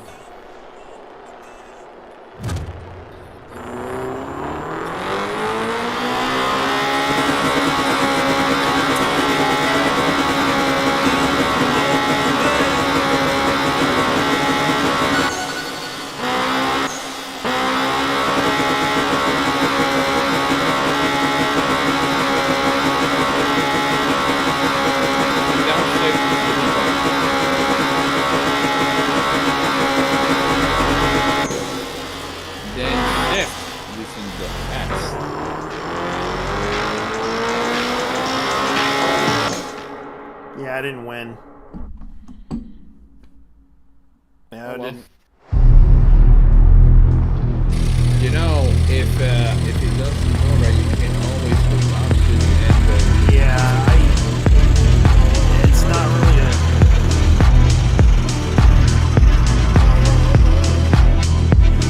I just need practice. Yeah, I gotta practice. I actually like the music, but the problem is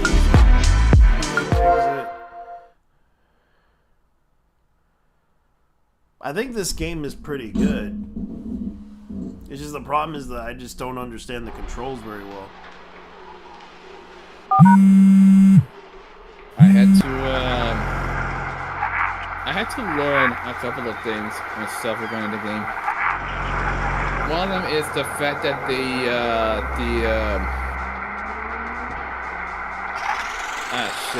if you're gonna change the wheels, you need to alright. Let me raise this guy real quick. Because I'm just trying to understand how to play this. It's like I'm doing a rematch with this guy and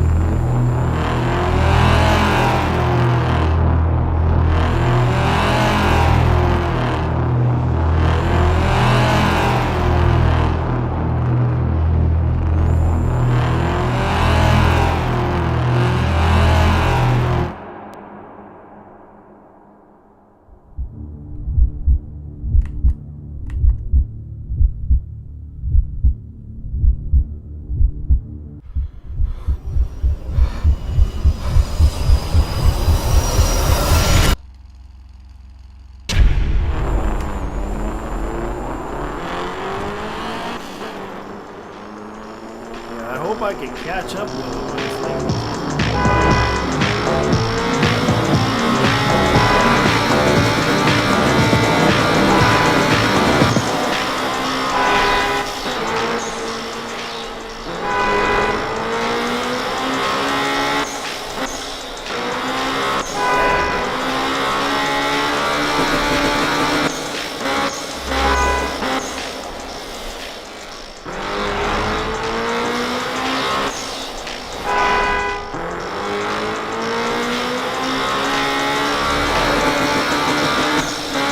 Oh wait, B is not shift. I'm dead.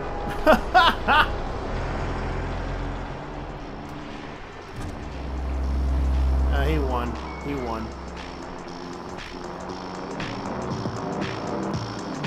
I like the music, but it's like.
Okay, so engine-wise, you need more power. Yeah. I need more acceleration. That's what I needed. Yeah. Alright, so I gotta go in for more racing or go back? Go back if you want. Alright. How much do you have? 2,000 something. Not much to pay off the debt, though. Oh no, you Alright, which way? Let's see if I could go back home.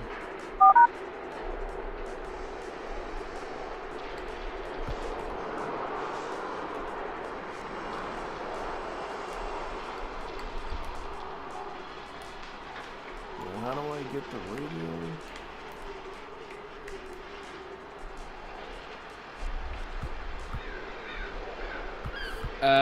Radio. I got it. Press up, and then press left or right twice. Yeah. I can see why this game is interesting. But the problem is like, they don't have... I get that the guy doesn't want to do, like, licensed cars. That's why he use them in certain ways. So I just gotta go back or go to the gas station. That's not a gas station, that's a pit area. But, you have to go back to... You go back to the garage. Yeah. Jump. You know what? You know what I actually did? I bought spark plugs. I also bought pistons, 3 pistons, the cheap ones. Hold up. Let me finish this right now, then I'll tell you. I'm on a race right now, so wait until I... Yeah. I have to admit, it's not a bad game. It's like... Yeah, it's the learning curve you had to be aware of. Because it feels like a PS 6 hours remaining. I won't be able to pay it. Oh no, it's overtime. You don't have to pay in one night. Yeah. I'm gonna just stop right there. I have to admit, it's an okay game. It's just kind of the learning curve I still gotta learn. Yeah. That's pretty much what it is. Like, it's actually a fun game. I gotta admit, it's not a bad game. You know what is actually one of the best. You know what is actually one of the best songs in this game? What? It's on YouTube. Emotional Engine. Yeah, Emotional Engine. Yeah. And that's what I kind of miss about the PlayStation era, is that there were some really good, like, tracks that they had, especially those beats that you can remember, the jungle music and everything. And it's like, yeah.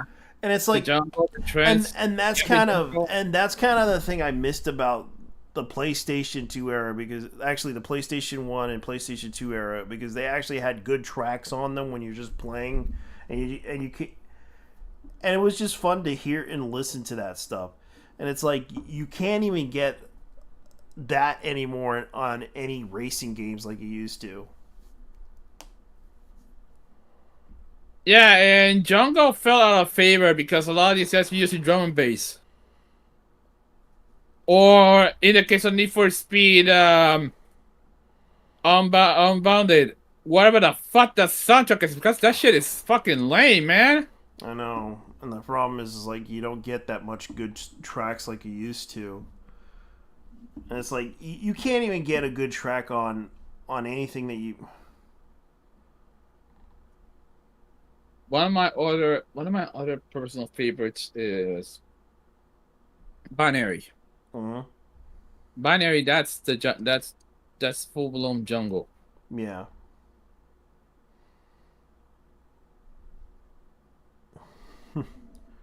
Man, I gotta change the oil. That nitrous has been hitting something else. Yeah.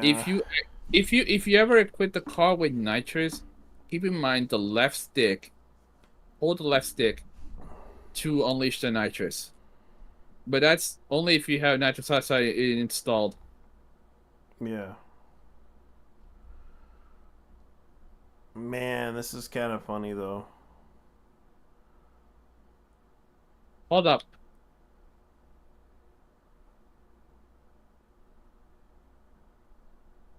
Yeah, you might wanna look up tutorial videos on the game. Yeah. I hear you, man. I'll look up the tutorials. It's just the thing is, it's like this game. I probably should learn how to play it a little bit better. I actually admit I like the tracks. I like the music. Yes, the controls are like it's not. It's simple. It is a forgiving game somewhat. I think it actually has a really good challenging vibe to it, and I like it. I think this game would probably make it. It's a shame. Like I don't see that many racing car games that are like PS2 era like vibe to it. And that's kind of how I see it. Like it kind of does remind you like Midnight Run Racing in a way. Midnight Club, yeah, Midnight Club or Tokyo Extreme Racer. Yeah. Yeah, there's some Midnight Clubs in this. There's the game itself is inspired by Tokyo Extreme Racer. Yeah. And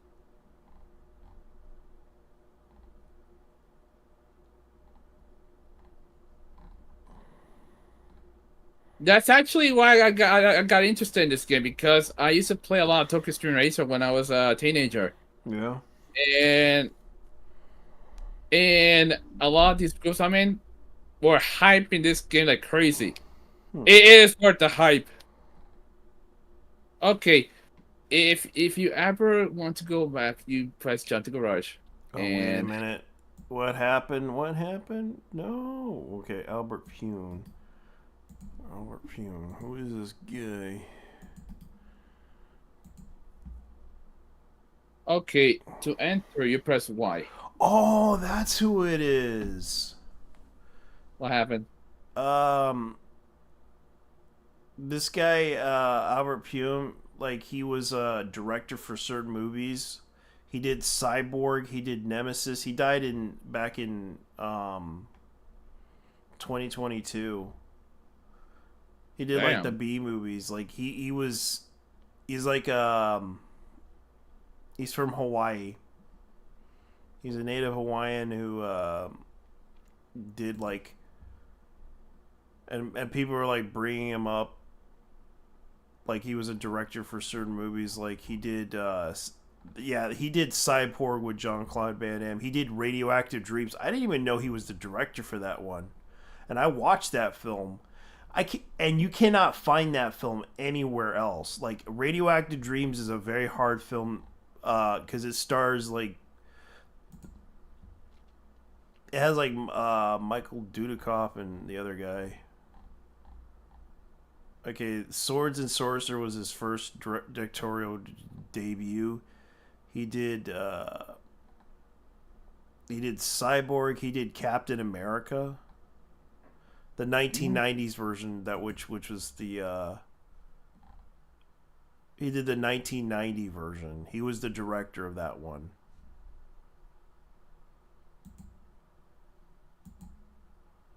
Damn. Yeah, this guy did a lot of like he did let's see.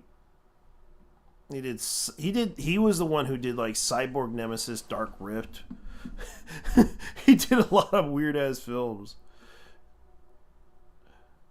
Bullet Face, he did Road to Hell, he did Left for the Left 4 Dead 2007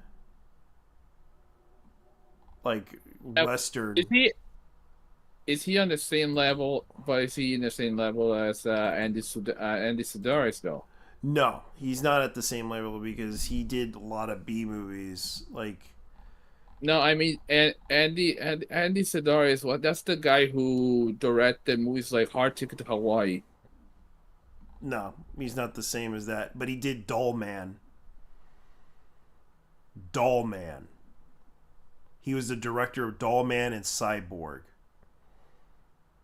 And he did Alien from LA. He did this guy did a lot of. He did the Swords and Sorcery film. Doll Man happens to be a cult classic because I used to remember watching that as a kid. Basically, an intergalactic policeman who lands on Earth, and he's like a mini guy. He's like this small little midget, like elf type of character, and he basically he could shoot criminals even with the because it was so the film was so hilariously good because it was like the guy basically just he could kill things bigger than him, and that's the weird thing about him. And he directed that film, which was kind of hilarious. Like the guy could blow a hole through everybody. That was the funny thing about that movie. That was a really good movie back in the days. He did, let's see, Brain Smasher. He did, let's see, what he did. He did Arcade. He did Kickboxer for the Aggressor. He did Hong Kong 97. Oh, speaking of movies. Yeah. Did you hear that that one movie about magical Negroes only did $1 million? Yeah, I heard. I thought they were gonna support that film. I thought like the black community was like, nah, we're gonna stay in and not watch any films. No, this movie was not. This movie was actually not. Wasn't good. It wasn't good, and it wasn't woke. So I can see why, because it was basically a comedy. Because it starred like the what's his name. And I don't even know why they don't want to watch this film. It's like the guy from Pokemon was in that film. The Pokemon detective agency. The name itself, holy shit. Yeah, it stars that kid. The American Society of Magical Negroes. Yeah. 2.3. 2.3 score. So you got David L. Greer, you got Justice Smith, you got the thing is I never watched that Pokemon movie. It was actually pretty good. It wasn't really the detective agency. Pokemon Detective Agency was like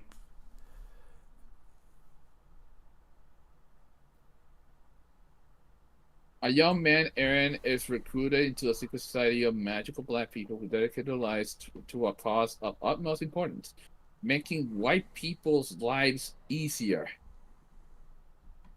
Yeah, it was starring Justice Smith.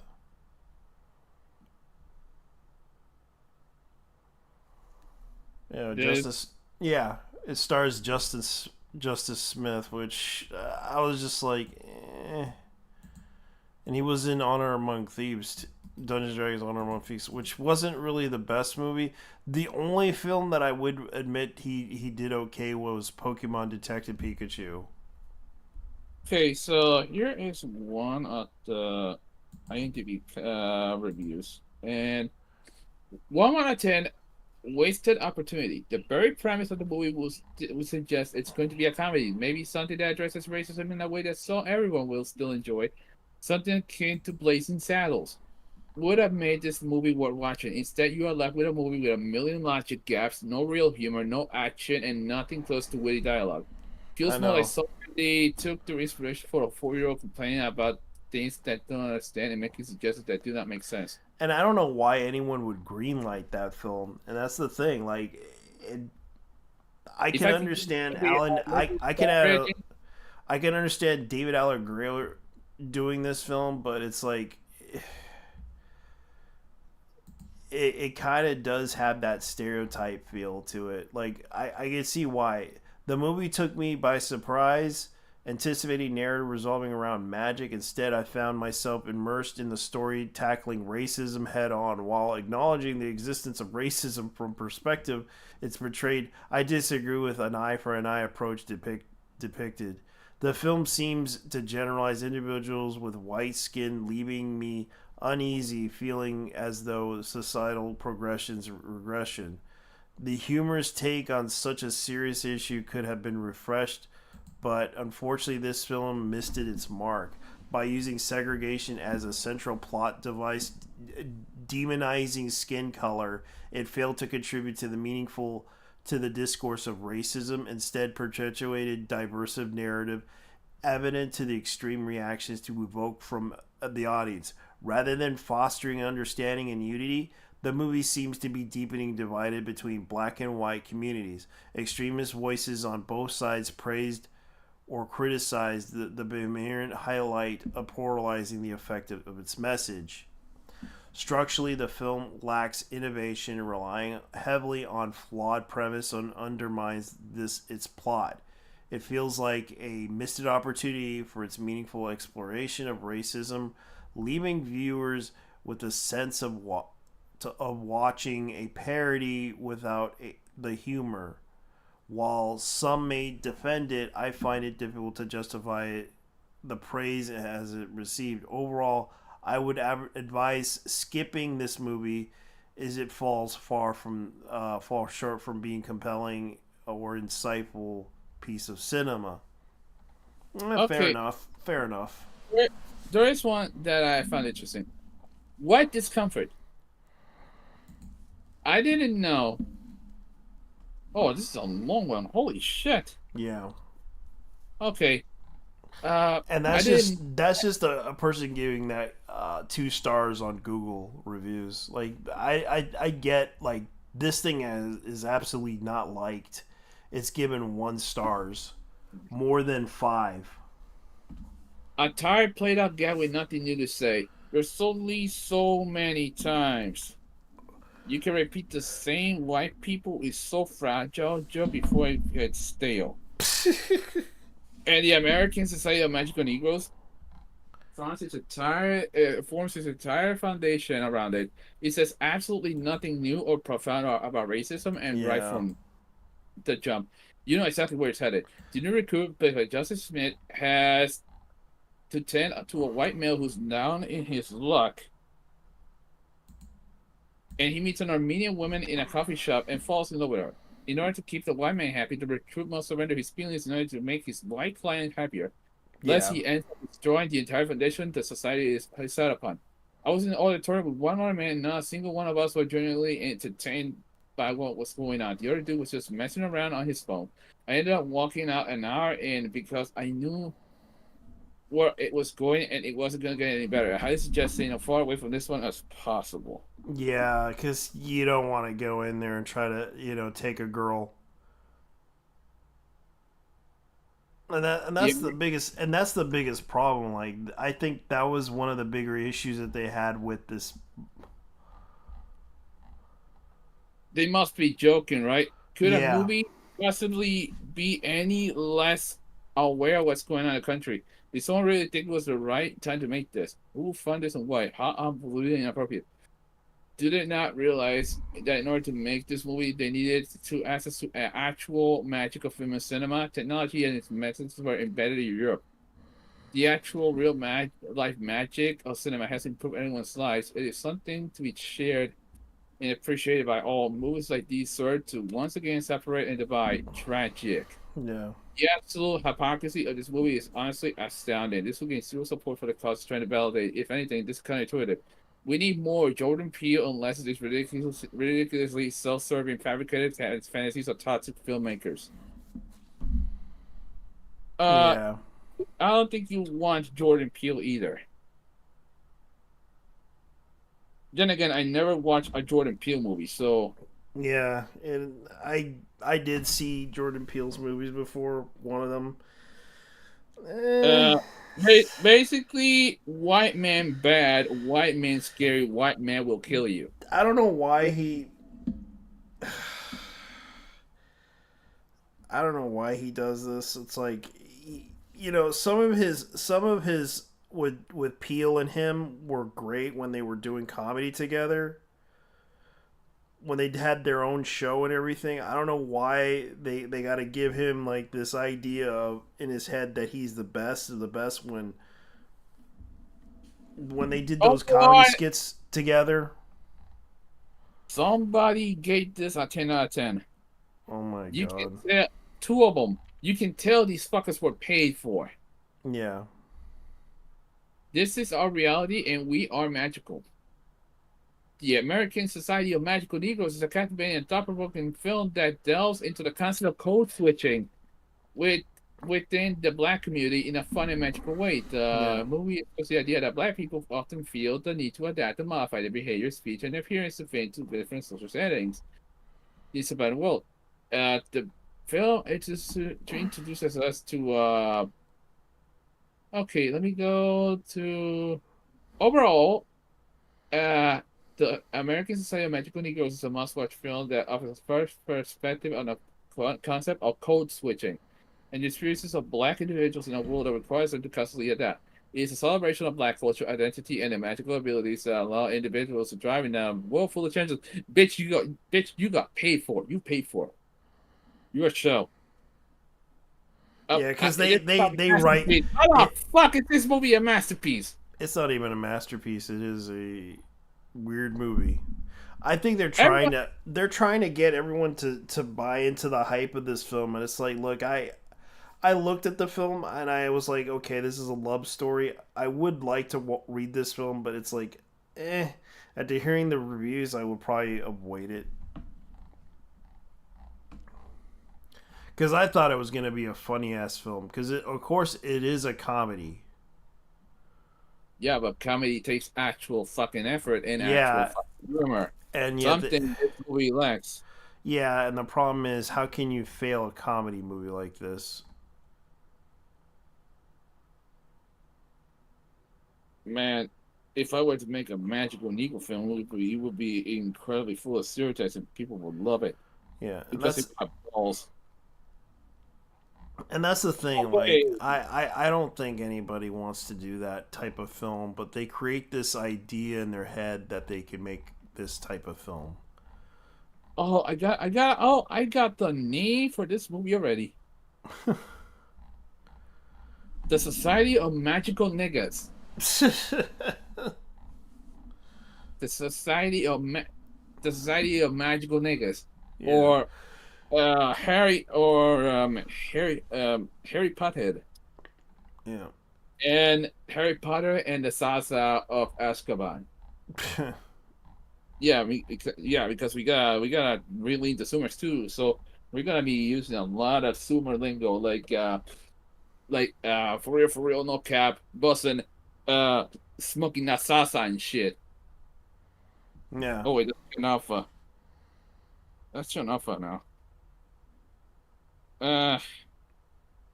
I would honestly say that whoever directed this movie clearly should not be able to cook again.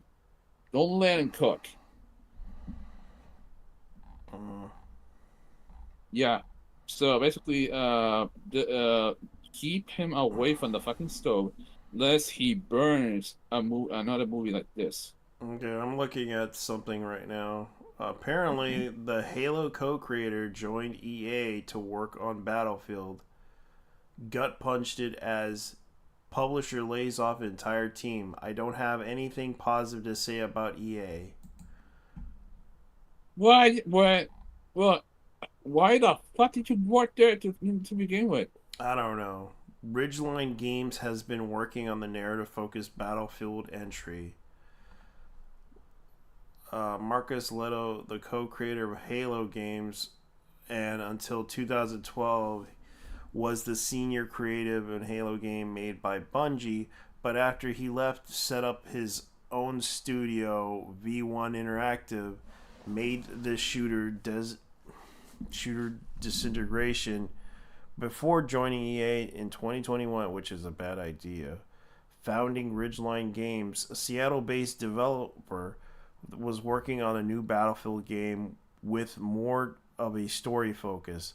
I'd say it was because, unfortunately, Ridgeline has become more of the latest victims in its brutal period of games and tech layoffs, which is kind of true, though, because right now the video game industry, all thanks to that one lady deciding, oh, we should remove the voice chat we should move the markers. We should remove all this stuff because that's just unfair for everybody.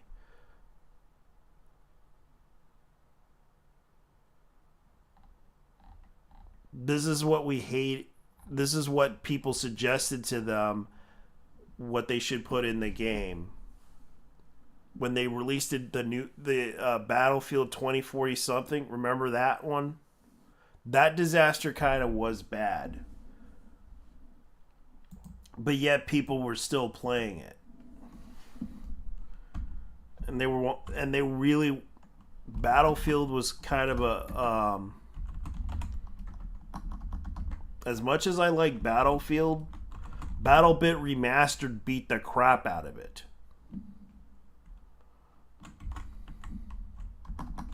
I remember Battlefield 20. Let me see. It was 2042. Here it is.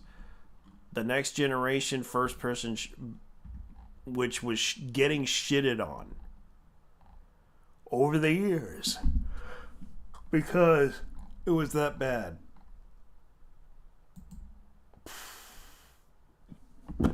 And they were desperately trying to get this game to be popularized.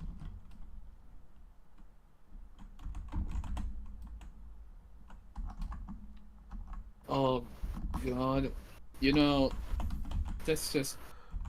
Well, I'm not surprised at this point because it's just another turd that EA has to light on fire.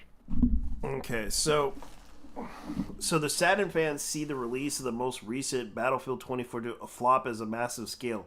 The launches were the server issues, missing features, bug glitches, you name it.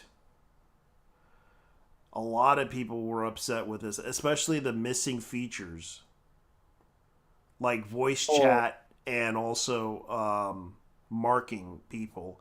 That was another thing I used to remember in the original Battlefields. You can communicate with your fellow players to tell them, hey, I spotted the enemy over here, marked. Hey, I read that they also got rid of a bunch of cutscenes. Yeah, they did. And some of these were exclusive to the Xbox version, and some were exclusive to the PlayStation version. Yeah, and sadly, they had to remove it. Long-awaited release over Battle. Like, they didn't want to get rid of whatchamacallit. But they hired this person that did the Battlefield stuff, and they should have let that person go. Well, something happened. Yeah. And it was one of those people that represent Battlefield, and it was this manager. I forgot what her name was.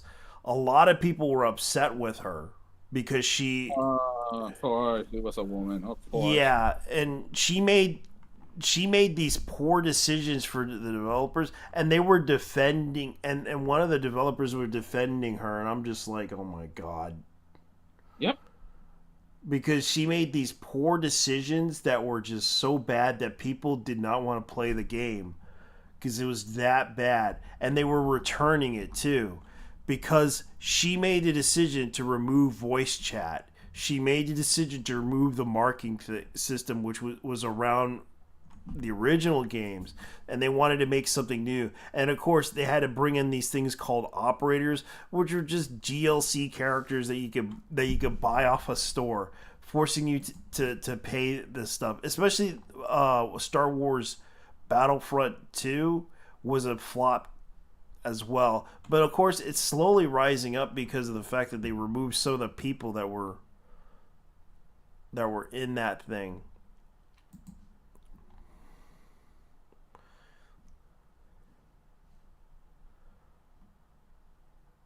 And right now, they're still going on with this game. And I'm surprised that this game is still going.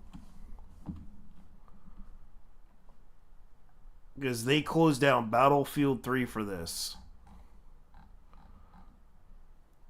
But yet people still play it.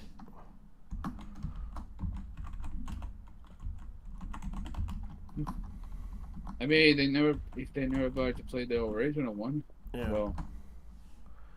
And Battlefield 3 has, like, I'm surprised it's still around, though.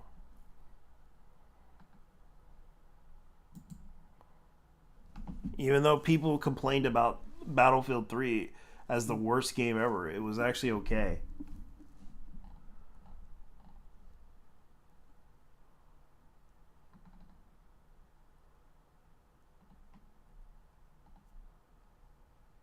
And they had so many Battlefield games. Even Battlefield 4 was good, too. Even though it wasn't the best, it was okay. But that was just it. Like, oh, man. People hated that thing. Anyways, I'm going to probably end the live stream. Thinking about... One people watching this me, so... We had 2 more. We already talked about it. We're open to talk. I do have to. Oh God, I had a lot of shit to do. Yeah. But, yeah. So we'll have to. So since Free Rent will be out this Friday, the final episode of season 1. Well. You gotta brace yourselves. Yeah.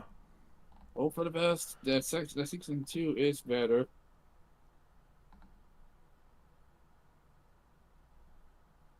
Anyways. Yeah. Anyways, I'm gonna go ahead and get out of here. We're gonna go. Catch you later, guys. Bye. I'm out. Peace.